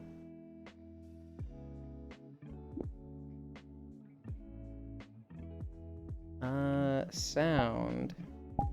It could go up a little. Okay, ready for the next portal. We did it once.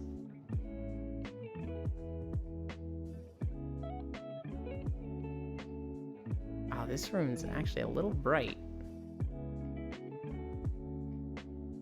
I think this map was called Metro Heights.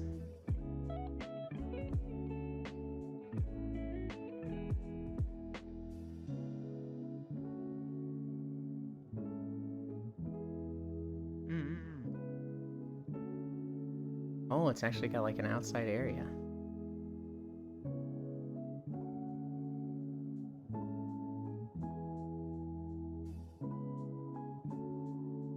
What I haven't seen yet is somebody... Well, no, this would work. This chair right here. Well, not really that impressive of a backdrop here. Oh, how do you get in that bedroom up there? That looks cozy as fuck. Ooh, this I like. Okay. There were stairs at the balcony area.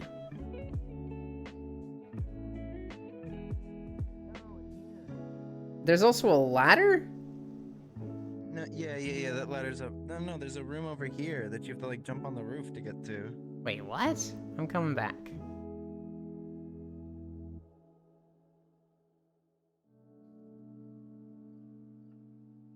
This is awesome. What upstairs?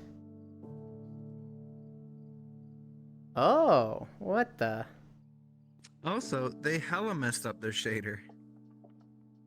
The from the outside here, the rain is going sideways across the window pane.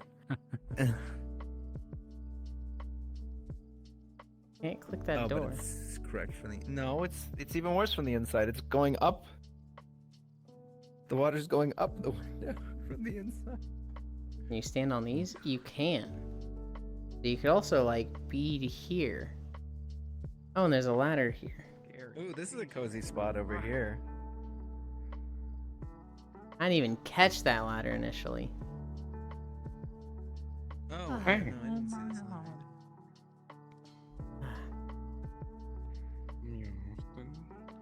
Sure, and I will. I like how I still spawn yet I'm not there. Hi, hun, spooky, urban style, wow. We just have to set up the day. I like the soft lighting. Who made this map? This map is by Wispy Woo. This is their specialty. They just make fucking comfy-ass maps like this. Ironically, I've been complaining there aren't enough rural-style hangout worlds. Hell yeah. Heck, I adore this guy. This is awesome. What upstairs? I love this as a house. Dinosaur. George, this is fantastic. They always put a bunch of, little plushies. So, like, this little, Triceratops, this is, like, the 20th time I've seen it in a map. There's also usually, like, a little pill bug, an octopus, sometimes there's a spider, sometimes there's an avocado.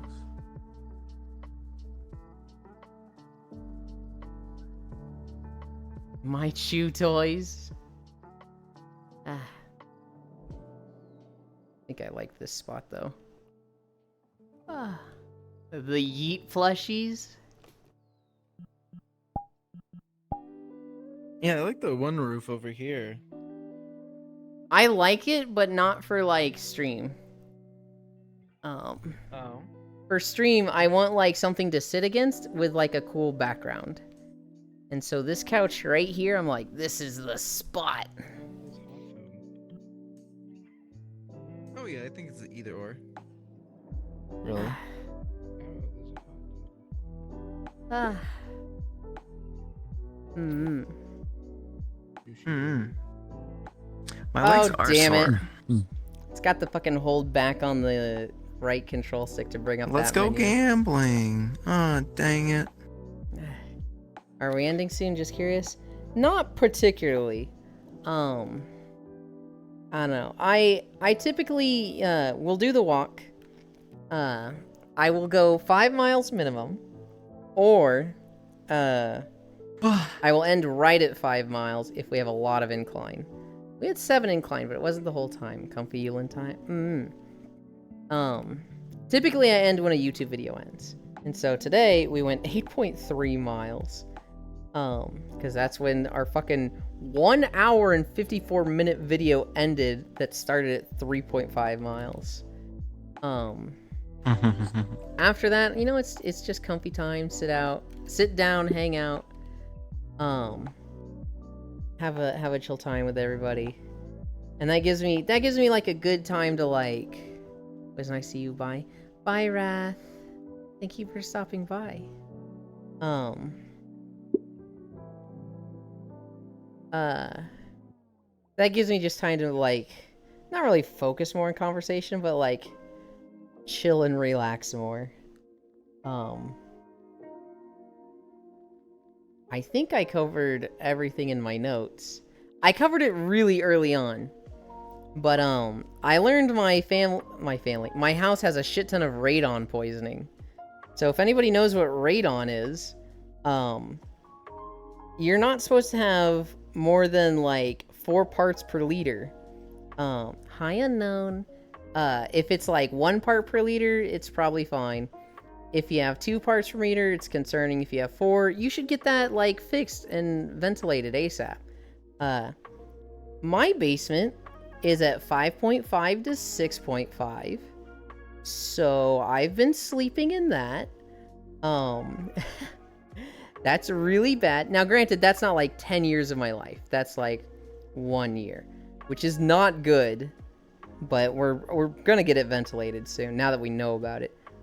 It's so bad in the basement that even upstairs was 4.5. And so, yeah, a little concerning. Not the best news, but you know, I don't have any symptoms right now. I don't like, oh, well now you have lung cancer, right? It's like, I have an increased risk of lung cancer. Not cool, not good. I mean, 5 is better than 10. Yeah, I was, you know, obviously I was Googling a lot about radon stuff yesterday, and I found one Reddit post that was like, I have radon poisoning in my house. What do I do? Am I gonna die? And somebody was like, I lived in a house before getting it tested, and we had 12. This was like 10 years ago, and nothing's come up so far. So maybe I'm just lucky. But it's not like, it's not a one-to-one. You had this, you get this. It's cancer, so it's just very unpredictable with our current science. So, I mean, you can go, you know, more is bad, but Yeah. it's hard to detect that. Comfy Yulentine, look at that. Do you know why? One second. Death Reaper thingy behind you. That is Icy Fire Mage. Oh, that's not good. How many you have? Yeah, no you. Hull. I mean, 5 is better than 10, so... No with Hunt. You cute as hell. Get got nerd. The alpaca already out. he gets comfy and he falls asleep real fast. What were you saying, Ellie? Oh, I was saying, do you know why radon collects in homes? Yes. Or certain areas versus others? Specifically, it's a radioactive gas that accumulates in the ground. It's a natural element in the ground, and you know, with any radioactive element, it decays, and so you know, basements, stuff like that. If you have like cracks in your foundation, will come through. It's just natural. It's just natural Earth's like background radiation. Normally, I mean, you're getting radiation always by existing. normally it just goes up You know. through the ground, it goes into the air and dissipates really quickly to the point that it's like insignificant. However, in Oh my goodness. houses, it will just collect and become a problem. Oh, he Gotta stretched laser his that boy nose. down. It looks funny with his visemes when he I when he know. snores. It's so funny. Yo, Icy is I there? also heard that Hmm. oh. No, go ahead. Go ahead.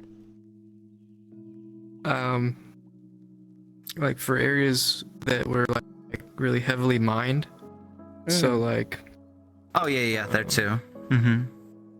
like a lot of coal deposits and stuff in the Midwest, Mhm. Yep. Virginia and stuff like that, as well as like a lot of tectonic activity. So radon's a big problem in Italy too. You get it a lot in areas with a lot of mining, with a lot of tectonic activity. For the U.S., they basically have 3 areas of risk, where it's like the Southwest is low risk, the Northeast, like the entire Northeast, is like high risk, and then the space between those two is medium risk. And so in a lot of the low risk states, they don't really like test for it. Like they'll build a house and it's just like, who fucking cares? But in a lot of the northeastern states, it's like you build a house, you need to get this inspected and tested. Like it's not an option. It should be mandatory in every house because there are places in the low risk areas where it still can get really high. You can still have like a pretty high number. Just because you're in a low risk area doesn't mean it's not gonna happen. It's just not like as common. No, don't ventilate heard, the like, basement. for- I don't want to disappear. I have uranium petal on my shelf. Well, you're technically slowly setting on fire, so Mep. Yeah, go ahead. Oh, I was gonna say, for areas with like sealed concrete spaces, so like basements, and a lot of construction in Italy, for instance, is like concrete and plaster. So then those particles kind of get trapped in, those spaces. Mm-hmm. Whereas like, if like you live in a place with like no basements, or you just have like a concrete, slab foundation, it won't really get trapped there. It'll just kind of permeate Yep. through it and then all that. But It's yeah, always for just good to have good ventilation in homes for design. Mm-hmm. Because stagnant air is a problem Yeah. too. It just like accumulation of, you get your carbon monoxide, high carbon dioxide. It's, Yeah. you get stagnant air is just bad. Bad for your brain. We are oxidizing slowly. It's one of those things that's like, oh god, we're all gonna die. This sucks. Oh god, I've been living in this for a year, but like, I haven't shown any symptoms or signs yet. We have literally, it's something that's very long term and gradual. If I had like been in this Yep. for 10 years, it'd be a lot more concerning. It's chronic, not acute. It's something that I've been back in this house for a little over 2 years. I moved back here 2022, and initially I was in the basement when it was unfinished, and I was in the basement for probably 5 months, and so it probably had high radon levels then. Then I was upstairs where the radon was a lot lower for like 7 months or something. And then I've been in the basement for a year straight now. And so a year's not good at those levels, but I don't know. We'll see in 2 years where it's like, all right, guys, lung cancer. Don't. We're gonna crash. Here's my dono goal for my medical bills.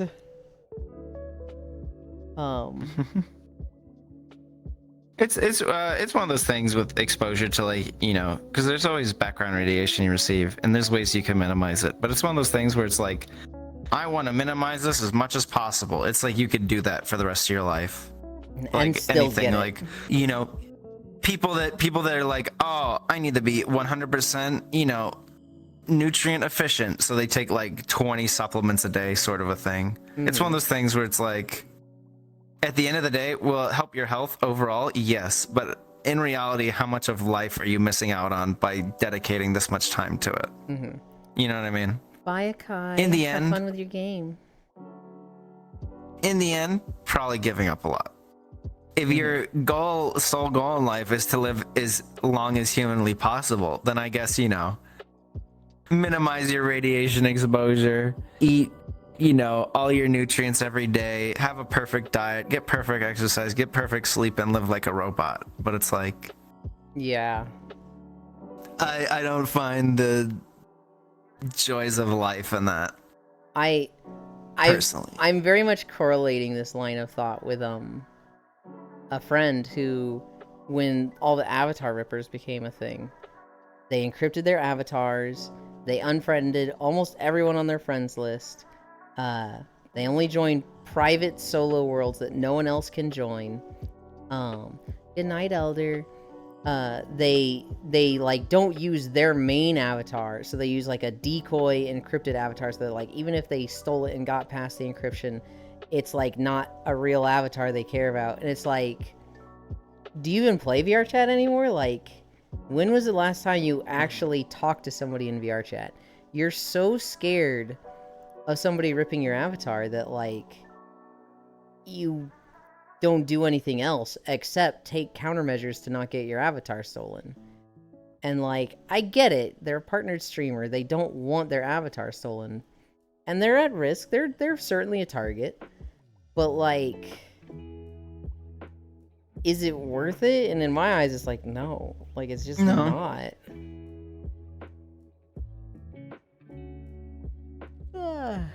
So I guess what I'm trying to say is smoke cigarettes, everybody. Yeah! No, do not.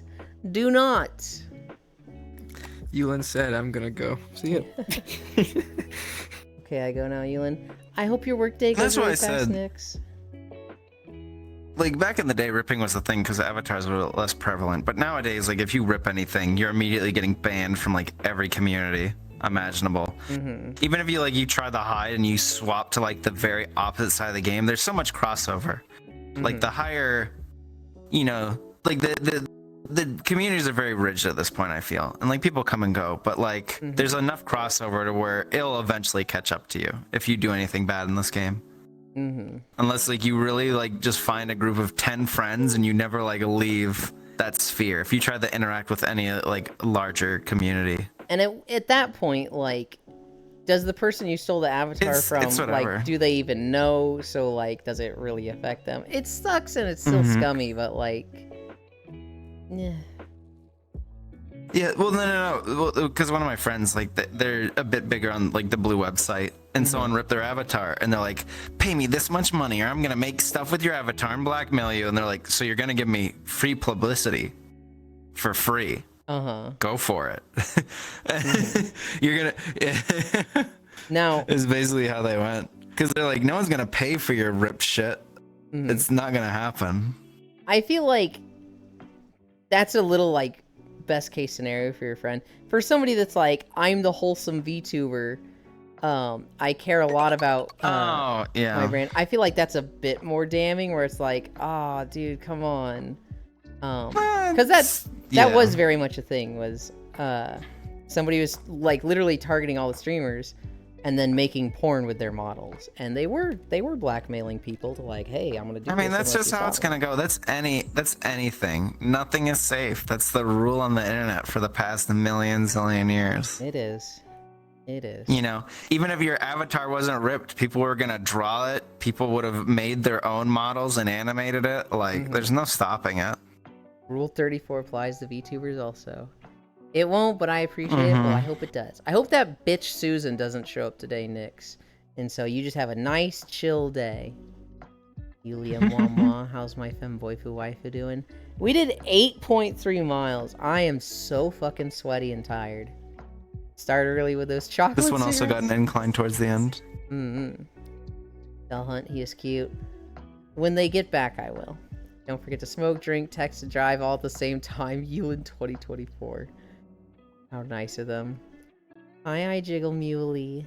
Thank you for the follow. Free porn. Rule 34 applies to VTuber. Yeah, so like in your friend's case, like, you know, they have to make content. They literally have to make, you know, these porn videos and whatnot, which I'll tell you guys right now. Doing an ERP is very different from making an ERP video. It's like... Oh, yeah. It's not real. It's like porn. It's all fake. It's all like line it up for the shot, do this thing. It's not real. It's like, you didn't moan right, do it again. And it's like you have to like, it's literally making a movie. It's not just like candidly, these two did the thing and just, wow, all the shots came out perfectly from the camera teleporting around them. It doesn't work that way. And so it's a process. And like, so somebody who's like, pay me or I will literally do the tedious part of your job for you. It's like, what? Please, I would love to have somebody I don't have to pay do this. That guy came at it with the wrong angle. It's like the Dark Knight with the, I want 10 million a year, and a free ride and this and a private jet. You want to blackmail the guy who goes around beating up villains, and that's your plan. You think you're going to get away with this? No, I'm. You can keep this. Good luck. It's literally like that whole scene, but with your friend. Congrats on the 8 miles, like porn. It's on the internet. There'll be porn. At the end of the day, I don't know. It's one of those things. It's just like, don't sweat it. It'll figure itself out. I want to say don't sweat it because like I find myself very much aligning with you, but I find there's people that it's very difficult for them to just not sweat it. There's people but that I mean, like so like the guy who made the Elizabeth in BioShock. Do you know what happened with his whole thing where he was like, guys, please, this is a character I care a lot about. This is like, I think of them as my daughter. Please stop making porn of them. And everyone was but it's like you have to set your expectations, right? Like you say, you know, your friend is the wholesome person and that's their brand. You know, they can't go in with it and, you know, think, oh, it'll be like this and nothing will ever happen. You know what I mean? I feel like you're just being unrealistic with yourself, thinking that people won't make stuff like that or do stuff like that. I agree. I 100% agree. I don't want to say just get over it. Like, it just, because I know they can't. Yeah. Of course it's a shitty thing to say, just get over it. But at the end of the day, you know, that's kind of what it is. You know, you kind of have to get to the root of the problem. It's like, why does this bother you? You know, which is a long-winded way of saying, you know, you just got to get over it. Yeah. There's no fixing something like that, because you know, I know.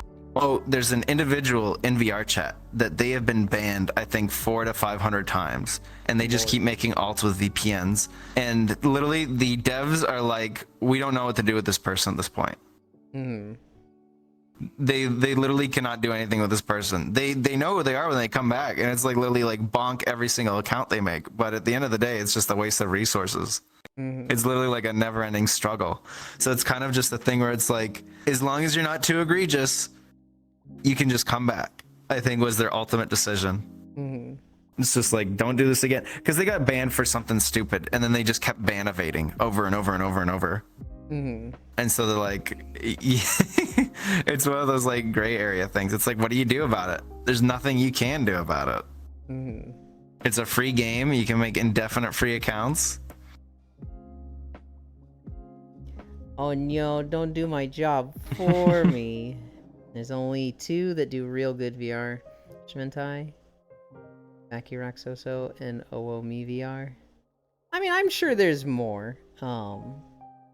I don't know. I see VR hentai and it doesn't click for me. I have a friend on Twitter that retweets a lot of it. And so I end up just coming across a lot of it. But Whoa, you what now? Coming across a lot of it. I see a lot of it. Excuse me? I'm joking. Nick says you're cute. Woke everybody up. Just the Ayo moment. You can do what Yondev did. No one wants to touch his OC. Yeah, just be such a shitty person that literally no one wants to, like, do anything with your OC. Yeah. I'll say it for you. Like, Fuck your feelings, get over it, nerd. No. Fuck your nerd feelings. You interact with all kinds of individuals on here. Like, there's an individual who I saw them again last night, and they got kicked from the instance. But they're an individual that just roams instances and is like an exhibitionist to the extreme, to the detriment of everybody. So they're just getting off wherever they go, like Jesus. actively, just in like a lobby of people hanging out. And they have a bunch of alts, and they just join, and they'll get kicked or blocked or whatever, but they just keep joining Love because that's their MO. And it's like, what do you do about that? Why can't Thank you, people Global, just for be pointing that chill? out too. Oh. You know, that's the eternal question, Yohan. Oh, That's the yeah. eternal question. I don't know. I'm an exhibitionist. I like people looking at me, but like the consent with it. You care about consent. Yeah. This person does not care about consent in the slightest. The so- idea of like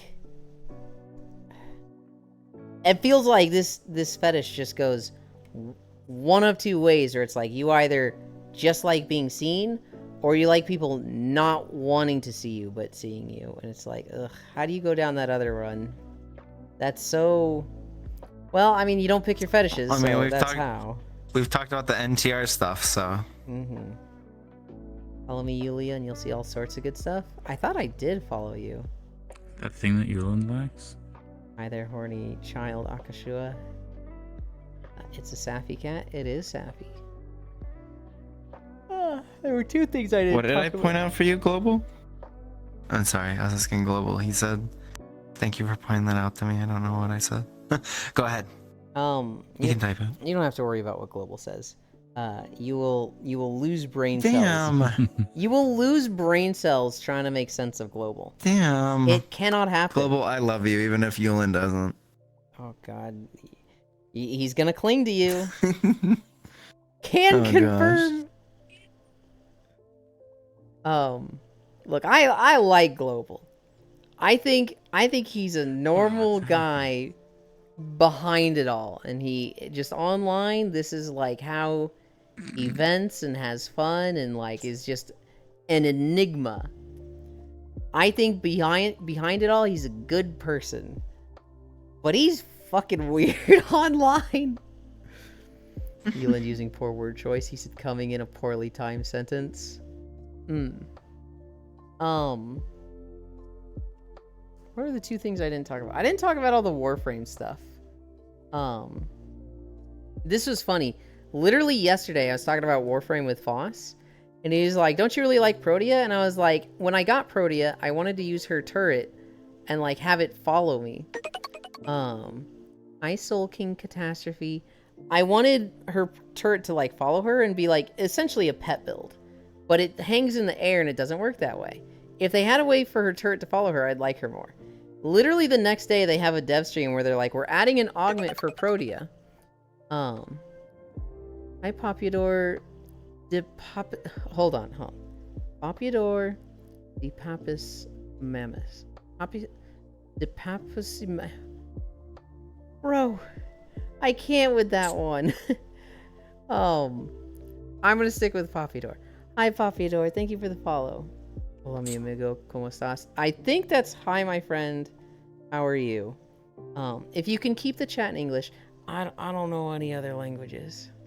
I think I finally fixed the thing I wanted to fix on my avatar. If I'm not going to be too late, I'm going to join and show what it is. Okay, just found on how this looks in desktop. Do you think a gym bag can't be a decent person? Yes, I don't think a gym bag can be a decent person. It's not a person. Literally the day after, I was like, if they did this to Protea, I would like her more. And then the dev stream was just like, so we've done this exact thing that you asked for the day before. And it's like, okay, all right. They also showed Jade abilities. She's fucking power creep to hell. For anybody that knows Warframe, Jade is disgusting. That's discrimination, Yuland? It's not, because it's not a person. Isn't Soul King Catastrophe from the world after the end? I'm not gonna lie, I see Soul King, and I think Soge King. And now I've got the da-na-na-na-na-na-na-na, da-na, like going through my head. I'm like, oh god. Boss is a Warframe employee confirmed. I have not watched the recent dev stream. Let me tell you what Jade's passive is, Sleepies. 2 aura slots. Can I close my picky there? 2 aura slots is her passive. She just has 2. And yes, that affects mod capacity. So you don't even need to forma her. Just put in 2 auras and she's got fucking 92 mod capacity or something ridiculous. Or the world after the fall, yeah?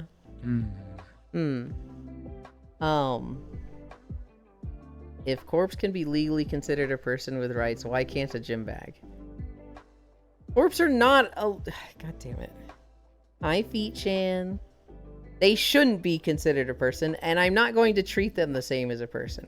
If there's ever a case between a person and a company, I will always side with the person unless it's, like, proven that they did some illegal stuff.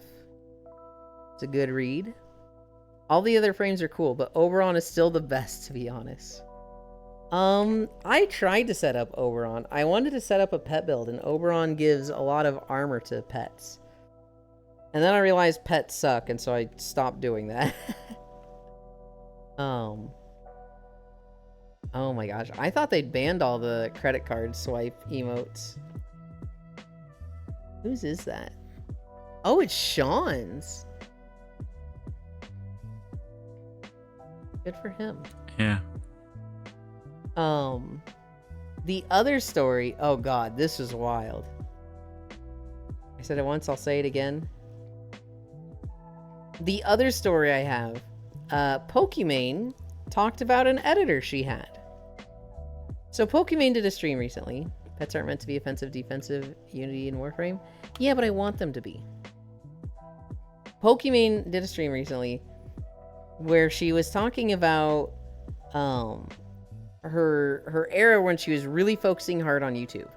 And she had just constant YouTube videos coming out. She was dealing with multiple editors. And she had one editor of like 10 editors who their edits were really, really good, but they were often like 1 to 2 weeks late. And so after months of dealing with this editor messages her and is like, hey, I'm ready to talk to you about why I'm always getting videos out late. And she's like, cool, let's talk about it. And she's thinking, this is a problem that they can, work through together, solve this issue, move forward as a team, right? And this editor basically goes, so basically I'm watching hours and hours of your content and it makes me attracted to you and I can't stop jerking off to you. And she's like, what the absolute fuck, dude? And so apparently she just wanted to get out of that conversation faster than anything in her life. Yeah, what the fuck? So, I don't remember what she did about this, but that's what Pokimane recently revealed, and everybody's like talking about. Coom motivated work. Dude, it's like, that's crazy to me. Like, you gotta figure something out. 200% efficiency buff? It wasn't efficiency though, it was slowing him down. You gotta figure out a way to work. It was a debuff. You gotta figure out a way to work and get off, or like get off after you work. You gotta like, you can't be putting yourself a week behind schedule because you're jerking it. You just can't do that. Hi, Master Panda Lord. So yeah, that was everything in my notes. Ellie Stardew gift. Alex Jones is about to lose the studio. Drove the truck. Bitcraft cinematic. Call of Duty Gundam. Tarsland looking real bad. King Candy impression. Pokimane editor. Warframe dev stream. Radon poisoning. Oh boy. Josh OG Apex Legends Pro. Minecraft Bridge and Paths, Dragon Egg. Pokemon It Appears to Be Caught. League of Legends Tournament in the Philippines, no emotes. And, oh yeah, Eminem and his new song featuring Slim Shady. Crazy collab. Absolutely crazy. I can't believe those two, like, even get along anymore, but... Bros dual wielding. Reward after work. Is that a leaf blower? Can you guys hear it? Yes, it is a leaf blower. He still has a studio for 72 hours. Alex Jones is losing it in the next 3 days. I fixed a radiator and learning new innovative methods of making coffee. Yes. So I sent this video to Ellie and she was making fun of me for it. Not really making fun of me, but teasing me about it. Apparently most doorknobs can pop off. Apparently they have like a button you can push in and just pull the doorknob off so that when you're tightening the doorknob, you can just screw it in straight. And what my dumbass has always been doing my whole life is just screwing it in at an angle because I'm like, oh man, the doorknob is in the way of the screw. So I have to go in at this weird angle. Yulia missed my tip on building Oberon. I think I read it.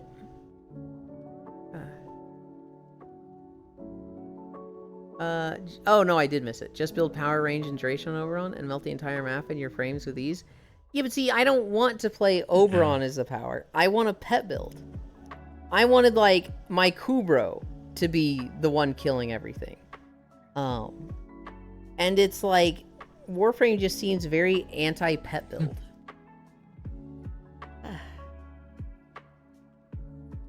Elin learning to handle a knob.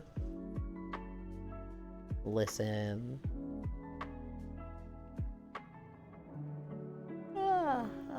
They're more importantly support tool, fetch, pack leader, master thief. I don't like that though. I want a pet build that's like they do the damage. It's okay, Elin, that guy had been installing knobs for years and didn't know. It is crazy in his case where it's like part of his job for 15 years and he's like, I just learned this today. Wait, Elin, did you always have a glass of milk next to your computer? What? No? Actually, what I always do is I always put my glass of milk on the other side of the desk that the computer is on. So right now my desk is like here, and then the computer is to the right of it. I will put my coaster and where I drink on the left, so that if I knock it over, I'm not knocking it into the computer and frying my whole setup. You laughing at me actually looking, Matoshiro? And actually checking to see that if I had a glass of milk next to my computer.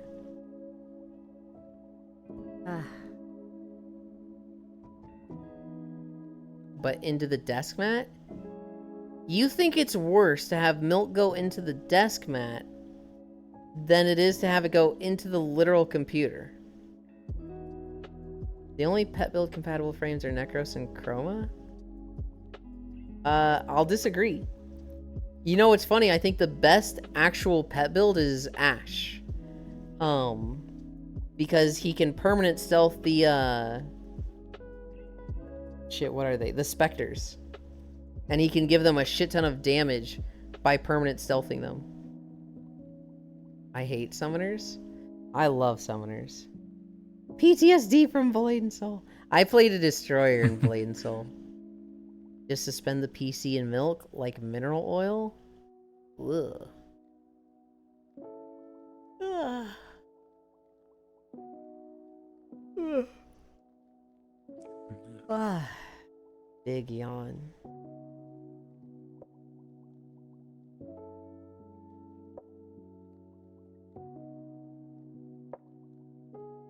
Did Pixel wake up and move out of frame?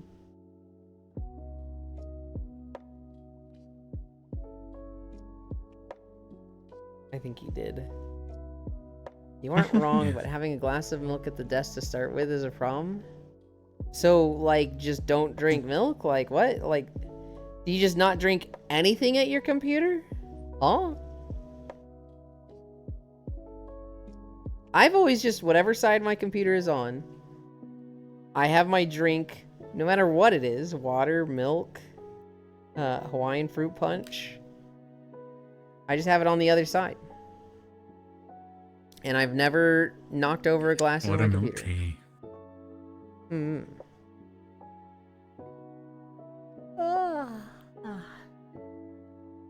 Who's even live today?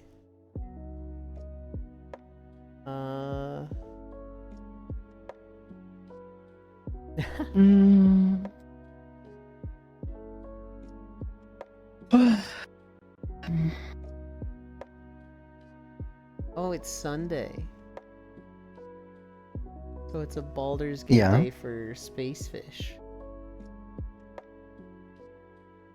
We And can't. Baldur's Gate. We can't It's a raid bowling her. day. We can't raid her because she's in Act 3 and toward the end, and I feel like Baldur's Gate is just one of those games that, like, it will never not be spoilery for people because it's just such an pilgrimage to go through.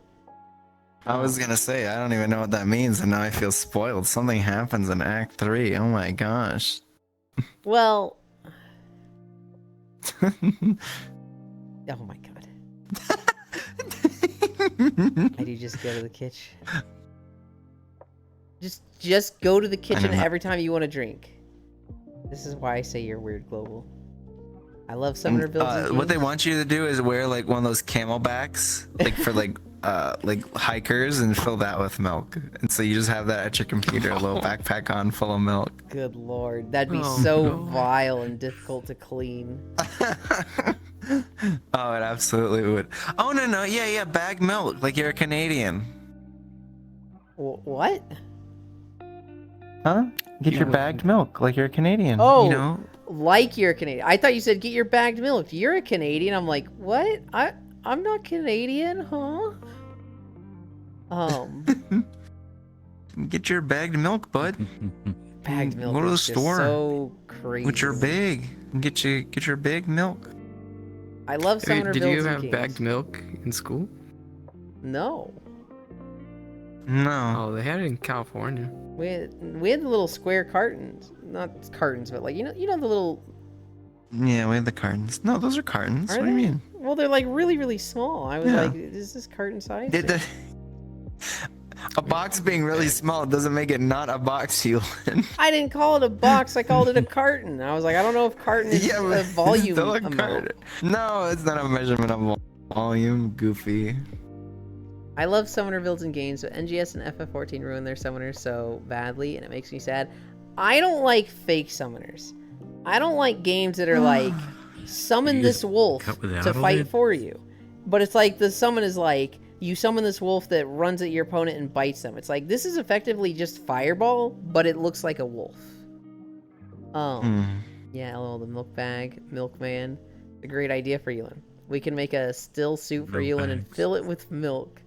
Just get a mini fridge next to your desk. I don't have space. Almost forgot Booba. Here's a thought. Use a cup with a lid. Pint-sized carton. Too rare. Plus it'll slow them down. Or I can just not knock over my glasses and not spill.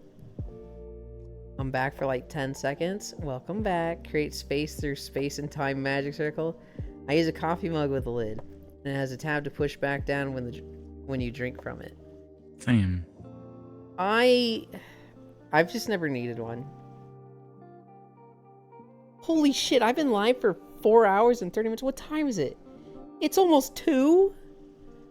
Oh. Yeah, my because God. we did Surmar. That was 2 hours in and of itself. You're not wrong. Hello? It just doesn't feel like it's been that long.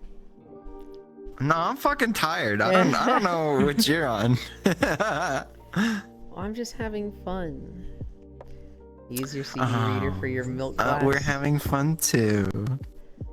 Just put your drink in your item box. Oh, look at Mr. Too Good for Drink Safety.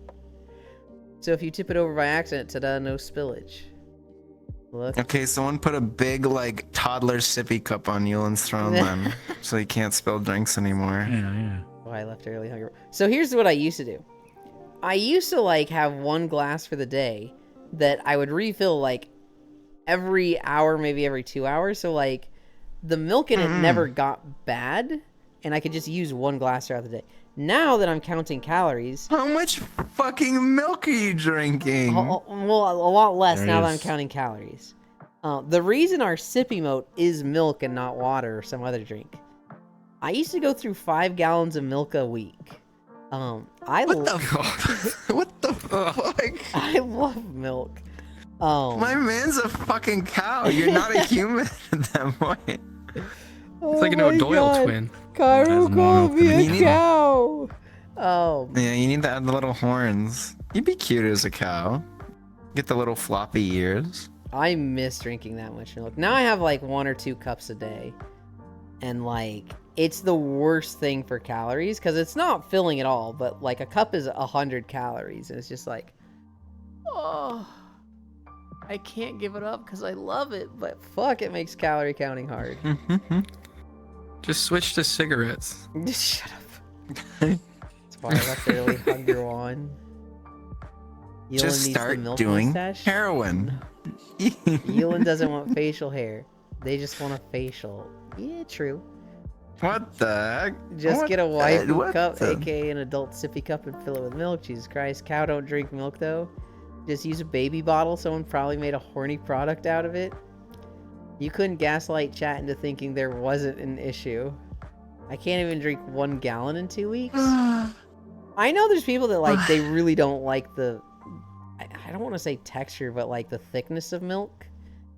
I don't know. To me, it's like... The taste is nectar of the gods. For a long time, I wouldn't drink water. I was You should be like Hindu. just exclusively drinking milk. That was all I wanted and needed. And now I get a lot more water because of the walks. And a lot less milk. You joke, but they're actually adult baby bottles you can buy for relatively cheaply. You should just have a mini cow in your room? Good lord, no. I already have a problem with radon gas. I don't need methane gas problems also.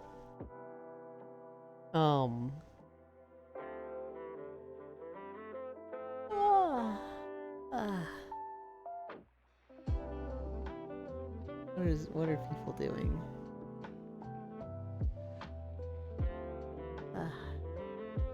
What is Leafeon's doing? He's on a BRB screen. Or you can invest into a half human, half cow person. Yulin was set up from the start. Grew up a milk drinker instead of a proper Nord meat. Well, yeah, I know. I'm an ABDL. I don't know. I miss milk. I love it. Skim milk's the worst, but even that I could like drink a ton. Whole milk was great. Chocolate milk was great. Fucking love that shit.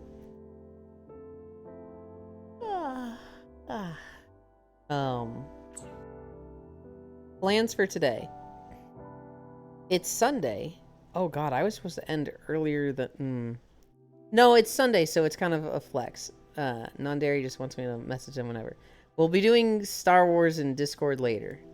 So when I end, which will be fairly soon, I'm going to take a quick fucking shower. Yeah.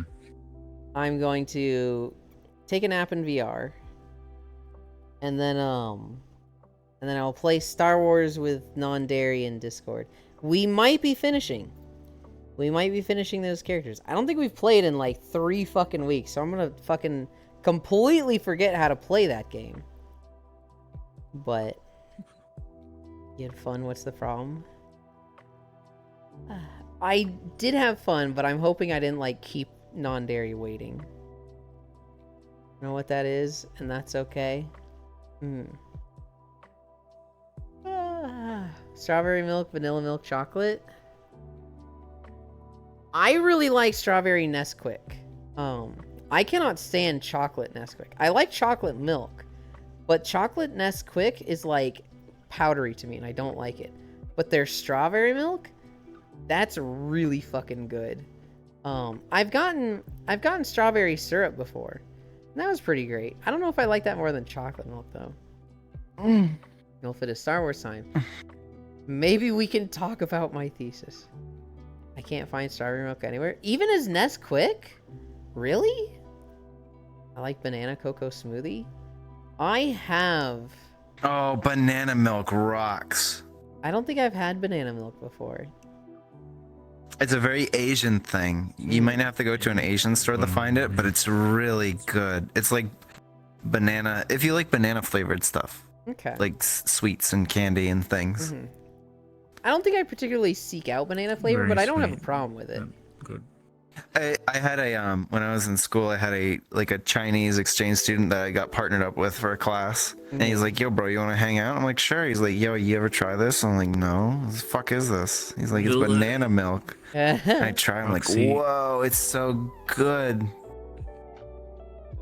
He also gave me I was really upset because we finished that semester and he moved back to China and he gave me a Ziploc bag of his own loose tea blend, and it was some of the best fucking tea I've ever had. I'm like, I have no idea what it was. It would look like a druggy bag of just loose leaves and stuff. He's like, it's tea.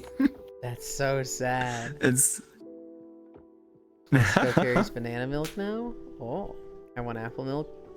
Banana milk sounds Costco really does? weird. Oh shit. Okay, I'll check Costco Global. Thank you for the advice. Apple milk, And it ew. is. They are in child-sized cartons. Lamau rip. Okay. That's fine. I buy those Kool-Aid things. You know the ones I'm talking, the blue and red ones, the plastic bottle with the funny top. I still buy those sometimes, even though I'm a grown-ass man. Hell yeah.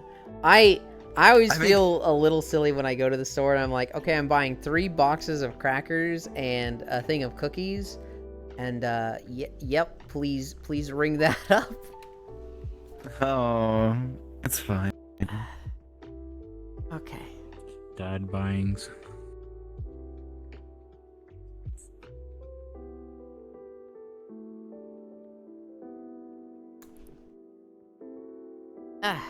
Let's go to Leafeons. This map is fucking cool.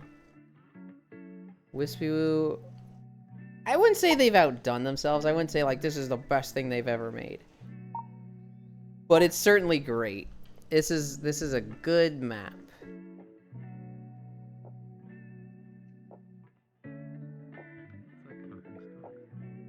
Look at this shit. Look at this shit. Okay.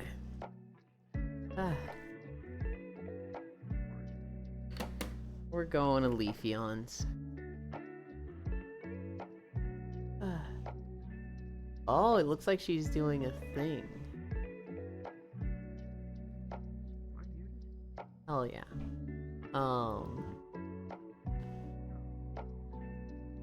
Here is the socials.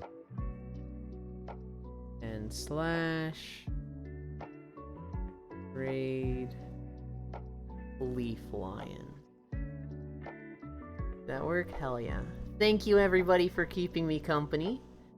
Thank you Star and Icy Fire for torturing me with Incline. It means a lot. We did 8.3 miles. I am so sweaty and gross. Thank you for streaming and have a lovely day. You too. I hope probably see you on Minecraft at some point in the next day, Freya. Cause you're always on that. Hell yeah. Rabbit and Steel win. Today is Sunday. I need to play Star Wars with non-dairy. Possibly sometime outside of that. I didn't make a video yesterday, Proxy. I really should make one today. We'll see. We'll see. That being said, I love you. Bye.